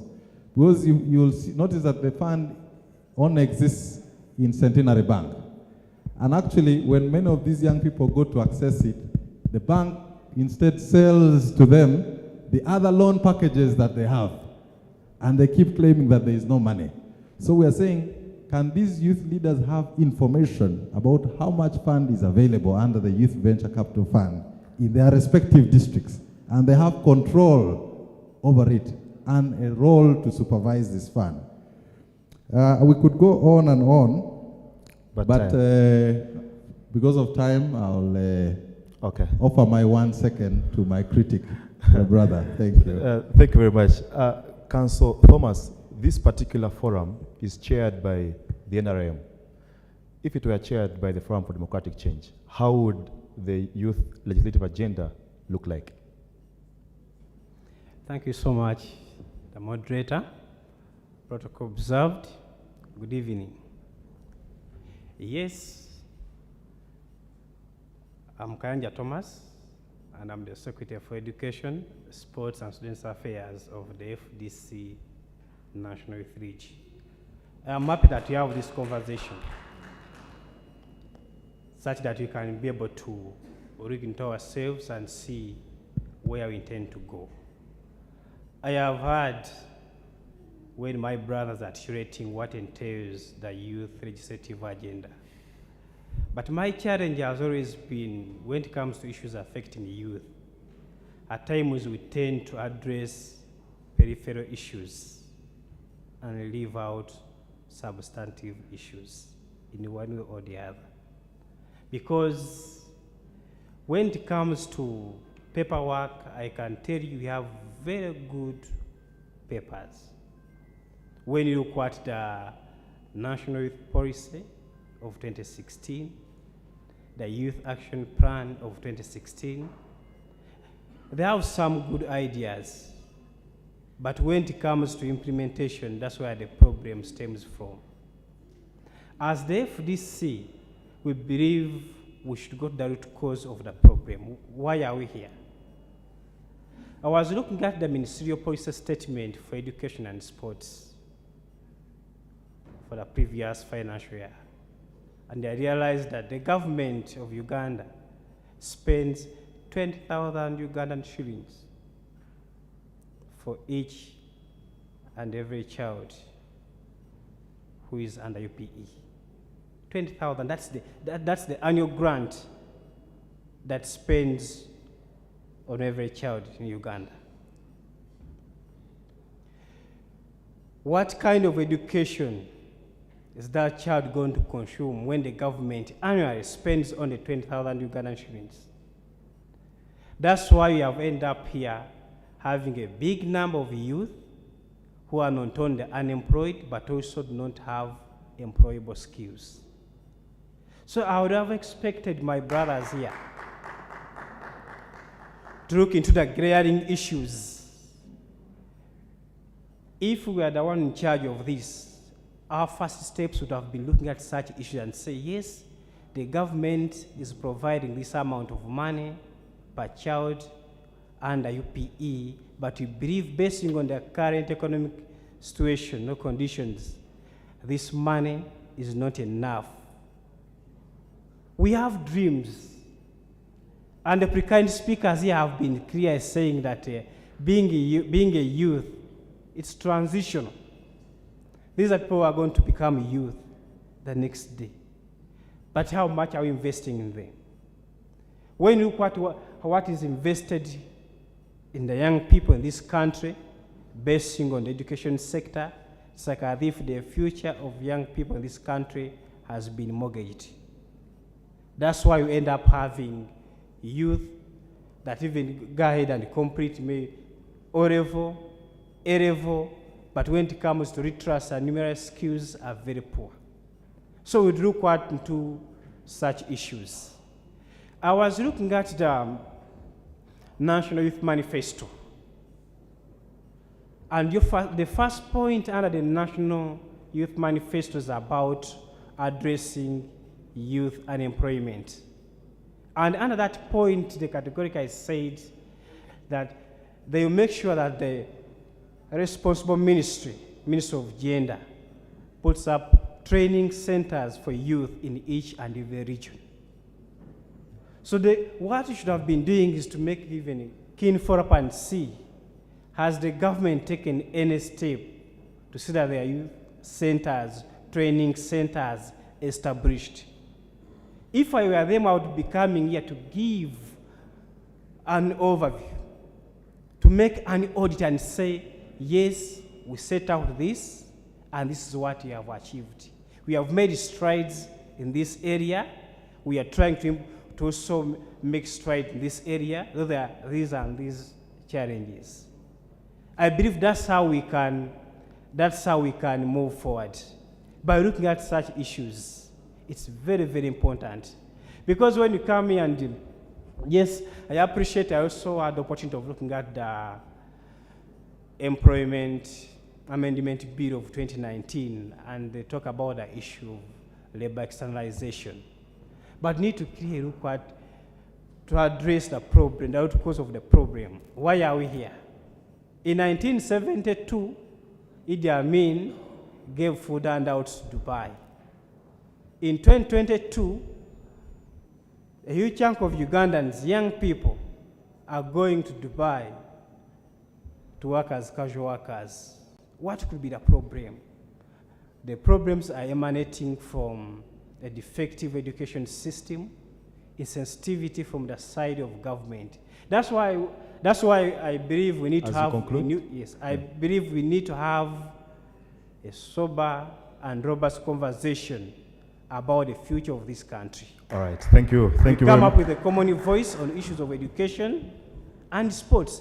Last, as I conclude, when you look at a sector like sports, Uganda as a country right now, we do not have any national functioning stadium. Yet the government has the capacity to build stadiums in each and every region in this country as a way of promoting talents. Those are the credible and glaring issues that I believe my brother should address their minds to. Wow. Thank you. A round of applause to this amazing panel. Thank you very much. So we shall take 5 questions from the audience, but bear in mind that the Honorable Gerard Karuhanga equally gave us a keynote. So if you have any questions to Honorable, you can as well direct some to him. So we shall take only 5 questions. And I request someone to help us move the microphone. So shall try to really scatter the questions around the entire room. So I'll pick one person from this table. Yes, Comrade Wanyera from this table. Chairman Sevier from that table. Asima Fashimana, you've been speaking ever since yesterday. Here, let's begin from here. From Comrade Wanyera, yes.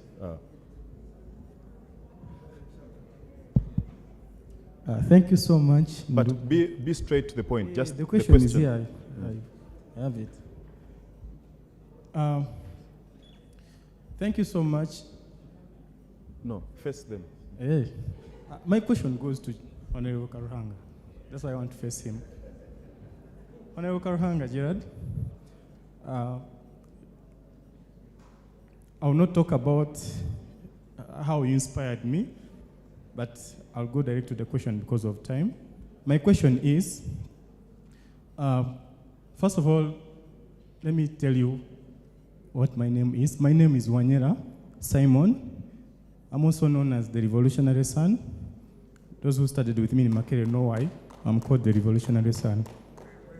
Now, my question is, you talked about challenges. That challenges should be a factor that unite us, the young people.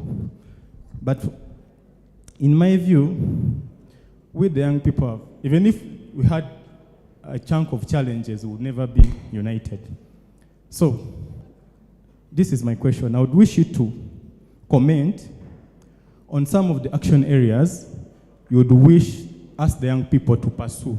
Thank you. So that we can get united. Thank you very much. There is a lady on this table. On that table, yes, this, yeah. Yeah. Thank you very much. Usinge Benedict is my name. My question goes to the youth legislators, ministers, because we are on the youth and legislation. What efforts have you put forward to curb the issues of teenage pregnancies, because it is affecting the youth very much?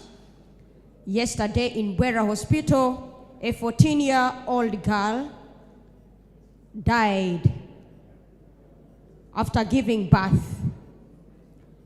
Under your docket as youth legislators, do you have anywhere to any slots under your docket to help curb this challenge? All right. Thank you very much. Question noted. Xavier.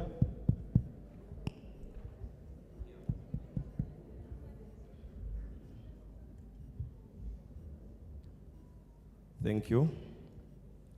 Rotomio Xavier is my name.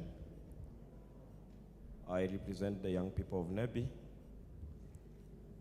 under the umbrella of National Youth Council, and I subscribe to NRM as a party.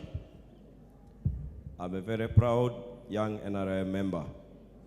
I want to start by appreciating Honorable Gerald for the efforts and struggle you made while you were in Parliament to make the young people of this country participate in business by bringing up the Youth Capital Venture Fund.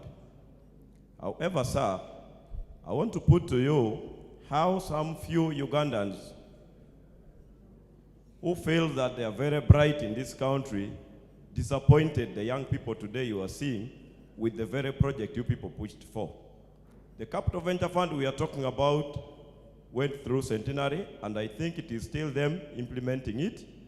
But trust me, most districts, centenary are doing contrary with this money. The young people who are applying for this money are being given a lot of lending policies which very many of us who never went to class or who do not have access to property are not succeeding in getting the money. Now, if my Honorable Edison is still pushing in for this money, how sure are you that we are going to benefit from this money, honestly? I am asking this because I am a young businessman who loves being practical with what he does. I want to ask you, Honorable, again, what will be the criteria of involving the youth leaders on what you are pushing for right now? Thank you very much. All right, thank you. Crispus, the table behind there, yes.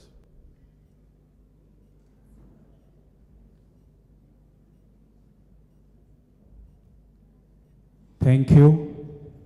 My name is Crispus Apunyo, the chairperson, Kola District Youth Council. I would love to first begin by commending and appreciating the legislators who are in front for coming with the key agenda for the young people. However, as a young person, I want to ask majorly how are the legislators, the young legislators who are in front there. The young people in this room are so much sure and are saying the representation you are making in Parliament is not appetizing. And as of now, what do you have in place to make sure that you bring that appetite that we are in need of seeing? Okay, thank you. Appetite is needed. So 2 more questions. We shall pick one from this lady. Unfortunately, we don't have much time. One from this lady, then from Okane Anywa, then I think, colleagues, you will allow us end there for the interest of time. Thank you. I knew you didn't give me a chance. I just grabbed, but this question is very important. 30 seconds, please. Thank you so much. My name is Kakai Nimrod. I'm a disciple of the NRM philosophy. My question goes to all the members of Parliament. I've just listened very good deliberations from the chairman. The region, let me narrate to East Africa. What is the agenda? Because you realize that issues that affect young people within our region are literally not so different. For example, the climate. I'll give you an example of where I come from in Amisindwa. You realize that the young people from Kenya cross to Uganda, pick firewood, pick trees, take to Kenya, and the repercussions of the environment don't spare any of us between the countries. What is the agenda of the MPs who are inside here on issues when it comes to region to help the young people in terms of climate and also trade, to enable trade within the countries, probably in East Africa? Thank you. Thank you. Thank you. The East African question, I think it has been noted. Let's have one from, okay, let's balance the age as well. There's this mama here. Thank you so much. Nachibuka Maxensia once again. I have a question to the younger legislators. I've been a beneficiary of the CDD grant at the division or district level for the women empowerment. Why is it that funds for youth are not free? They have to borrow and return. And basically it is for youth who have no jobs, who have to organize themselves into groups, and then they get that money, which they have to return back. How can that be done when there is not even education and sensitization before they get it? Can you do something to change that? One more thing towards what Honorable Karuhanga said. I want to speak to the youth about this advocacy. I think you have had a lot of experience. How he just got up and had these laws being passed in Parliament. Now, what is it that you are going to do through this training? Because you have this space, you have the opportunities, you have the support. What is your message? Crafting your message that you are taking back to the people is very important. And lastly, my sister Lynette said she's a full-time politician. I had forgotten talking about that. You can't be a full-time politician. You need to do other things to supplement as a fallback position. Politics is so stressful, especially when you are contesting and then maybe not making it. What is your fallback position? Volunteer, offer yourself for positions of leadership in other spheres outside politics. Thank you, Mama. Thank you so much. Thank you. Yes, lastly, from Okana Anywa, then colleagues, please, that will be the end of it. My sincere apologies, but I'm being told that time, yes, Okana Anywa is there. I'm being told that our time is fast spent and we need to leave this place. So that's the last question. Yes, thank you. Yeah? My name is Okane Emmanuel Anywa. Even the lady leader. I represent the young people of Gulu City. I want to send a question to the chairperson of Youth Parliamentary Forum, Mr. Okot Boniface, basing on the context that the regional MPs are in contact with, at the grassroots, the chairpersons of the sub-counties, youth. As well, they are supposed to be in contact with the National Youth Council Executive. And basing on the information flow coming from the vice chairperson, prospectively shows there's a communication gap. How is the Parliamentary Youth Forum? What plans have you set in place to organize a communication flow to gather issues affecting the youth from the grassroots? Okay. Yeah. Communication flow, it has been noted. Then, okay, because we began this conversation on some note, I'll end with this lady, just to wrap it up, so we don't face the same issue again. All right, just briefly. Thank you so much. I'd like to ask a question from Honorable Kaluhanga. To Honorable Kalhanga. He said, if nothing unites us, at least we should be united by our issues as youth. And I kept wondering, how do we draw a line between, because most of the people here are from the ruling government, and sometimes they feel like if they are to unite with people who are suffering, for example, the issue of violence that is going on, like people getting locked up in jail, and some of them have actually committed no crime and they are not given bail. Most of the youth here will not have the capacity to stand and be like, yes, I support my party, but what is actually going on is wrong. So I would like to know, how do we draw a line between fighting for our fellow youth, or together with our fellow youths and comrades, and not going against maybe the party, something like that. All right. Thank you so much. Thank you, bipartisan lines. All right, I think that is it. So, Honorable Gerard, we shall just begin with you, then we shall end with the panel. Yes, Honorable Gerard can.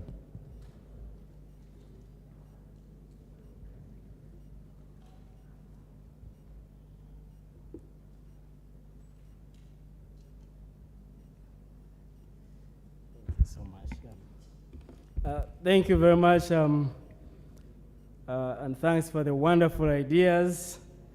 It's amazing. Sometimes we used to be on radios, and then you talk, and then callers keep calling.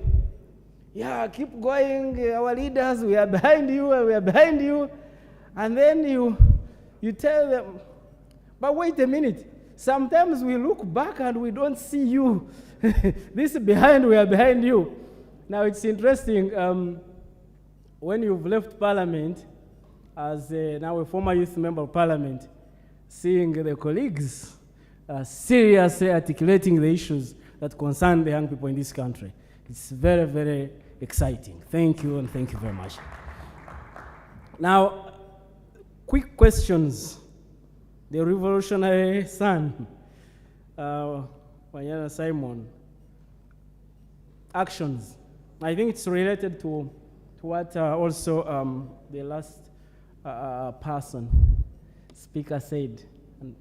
So I think what I really meant, and I still strongly mean, that the issues we face as a people, as a country,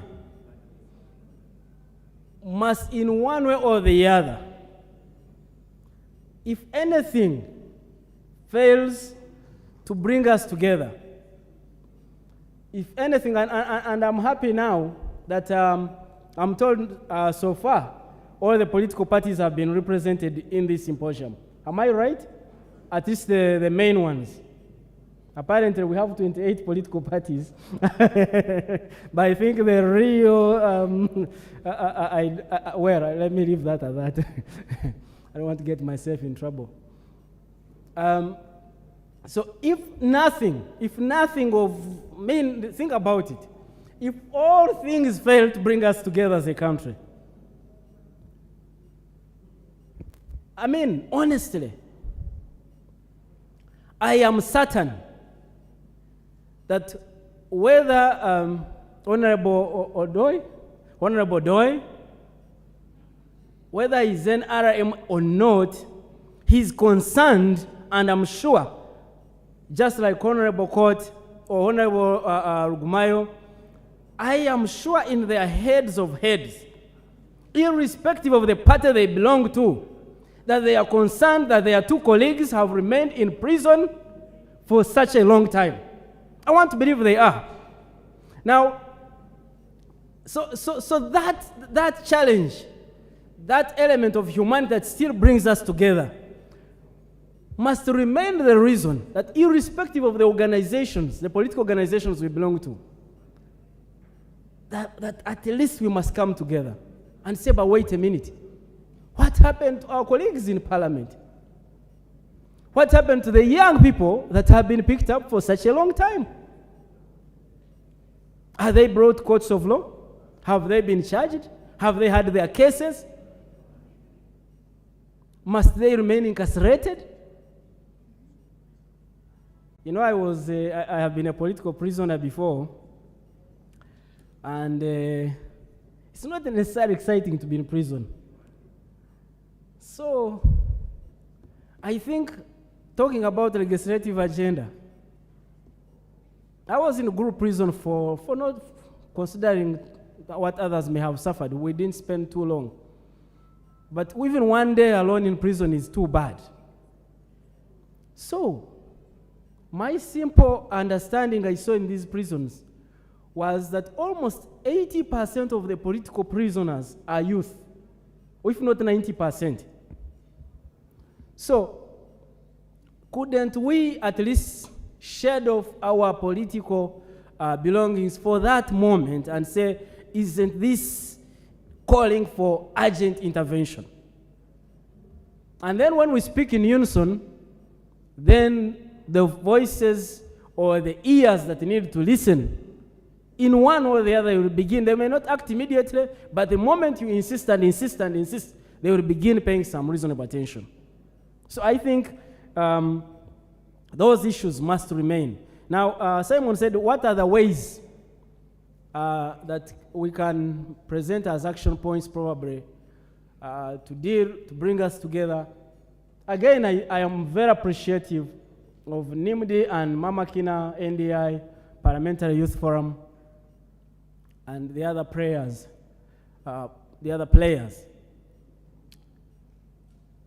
Why? Because ultimately, at least we are here these 2 days, yeah?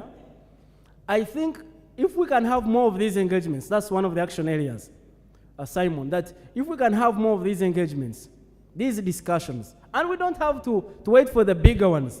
I'm glad you asked for the regional engagements. If there is a way, even at a level of even a sub-county, or even a parish, if there is a way we can have these conversations, man. I remember one of the people that inspired us when we were really young. I think when I was in primary, I would go and listen to our member of parliament then was Kategaya. And would just go and listen to him. Just listen. And ask him very, very cantankerous questions. And before you know it, the issues even in our own constituency or even in that particular locality, naturally, some leaders would pay attention to them. So I think the conversations must go on in one or the other. The other way, Simon, I'm still with you, a revolutionary son. The other way, I think we could also get support from our organizations is the ability by the institutional leaders, and here I mean large academic institutions, engaging the youth or leaders who live in the countryside. So each university or college has almost some largely semblance of a regional representation. So at least every university has some students from every sub-region. So meaning if there is a deliberate way of engaging those students so that during their holiday time, they could also go and engage the people in their very own regions over some of these issues. Because it's a cheaper way, but also an effective way of passing on information and engaging on issues that can be very transformative. And then the last one, of course, is the Parliamentary Forum. The beauty with youth MPs is that you are not very far away from what the youth have been going through, because you've just departed, you actually still with them. You've just been, you see, if let's say you've been in Parliament for 4 terms, by the 3rd term, there is a bit of socio-economic detachment from the, but the youth MPs, you've just You are still in your first term. So meaning you still appreciate very closely what the young leaders are going through or the youth are going through. So if we utilize that platform as Parliament and engage on these issues through dialogues, through calling press conferences, through insisting on certain issues, and you meet the speaker and say, this must be done, we want this as young people, I can assure you, I'm glad. And I think we should give it to them that they have been able to attract 200 members of Parliament to join the Youth Parliamentary Forum. I think that's a very, very, very, because that means that our issues now are no longer peripheral, they are no longer at the periphery of things, but now they can be brought to the center. So I wish they could be done. Now, lastly, as I end, you mentioned there was a question about the Capital Venture Fund. I think most of it was for continuation. The concept, how we conceived the Capital Venture Fund at the beginning, the idea was this young lady who wants to start a bakery, or this young man who wants to purchase a block making machine and has never accessed through any money, how can they start a business? Not any land title needed, not any, I remember at some point we even joked about it, at some point there are some youths, they went to a certain institution. Initially it was more than Centenary Bank. Stanbic was part of it, and was it DFCU? But eventually, I think, yes, eventually they settled with Centenary Bank. Now, one of the bankers asked some young man said, now, do you have a marriage certificate? And the young man said, now, marriage certificate, I need a loan. And do I really look? And the young man made it such a national issue. And remember, we really had to talk about it and engage until government had to lighten up a few things. Now, it's still a huge challenge, yes. And I'm glad the current youth members of Parliament are taking this very seriously. There must be a very deliberate, a very intentional engagement on lightening these prerequisites or requirements for obtaining or accessing that money. There must be a deliberate, because for some reason, we pushed government, they lightened just a little, but that was so little. So, and I know banks have this fear that, this is savers' money, now what shall we do when the youth don't return it? But one, there is a contribution from government. That's one. In most cases, 50% of what they give any person. Secondly, there are always ways of engaging people. I mean, think about it. I don't know whether if you've really been keen, I've seen there's a young bank called Black. Black had a very smart way of engaging ordinary people, and their projects are very successful. Actually, it started as, I think, as a non-government organization, and then it kind of grew. Now I think it's a bank. But they would find ways in even lending as little as 50,000 shillings. And the people would pay back. So there must be ways. There must be.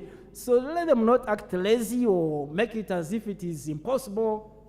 There must be some ways. So maybe, since I'm saying I will not probably share with you again today, there is one ray of hope I thought I should leave with our colleagues. From us now, the citizens. By the way, it's interesting also to cross over and join back. It's a price sometimes you have to pay when you oppose government, that you may have to cross. But it's a wonderful price, honestly. I think if you believe in what you believe in, pursue it, irrespective of the price. Now, when we were in Parliament, there was a very unbelievable issue. You people need to know about this. So, quietly, a scheme was done. Almost no one noticed. The citizens' power to make laws was systematically, deliberately, in a very, I think it was probably one of the smartest ways. That power was taken away. And how was it done? So they've introduced a law called the Public Finance Management Act. And in it, there was one sentence which stated that for any private member of parliament, so if I needed to call one of the members of parliament to present a law that I think is a good law, from here, this is what it stated. For any individual member of parliament to present or propose a bill or a law, they needed a certificate of financial implication from the Ministry of Finance. And that was a mandatory requirement. And so time went on, we would try to make laws and wouldn't succeed because they wouldn't refuse. They would just keep showing you they're going to give you the certificate. So a year passes, 2 years, 3 years, 4 years, until you give up.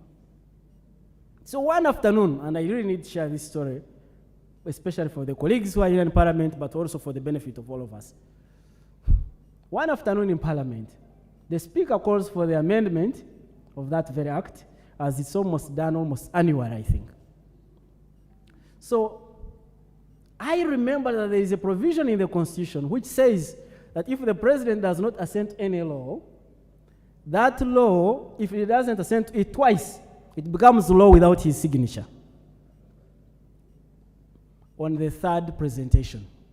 So he doesn't sign the second time, Parliament, by 2/3, yes, if it's passed by 2/3 of Parliament. It becomes law without the President's signature. So I appealed to the Speaker. I said, in the wisdom of the constitutional framers, they saw a situation like this, why should we insist on this Public Financial Management Act, which takes away the powers?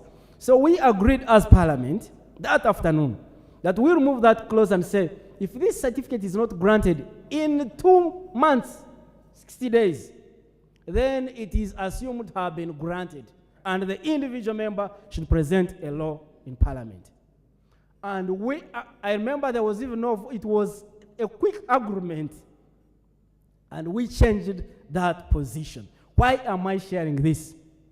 That even amidst very complicated situations, there are some baby steps we can push government to do. If we decide to make a difference for the young people in Parliament, on the legislative agenda, it is very possible to make some serious inroads. Thank you very much. It was wonderful talking to you. Wow, thank you very much, our keynote speaker. I think for what he has done, for the knowledge he has shared with us. Another round of applause, please. Thank you very much. Colleagues, our time is fast spent, clearly, so I'll give you each 1 minute. I know you're wonderful speakers. Just respond to any of the questions, just one question, not more than one, as you give us your parting shots, just in 1 minute. So I'll move like this, I'll move towards the end.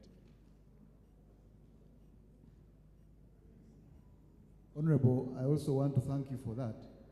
It's because of that provision that the local content bill was passed, even when the mover was denied a certificate of financial implication. Let's clap for him. Now, the moderator here had asked a question about the merger of NYC.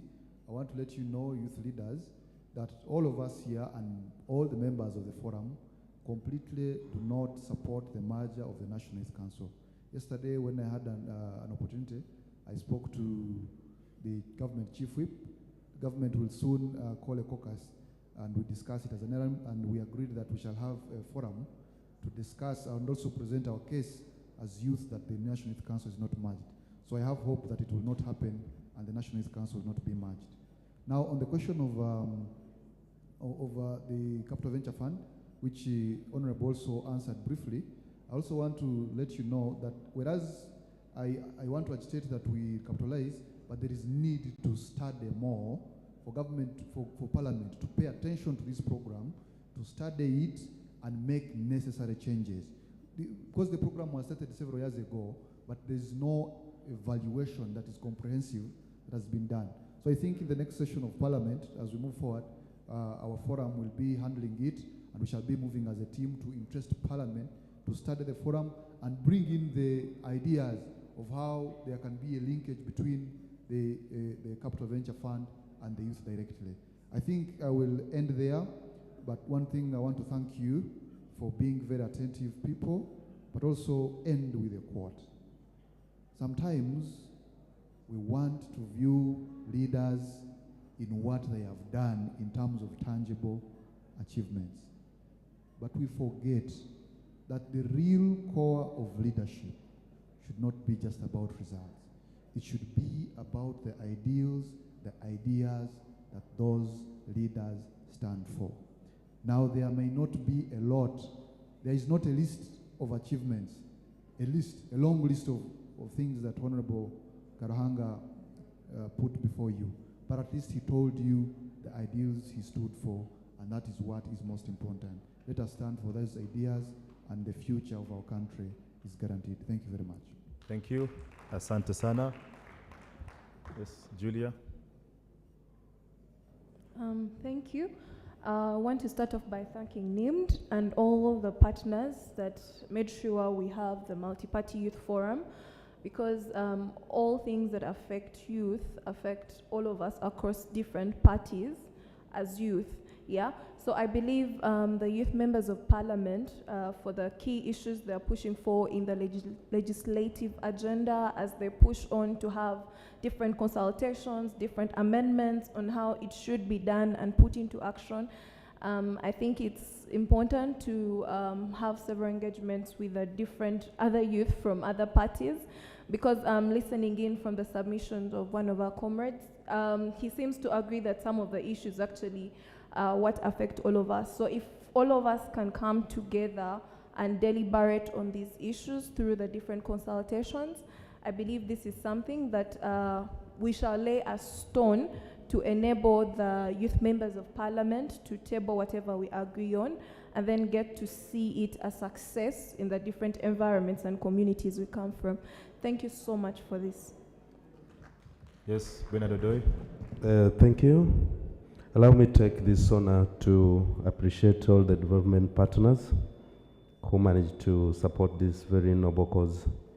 In a special way, I also want to salute Senior Counsel, Honorable Gerard. Thank you so much for serving this country. I wish to address the issue of teenage pregnancy, which actually skyrocketed during the COVID-19 lockdown. I think we have two approaches. One, we have to plan for those who are already victims, and also the other millions of girls and also boys, because we also have teenage fathers or parents. So for me, the issue should be sensitization, and also we need to find ways of supporting them. I want to give an example of my area, Eastern Uganda. We had a discussion with Bustema University and Stanbic Bank, and we managed to secure 100% scholarship for skill training for them. And as we speak, they enrolled and they are being skilled. I think going forward, we need to find a way of empowering them. As I conclude, the road to success has never had an elevator. We must be prepared to take the other option of stair and move to achieve our dreams. Thank you so much, and God bless you.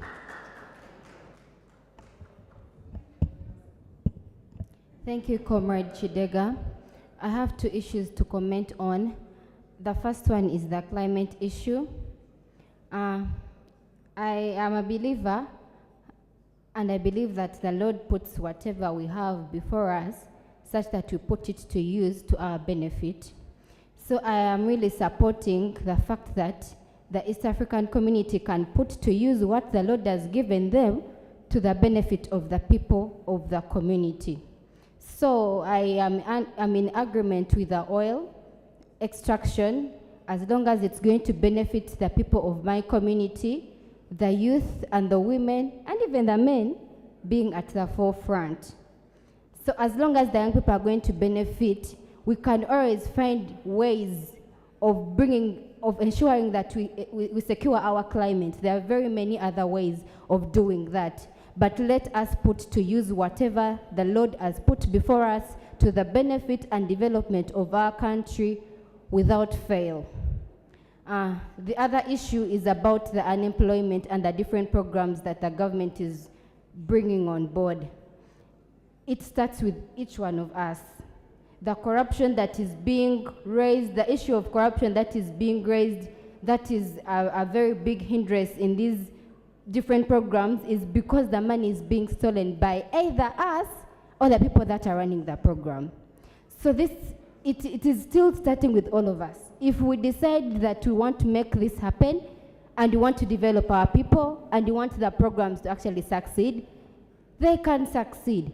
But it is upon us to make a decision to either make things work out, or we keep quiet, or we look on, and they fail. Thank you, Doctor. So you either say yes or no. Finally. The main issue that I want us to finally sensitize, we need to sensitize the people of what is taking place, for sure. Because we cannot work for people without them. My issue is, whatever we are pushing for, let the people that are to benefit know about it. There is nothing for the young people without the young people. There is nothing for women without women. Otherwise, whatever policies you're pushing for, whatever benefits you're pushing for the people will not be fruitful unless you involve them and sensitize them of their benefits. That is when they will fight for it with the whole spirit in them. Thank you. Thank you so much, Comrade Chidega. Thank you. Thank you so much. I would like to thank the organizers of this event, especially to NIMD and Akina Mama Afrika and the Parliamentary Forum. Dialogue is powerful, and dialogue builds bridges. My request and the call to action is that we need to cascade this and have regional engagements to further discuss more and shape a direction for our country and the nation. I want to comment on sexual reproductive health rights and say that as government, as legislators, we have left this space to development partners. We have left this space to NGOs and local NGOs, INGOs and local NGOs. And as a legislator, I feel ashamed. I will continue to engage my colleagues that as we start the process of budgeting, we vote for increasing the budget support to strengthen and support some of the interventions that are aimed at addressing the sexual reproductive health rights, especially for our teenagers. Between me and you, you know that with the COVID that befell us and the post-COVID era, we had almost 30% of our young girls who are in schools and could not go back because of some of these challenges. Because a young girl in Rampara, somewhere in Chigaga, cannot afford to buy just a pad in their menstrual cycle. We need to look at interventions that will enable them remain in school at whatever level and be able to study and be in positions that we are currently occupying. That will be my focus, and I will request the support of our colleagues. We'll interest the Committee on Health so that we integrate all this in our planning. I thank you, and I look forward to engaging with you more, but I must say that for any progressive dialogue, for any progressive engagement as young people, you must do it with utmost decorum.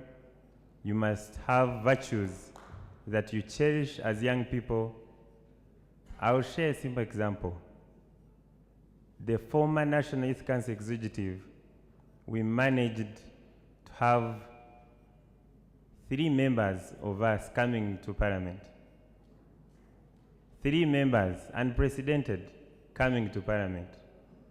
But we cherished dialogue, we cherished unity, we cherished converging on a cause. From the onset, the discussions that we had, which started with breaking barriers and the subsequent topics, whether it is patronage or, what was the other word? Patronage or mentorship. You can only be mentored if you are proactive, if you converge on a cause. I want to applaud my brother Gerard. Most of us identified you as our leader, and we supported you to become guild, and ultimately supported you to become an MP as a youth leader. And you stood, we all converged on certain values regardless of the parties we belong to. As a generation, you must identify a cause and unite and fight for it. I thank you. May God bless you. Thank you. 1 minute, comrade. No, please. Regarding the SRHR. Yes, Doctor, please. Our time is fast spent. Okay. You had your time. Please, let us move on. Thank you. For me, I want to urge the Parliamentary Youth Forum to use the legislative space to make sure that youth get access to real power, but non-tokenism, by making sure that we can be in position to address the structural obstacles that are hindering youth from getting access to resources, such that they can be able to improve their welfare, so on and so forth. On the issue of dialogue, I want to agree with Honorable Karuhanga. I believe as a country, as youth of this country, we need to have a new conversation. But that conversation cannot happen if we commit ourselves to place national interests above party and regional interests. If we commit ourselves to engage on a principle, but not opportunistically. That's why for me, actually, I was very happy to a certain extent when Mama talked about saving the colleagues that have been arrested for almost 2 years. If you had taken such steps, maybe we would have said that can be a good starting point. So dialogue is important, but should be structured and principled dialogue, anchored on principles, but not opportunism. Dear members, Uganda belongs to all of us. If there are issues of national interest, and those issues can help to push this country forward, we can accept to make a few concessions and compromises and look into the future or posterity of this country. Let us keep united on issues that can unite us. Members, the only challenge that I have with some of our colleagues that when some of them, when they're taken to Chankwans, they change the tone. But we can sit here and chat a new conversation as youth and say the youth of FDC, the youth of NRM have agreed, have come up with a resolution requesting all those who are holding the members of parliament and so many other youth rotting in dungeons and prisons. And you come up with a very strong statement. I believe it can make sense. All right, Let thank us you. look at the future of this country. Thank you very much. Yes, Mushemimo, you have the last words. Thank you. Allow me make an admission that listening to the submissions, both by the panelists and the audience, I am more than confident that the future of this country is extremely bright. The young people here, I've been able to make input to this discourse. And we take your input as information to continue performing. There are just a few comments that I'll respond to. One is from Businje, who spoke about teenage pregnancies, and we have to admit that SRHR is of fundamental interest to the forum. And we've been looking at it in a 3-phase. We're looking at it in terms of deterrence, in terms of empowering these teenage mothers, because you're aware at some point, even the schools did not want them to return. And then in terms of policies. And I'll have to admit that the unfortunate bit sometimes is that we have very many good policies, but implementation is lacking.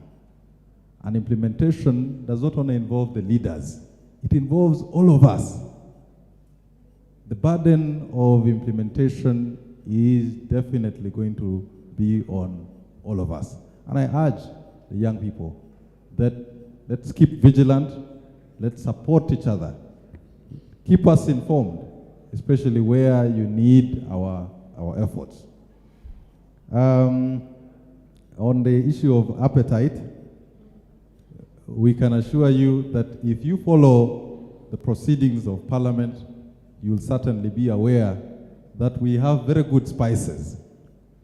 And I only urge you that the Forum for Youth is absolutely not just about the youth members of Parliament. We have an extensive forum of 200 members that sometimes we sit behind the cameras. You know, our belief is that you have to work very hard in silence and let the success speak for itself. So we constantly have retreats, and sometimes you'll find a member who is not a youth member of Parliament, like my brother Julius here, moving on very fundamental issues of national importance. And so we take that as a collective benefit to the whole group. Then Nimrod, on the issue of regional politics, climate and trade, I also have to inform you that through the leadership that we have currently in Parliament, we are also looking at harmonizing the leadership of the young people across East Africa.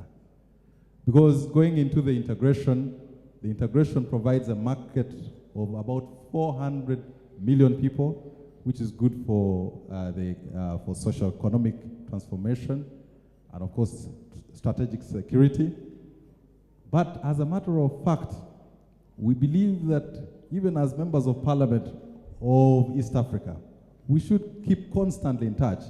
We've spoken to young members of Parliament from South Sudan. Kenya was in an electoral process. We are in touch with some members of Parliament from the other neighboring countries. So I believe that some of the concerns that have been raised are going to be fundamentally worked on. On the issue of the communication, which Okane asked, I need to inform you that our friendship and relations with all the youth structures is solid. And we will keep it as solid as it is, because none of the issues that are raised in any of the documents are simply issues that emanate from ourselves. They are issues that emanate, we have exchanges that are meant to benefit our young people, and we'll continue progressing in that path. Finally, and this is my usual parting shot, and I won't get tired of it, that we, as a young people, we can dodge our responsibilities. But the one thing we shall never dodge are consequences of dodging those responsibilities. Thank you very much. Thank you very much. Esther, I've been told that if I don't give you that 1 minute, I might not leave this room successfully. So please, just use 1 minute to make your point. Thank you, Comrade Chidega. I wanted to say something about SRHR. With the COVID-19, for sure, the numbers of teenage pregnancies are really so high. But it is not only the ladies or the young women that are contributing to this. Even the male are playing a part in having these teenage pregnancies. That is why I'm calling upon all these funders, I should call them CSOs, that are really doing a very good job with the women. Why are we leaving the male behind? Let us have a role for the male to play. If they are playing a role in having these numbers high, why don't we have a role for them to play in having the numbers down?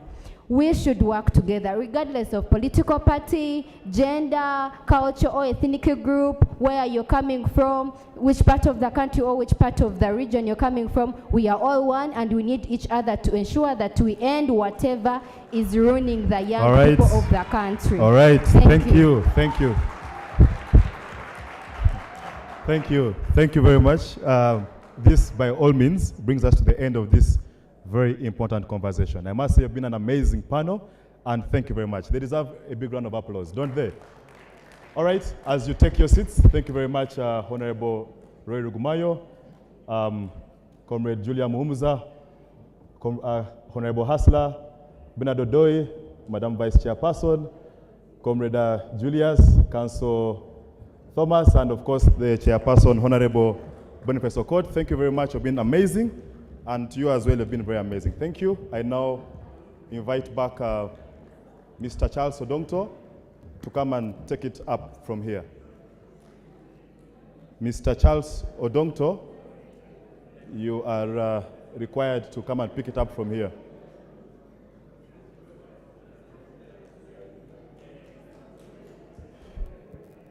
I request that anyone who is close to Charles Odongto, ask him to come and pick it up from here. I know people are already excited to go for the cocktail. So, Mr. Odongto, you'll try to keep it precise as much as possible. Thank you.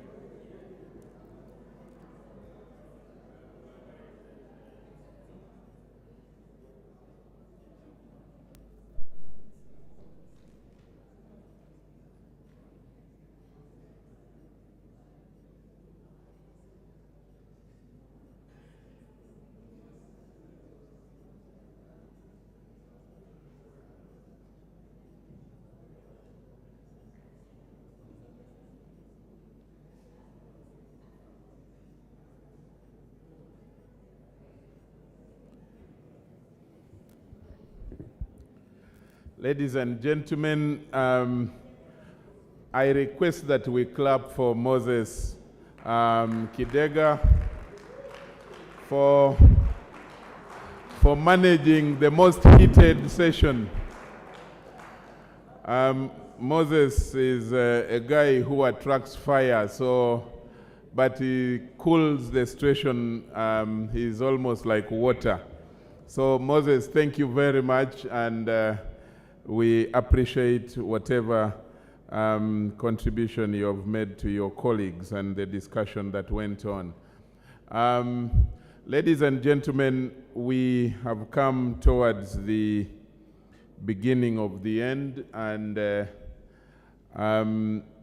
we have heard a lot from yourselves and your colleagues, your leaders. We are expecting the government chief whip to join you for the closure ceremonies, or part of that, that part of the stage.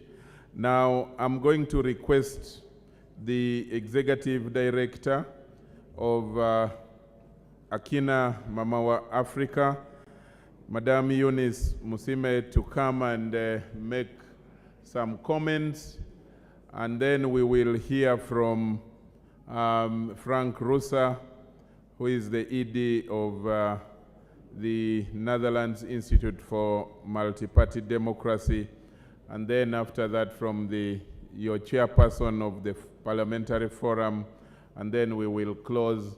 If by that time the Chief Whip has arrived, he will close, but he's certainly going to join us, if not here, to make an address at the cocktail.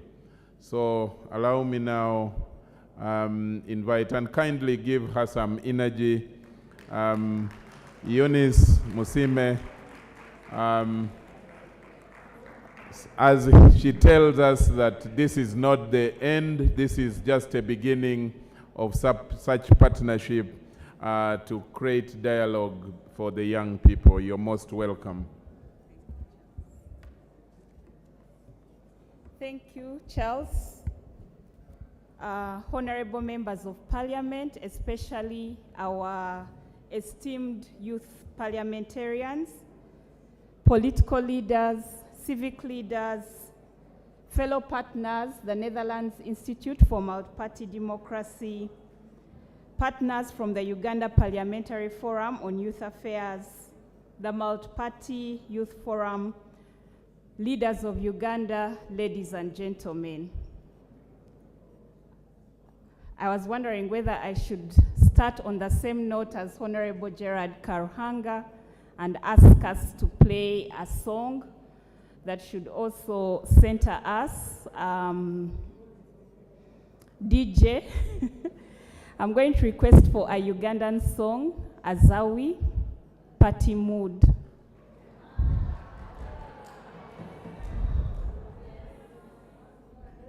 You can just play it for a minute so that we can get some energy in the room.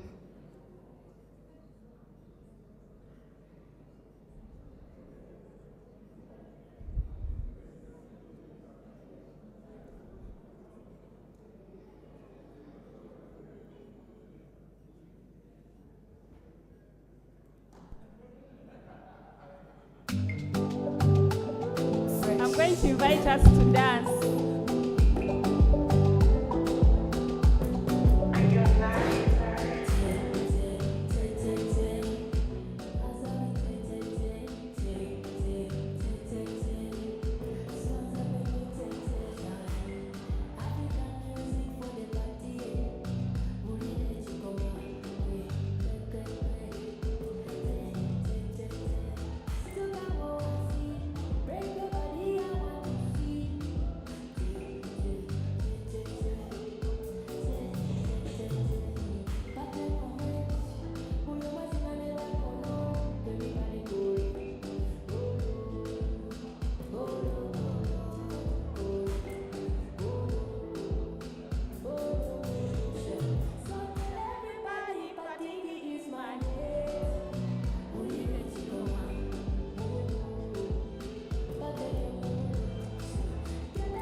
I like that the Honorable Youth MPs talked about the issue of well-being.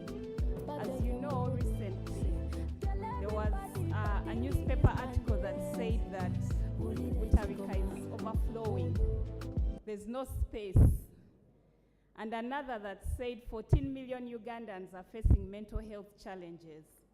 So the antidote to that is to find moments of fun, and dance is one of those healing moments. But I digress. So fellow leaders, Honorable Gerard Karuhanga reminded us this afternoon that we should not make too many speeches. So my humble task this afternoon is to express our collective gratitude for the positive energies, the hearty conversations, the food that we have eaten, the dance that we have danced and shared generally in this space, and the hugs that we've shared generally in this space.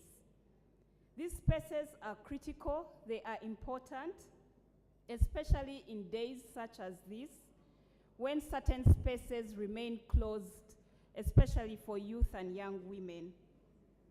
I know from experience that dialogue goes hand in hand with dissent. It's not enough to dialogue. There are times when you have to put your foot down and say no.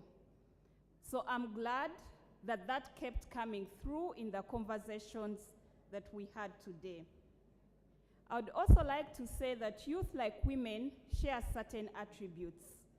We are all victims of ageism and sexism.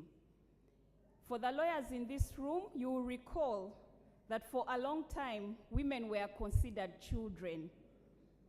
So we have that, we've faced ageism and sexism. They are twin evils. They're like Siamese twins. And they manifest in exclusion. So while many of us have faced exclusion at home, at school, at work, we sometimes get lost in the us and them. So today, as I listened to Honorable Anne Adeke speak, I could not help but recall the famous quote by Martin Niemöller, that first they came for the socialists, and I did not speak out because I was not a socialist. Then they came for the trade unionists, and I did not speak out because I was not a trade unionist. Then they came for the Jews, and I did not speak out because I was not a Jew. Then they came for me, and there was no one left to speak for me. I sometimes feel that that's where we are in Uganda.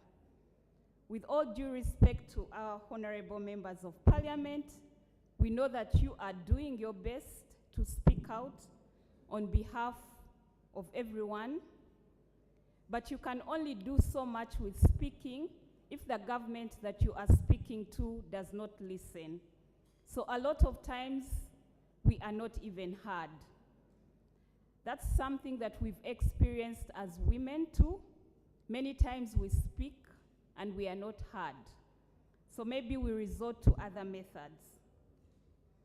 Fellow leaders, our primary task is to ensure that we speak for ourselves and for others too. But I believe also most importantly that we have to think harder. I was just Googling and I found out at the last count, the United States has over 2,000 think tanks. It is no wonder that it continues to dominate the world. Many a times when I interact with youth, I ask them the question, are you reading? And many times, sometimes they say, you know, this thing reading is not for me. Maybe I should test it out here. How many have so far read 50 books this year?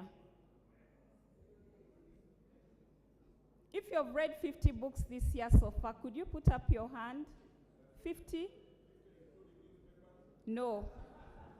And it doesn't include the 55 books. Are there 55 or 66 of the Bible?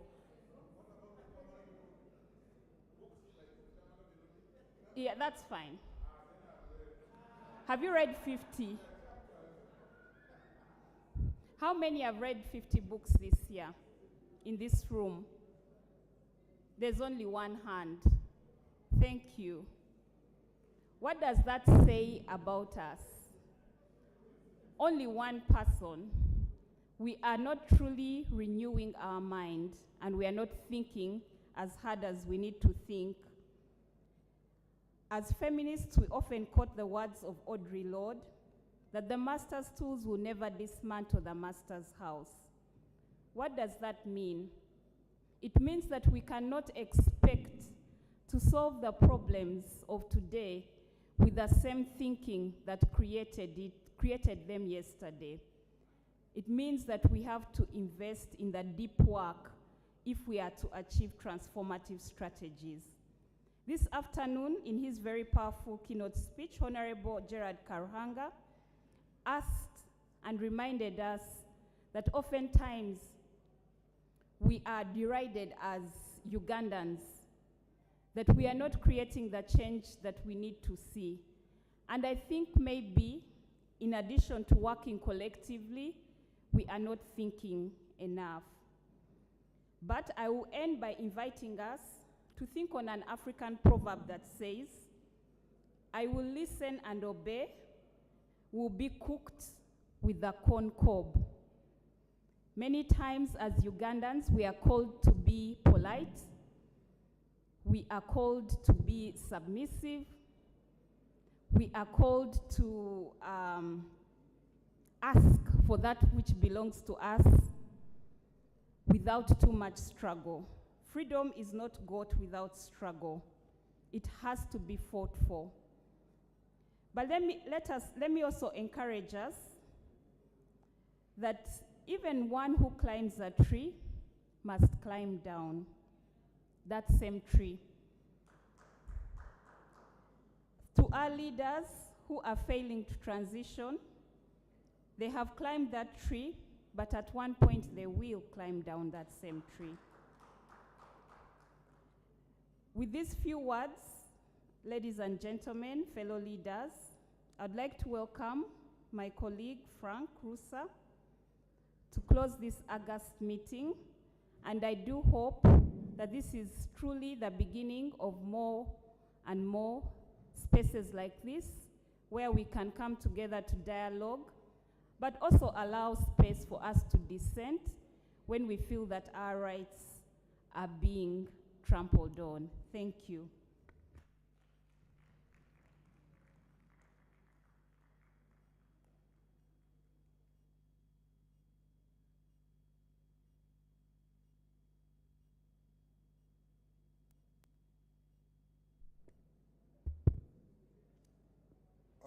I'm informed our guest of honor is not here, but I recognize him in absentia, the government chief whip, the Honorable Hamson Obua,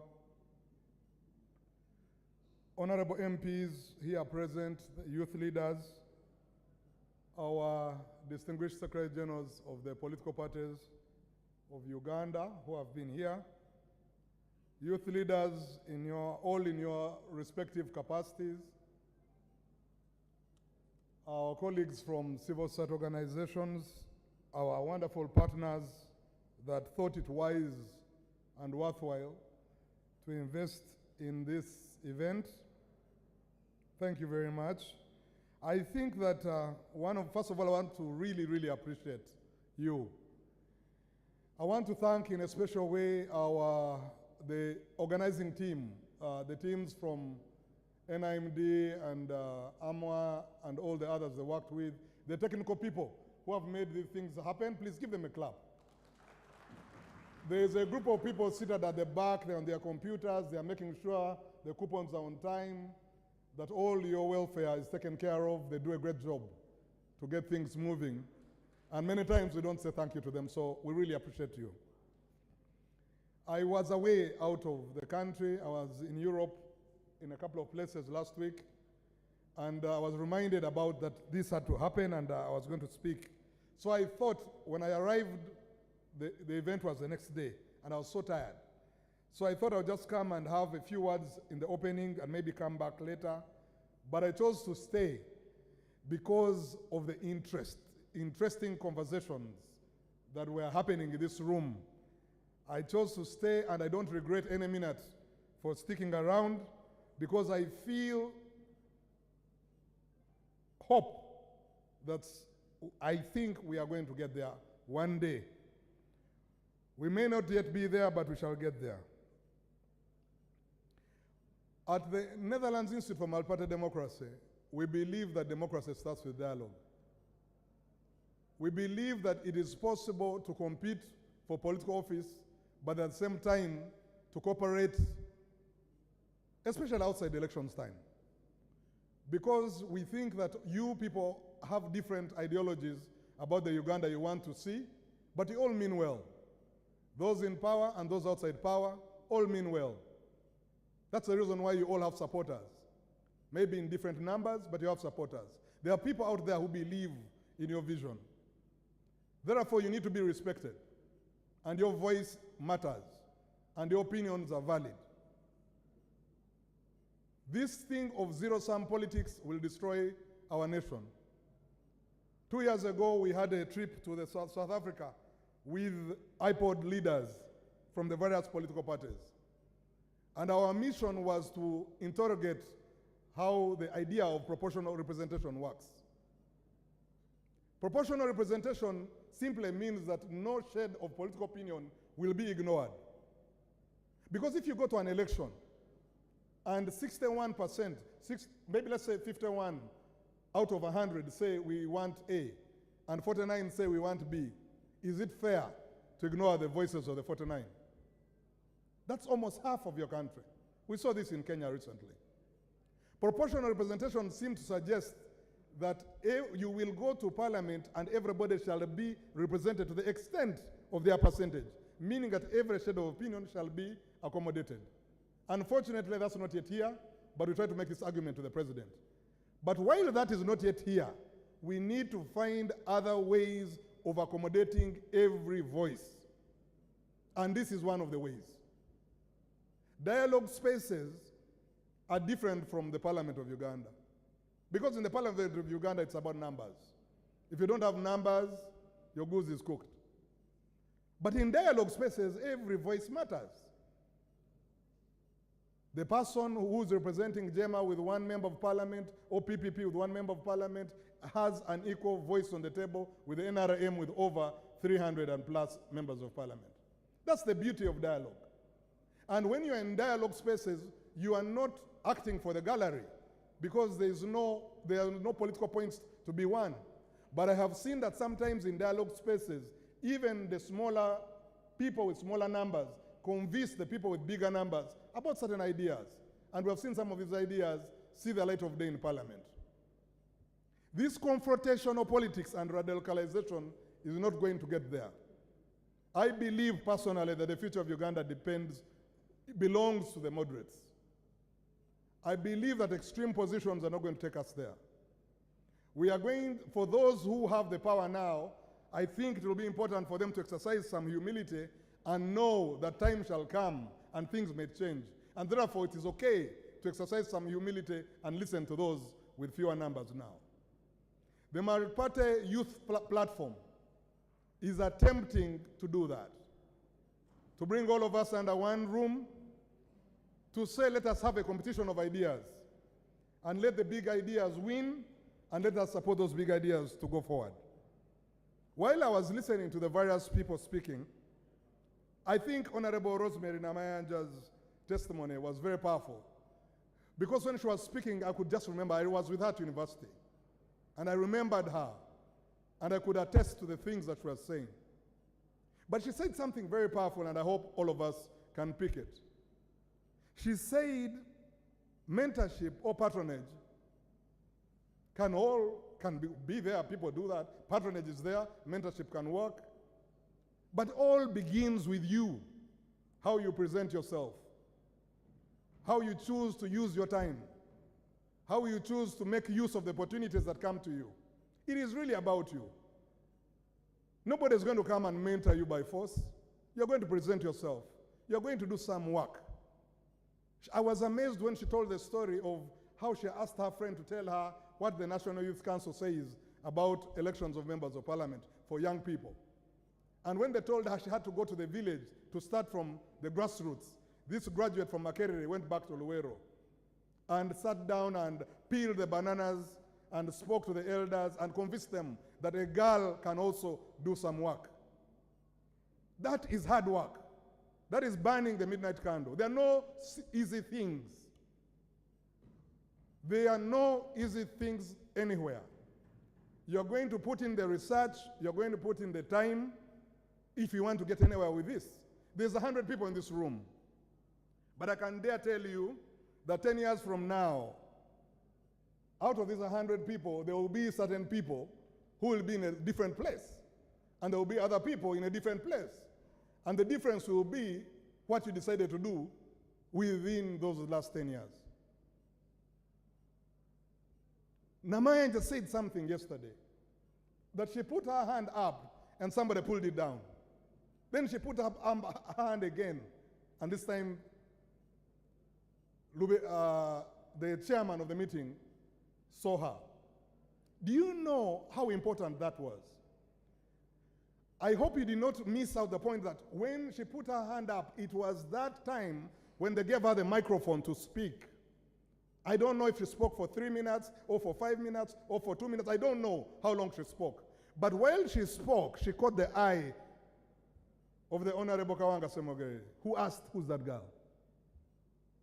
And because of that, that is how she got to meet the Kawanga Semogere, and the story goes on, and she gets into ID, and all doors start opening at different intervals. But she put her hand up. You might want to ask yourself, when are you going to put up your hand? When are you going to raise your voice and be counted?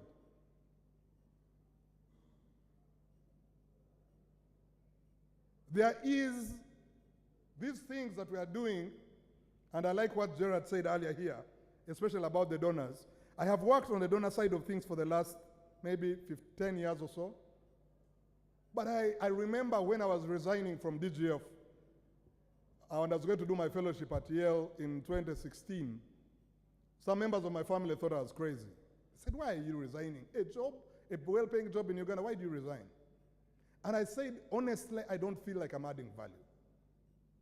I don't think that I'm adding value. We had spent $100 million in 6 years, but the democracy report year upon year was saying Uganda is going backwards on the democracy index.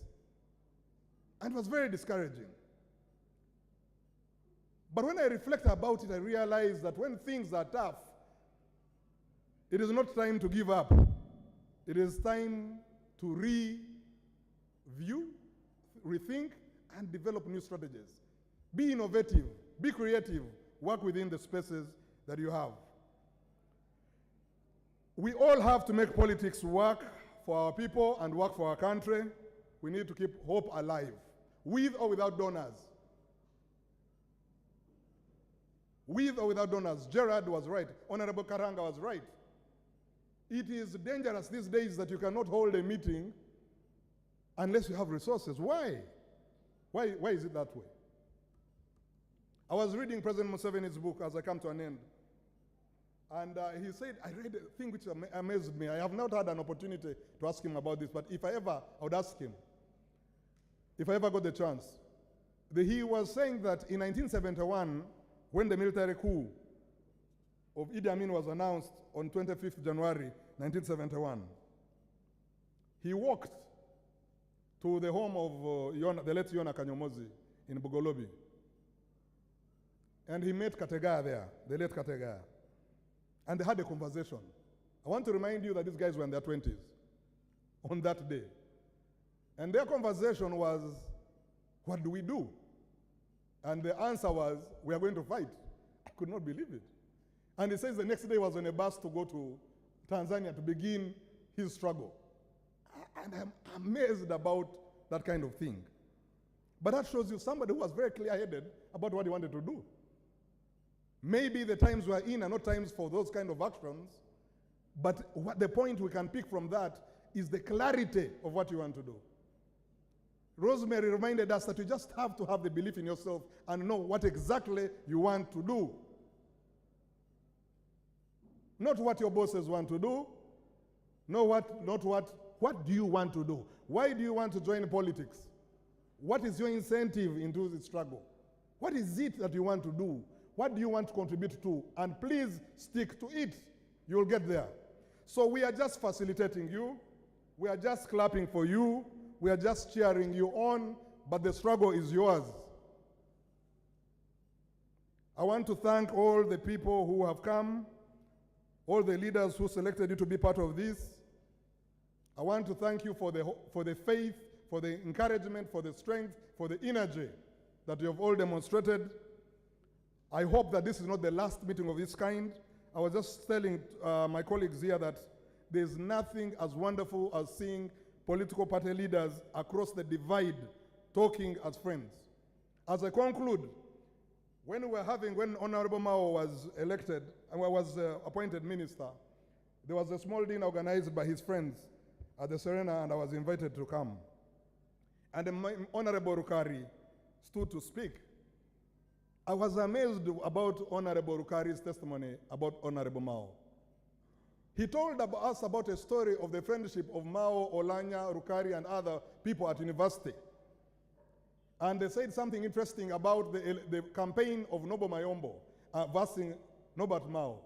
Rukari was a very good friend of Nobo Mayombo, belonged to the NRM. Mao was in the opposition, but also a friend of Rukari. Up to today, Mao says he doesn't know who Rukari voted for, whether it was Mayombo or Mao. But they have been great friends. Great friends that when Mao was sick, Rukari did everything possible to evacuate him and take him for treatment. These guys maintained a friendship across the political divide because they knew that politics should not divide them. It is just a difference of opinion. What united them was their common desire and hope for the country that they have lived to all contribute to. I want you to be infected by that to this evening. I want you to look across and see that guy from PPP, that guy from UPC, that guy from NRM, and just realize that, yes, we have different colors, but we are all children of this country, and our country is calling upon us to be serious. I want to wish you good luck. And I want to wish you God's blessing. But I want to wish you hard work. It takes hard work. God bless you.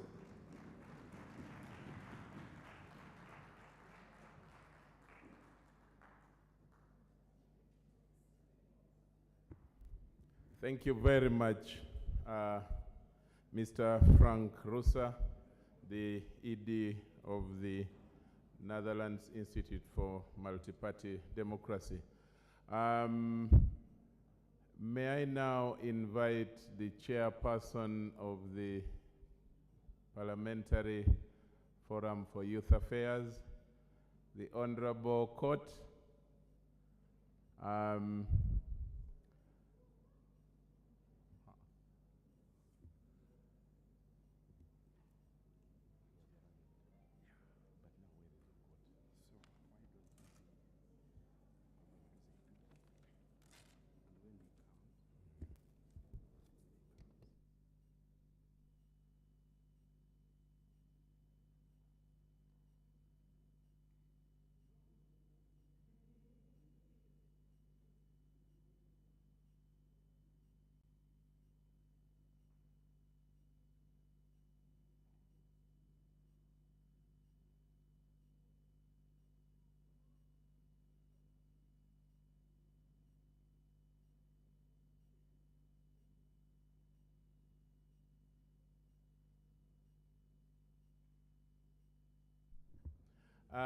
Thank you. Sorry, I was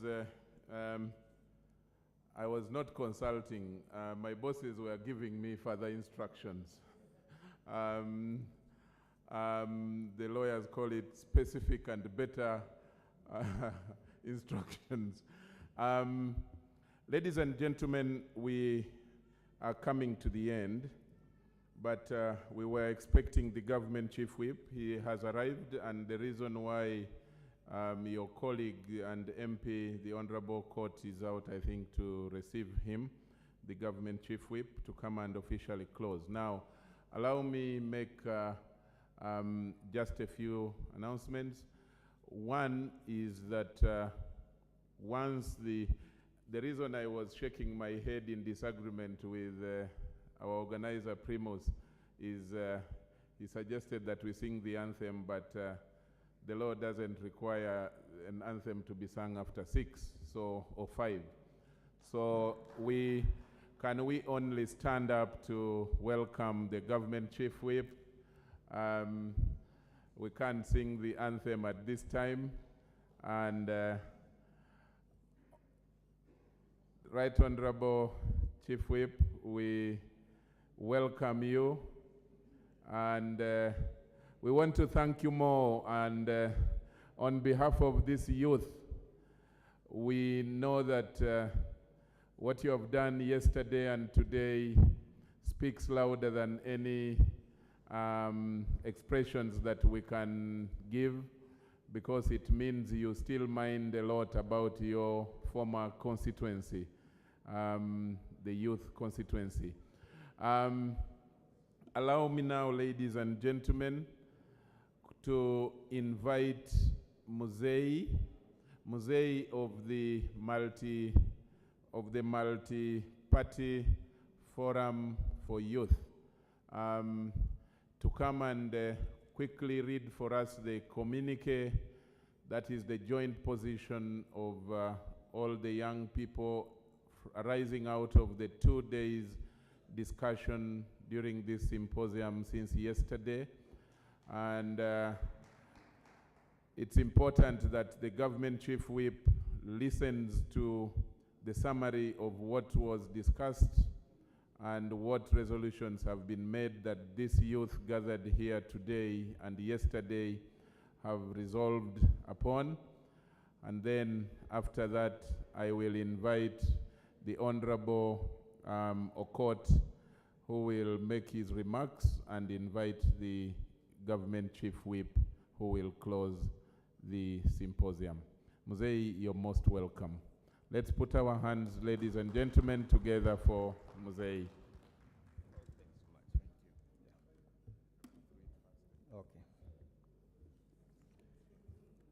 Okay. Thank you so much. I am very humbled to stand before you, the Right Honorable Government Chief Whip, Honorable Hamson Obua,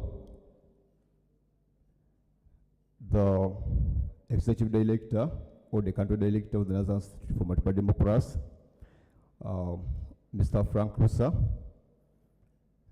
the ED of Akina Mama Afrika, Madam Eunice, our party Secretaries General, President.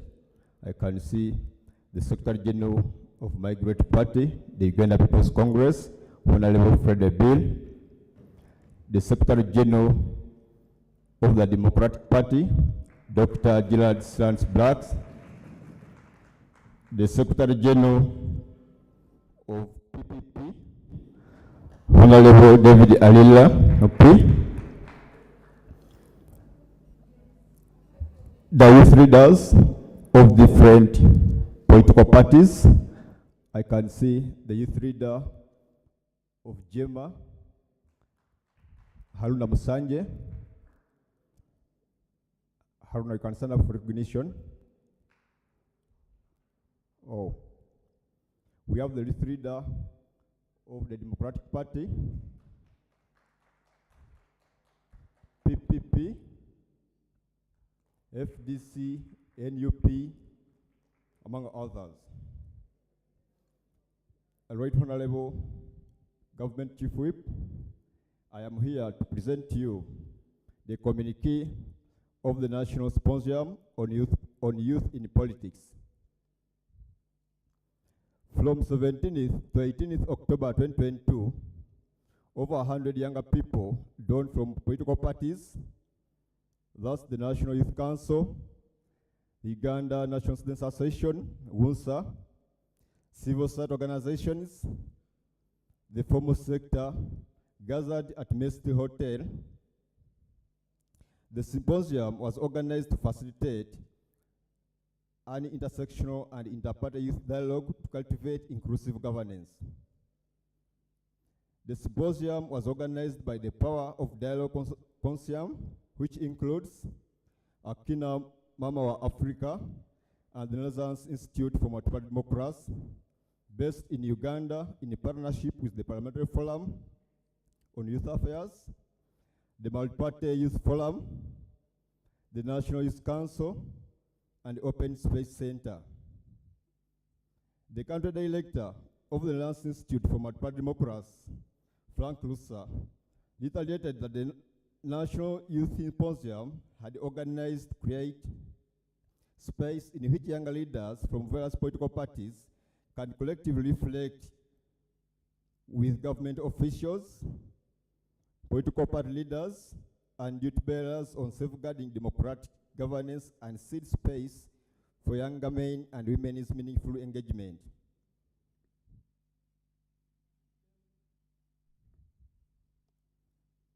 It came out clearly from the various speakers, such as Honorable Hamson Obua Dennis, the government chief whip, that was yesterday, Sotuman MP, Honorable Anna Dek Ebaju, Kampala Deputy Lady Mayor, Dolin Nyanjula, the Secretary Generals of UPC, DP, PPP, NUP, and the Honorable Rosemary Namayanja, the Deputy Secretary General of the National Resistance Movement, that the marginalization of youth and younger women in politics remains a major challenge in Uganda's political landscape.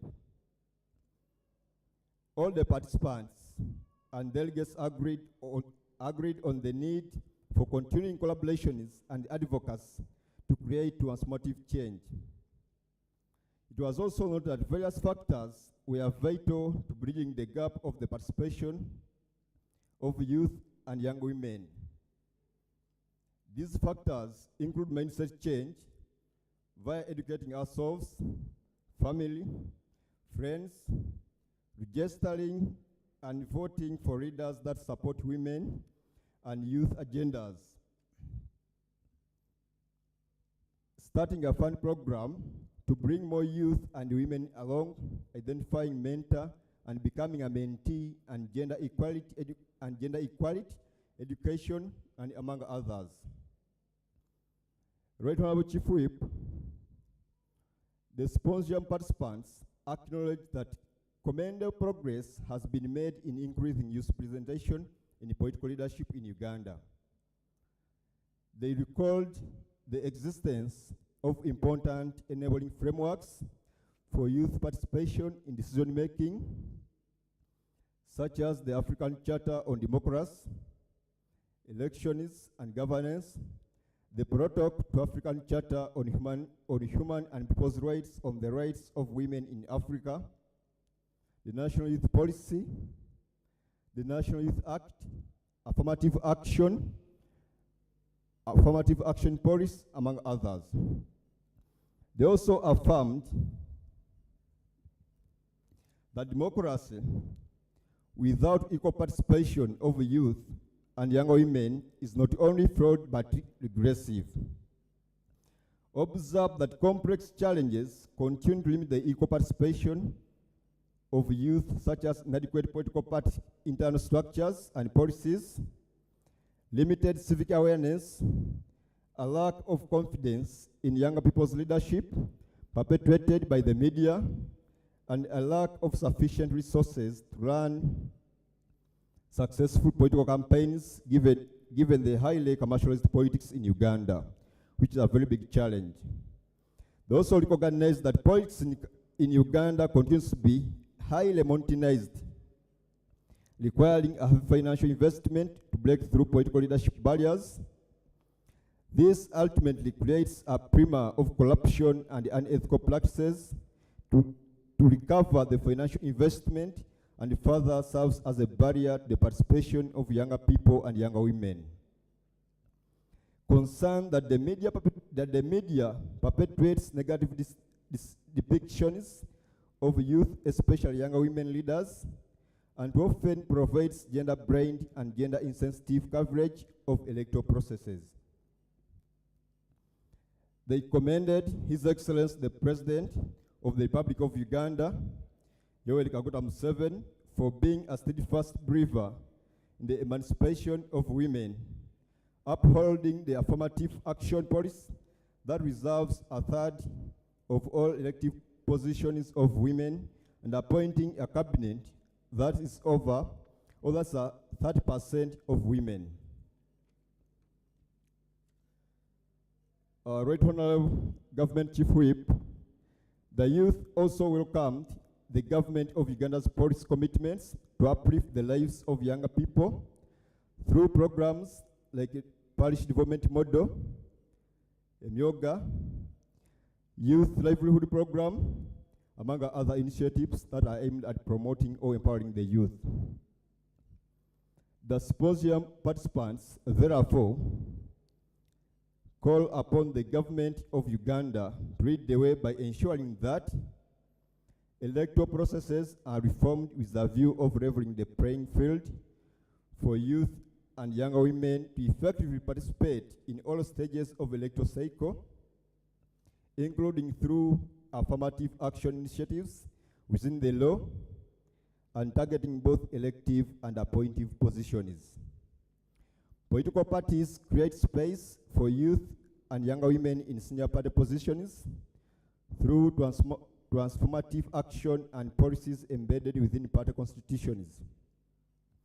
Youth MPs and councillors receive sufficient orientation and consistent support in between elections to increase chances of retaining parliamentary seats and going beyond the affirmative seats to the elected seats. National budgets are responsive to the needs of youth and younger women to enable their participation in economic and political development at all levels of government. Put an end to the violence that has become a culture on the political landscape, especially towards aspirants of political leadership positions as a means of hindering their advancement in leadership. They also encourage civil society organizations and the donors to remain committed to 1. Step up the fight to reform policies and those to hinder equal participation of younger people and women, and advocate for comprehensive institutional transformation of electoral processes. Advocate for the meaningful involvement of youth in electoral processes, moving away from stereotypical use of youth in campaigns as conduits of electoral violence and propaganda. Hold government accountable to the commitments made the political participation of women and youth. Design capacity building and training programs for youth and youth leaders to enhance civic awareness. They also requested the civic education or civic societies, civil societies, to stand in active solidarity with the younger people and younger women in the struggle for equality, equity, human rights, and inclusive governance. The participants of this National Youth Symposium, they urge development partners also to invest in institutions and processes that strengthen the political participation of youth, including through appropriate, timely, and regular capacity building of politicians and youth leaders of political parties. Continue to invest in projects and programs aimed at promoting good governance and democracy in Uganda. The participants hereby call upon media outlets to portray a balanced and objective image of youth leaders and women leaders through substantive rather than sensational and scandalized reporting, and accord youth leaders a fair share of media coverage. The participants at the National Symposium on Youth in Politics hereby commit to support the quest for transformative action and meaningful and devise representation in government and political parties. Sustain dialogue and engagement between media houses, youth politicians, and youth-focused organizations to build mutual trust and ensure appropriate information flow the public about the youth. Support to take off the operationalization of a fund for youth in political leadership using the recently set up Multiparty Youth Forum, that's MIF, and its structures. Engage and mentor more younger people to take up multi-level leadership positions in the country, beginning from the grassroots. Progressively use the digital spaces, most especially social media, to amplify the voices of younger people and promote youth and younger women's inclusion and participation in decision-making processes.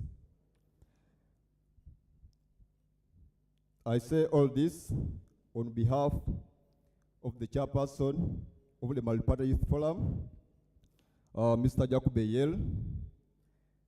I also serve as the secretary of the Multiparty Youth Forum, as well as I am the head of media and communications of the Uganda People's Congress. And to my friend Charles, my name is Mzee Faizo, though you mentioned one, but I feel my audience should know my full names. And this document is endorsed by members of Multiparty Youth Forum and symposium organizers. We have the Uganda Parliamentary Forum on Youth Affairs, led by Honorable Boniface Henry Okot. The Youth Reach chairperson of People's Progressive Party, Comrade Linet Nanyondo. The Youth Reach chairperson of the Uganda People's Congress, Comrade Okwi Godfrey. The National Youth Council, Vice Chairperson, Comrade Nancha Esther. The Youth Reach chairperson of JEMA, Comrade Haruna Musanje. The Youth Reach chairperson of the DP, Comrade Kilia Ismail. NRM Youth Reach chairperson, representative, Comrade Maxson Mhuez. Uganda National Students Association, Vice President Julia Muhumuza. Open Space Center team leader Wakib Bunya. We have the executive director of Akina Mama wa Afrika, Madame Eunice Musime. The country director of the Netherlands Institute for Multiparty Democracy, Mr. Franka Lusa. Our members, I want to say that thank you so much for listening to me.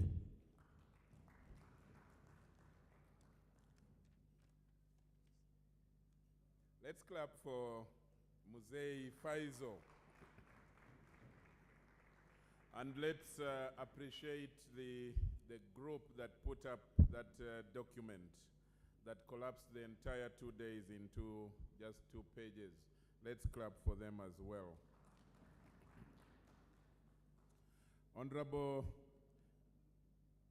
Right Honorable Government Chief Whip, Honorable Dennis Obua, allow me, before I invite Honorable Okot to come and welcome you to close, allow me finally recognize the following persons. Some of them you were with yesterday and some with today. We have had the Honorable Odoi of Eastern Uganda, who has participated in this symposium. We have the Honorable Edson from Western Uganda. We have Honorable Okot Boniface from Northern Uganda. We have the Honorable Fiona Nyamutoro, who is the National Female Youth. We also have the Honorable Tusime Julius, who is sitting this side. We have had Honorable Augon Silas. I don't know whether he's still with us. Honorable Augon Silas of Kumi Municipality. We've had today Honorable Adeke Ann from Soroti. We've had Honorable Gerald Karuhanga, former youth MP, former MP for Ntungamo Municipality. We had also Honorable Achan Peace Judith, Honorable Flavia Kalule of Kasanda, and Honorable Auma Linda. Those are some of your colleagues who have participated in this symposium since yesterday. Allow me also recognize, Honorable, some of the Secretary Generals of the different parties that have participated, in no particular protocol, starting with Mr. Alira David of the PPP, Honorable Siranda Gerald of DP, the Honorable Ebil Fred of the UPC. We've also had Mr. Sipaje Kifampa of JEMA. We also had Honorable Rosemary Namayanja, the Deputy Secretary General of the NRM, and we also this morning hosted here the Secretary General of NUP, David Lewis Rubongoya. The executive directors that have participated include of NIMD, Frank Rusa, of Akina Mama wa Afrika, Eunice Musime, of Restless Development, Gabriel Iguma, who is seated right next to you, of Uyonet Burobuto, and of UN Women. We had their representatives as well as representatives from the European Union participating in this symposium. We are now coming to a close. Ladies and gentlemen, on your behalf, allow me now invite Honorable Court Boniface, the chairperson of the Uganda Parliamentary Forum for Youth Affairs, to come and make your final remarks, and then invite the Chief Whip to close. You're most welcome.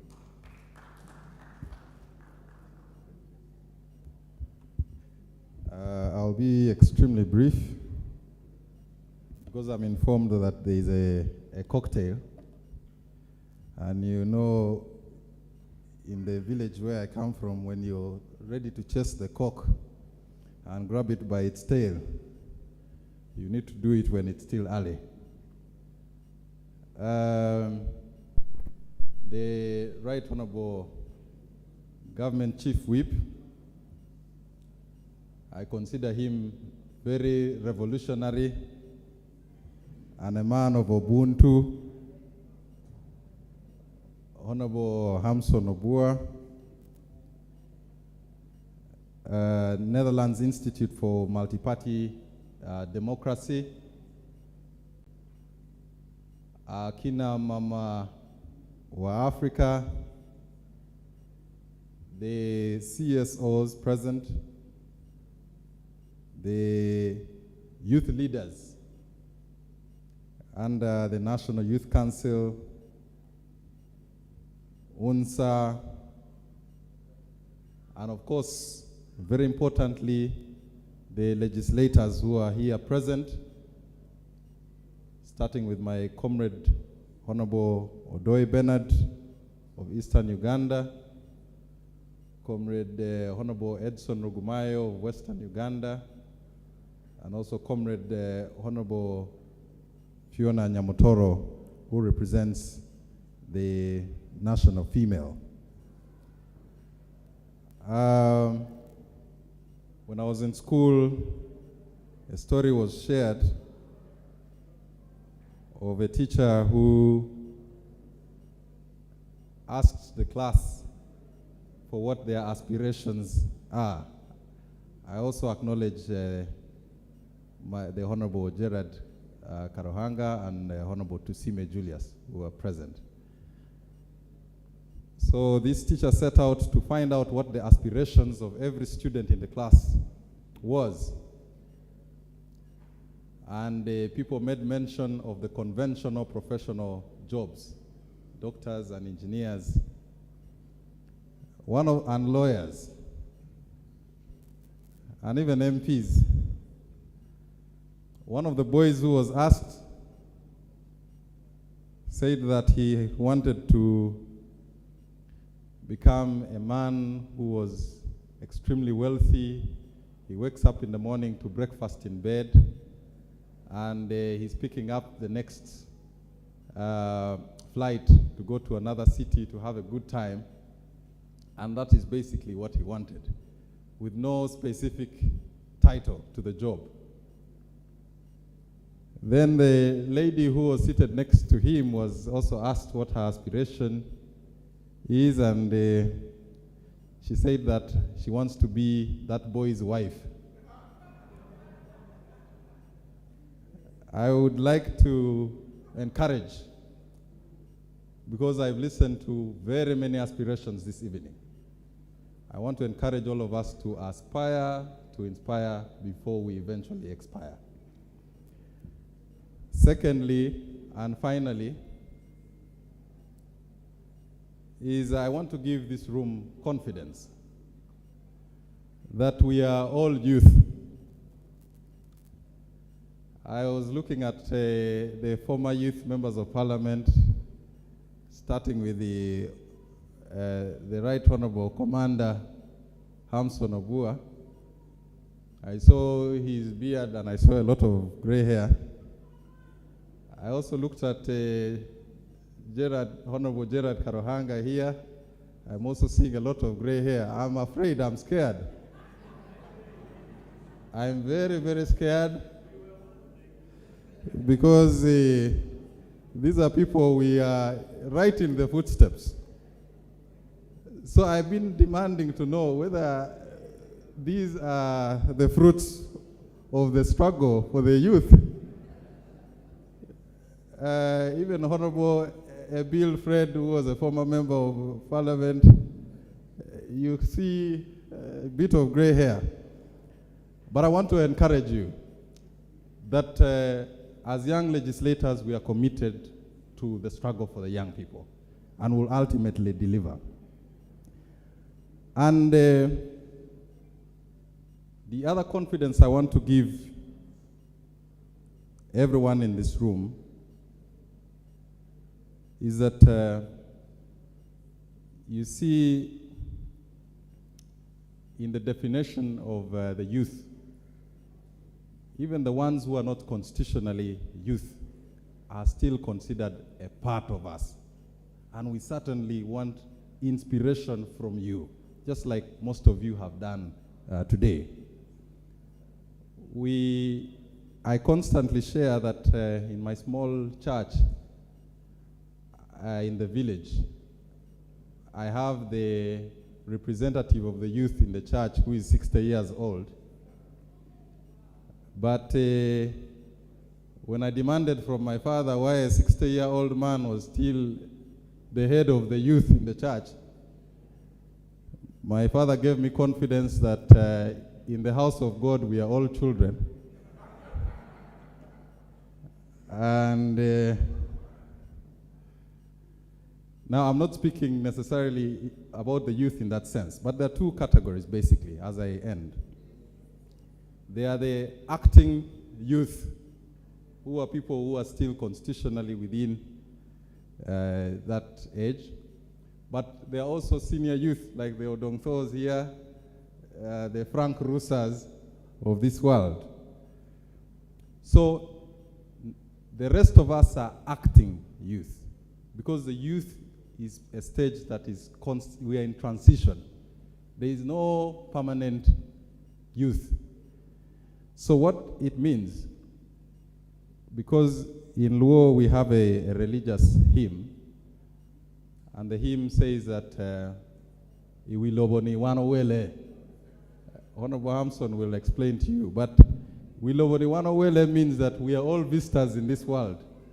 So it's the same thing for the youth. We are all visitors in being youth. But you know, the Bible is extremely clear that even when you're a visitor in the world, you must leave a difference. There must be a difference in your stay on earth.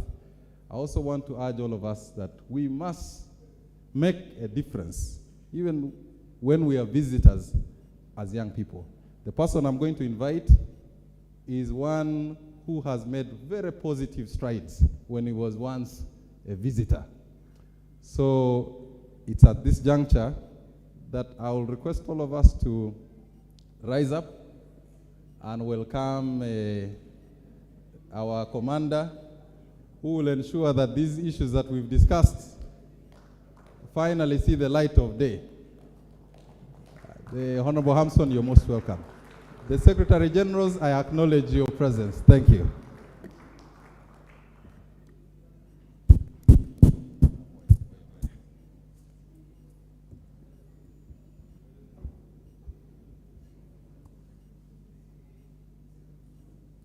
Friends, in your respective capacities, in the interest of time, in less than 12 hours, I am back. I was here yesterday. I had a lengthy chat with you. I am alive to the fact that you have been here for the last 2 days. You have been here since morning. Permit me to state one, that I have received a copy of the communique, which are the resolutions of the 2 days retreat, and I wish to guide that let the communique be shared with all the key stakeholders, especially political parties, because under the law, they also have a forum where they meet. And we believe that they can be able to mainstream the agenda of the youth, especially those coming from this very important symposium. I want to thank our partners, those who supported us.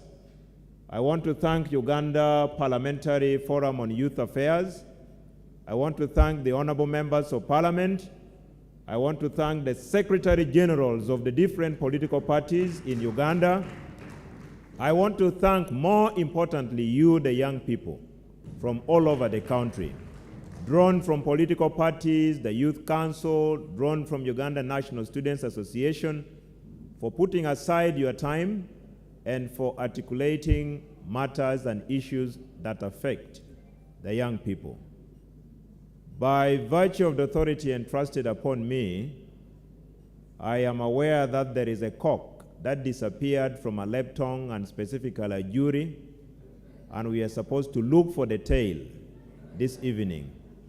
So without further ado, permit me, in my humble capacity, to declare the 2 days National Youth Symposium officially closed. God bless you for God and my country.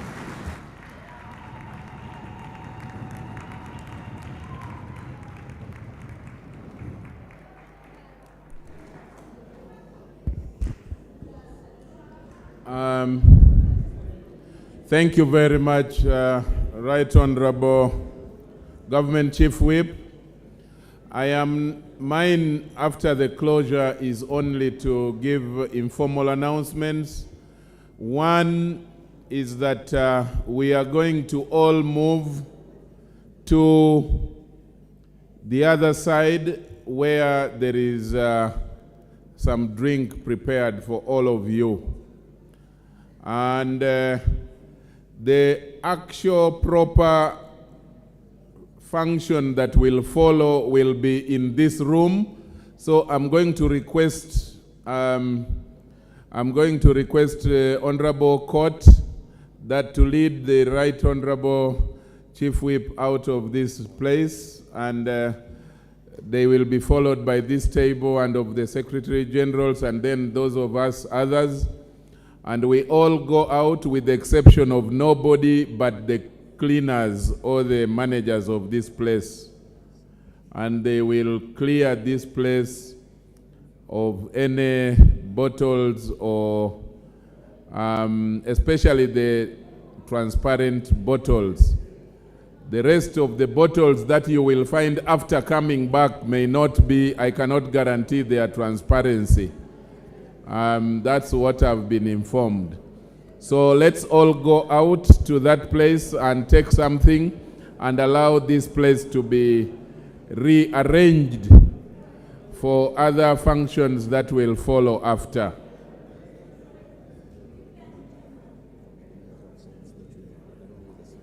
Now let's go and have it there now. Yes, yes. Sorry. Okay.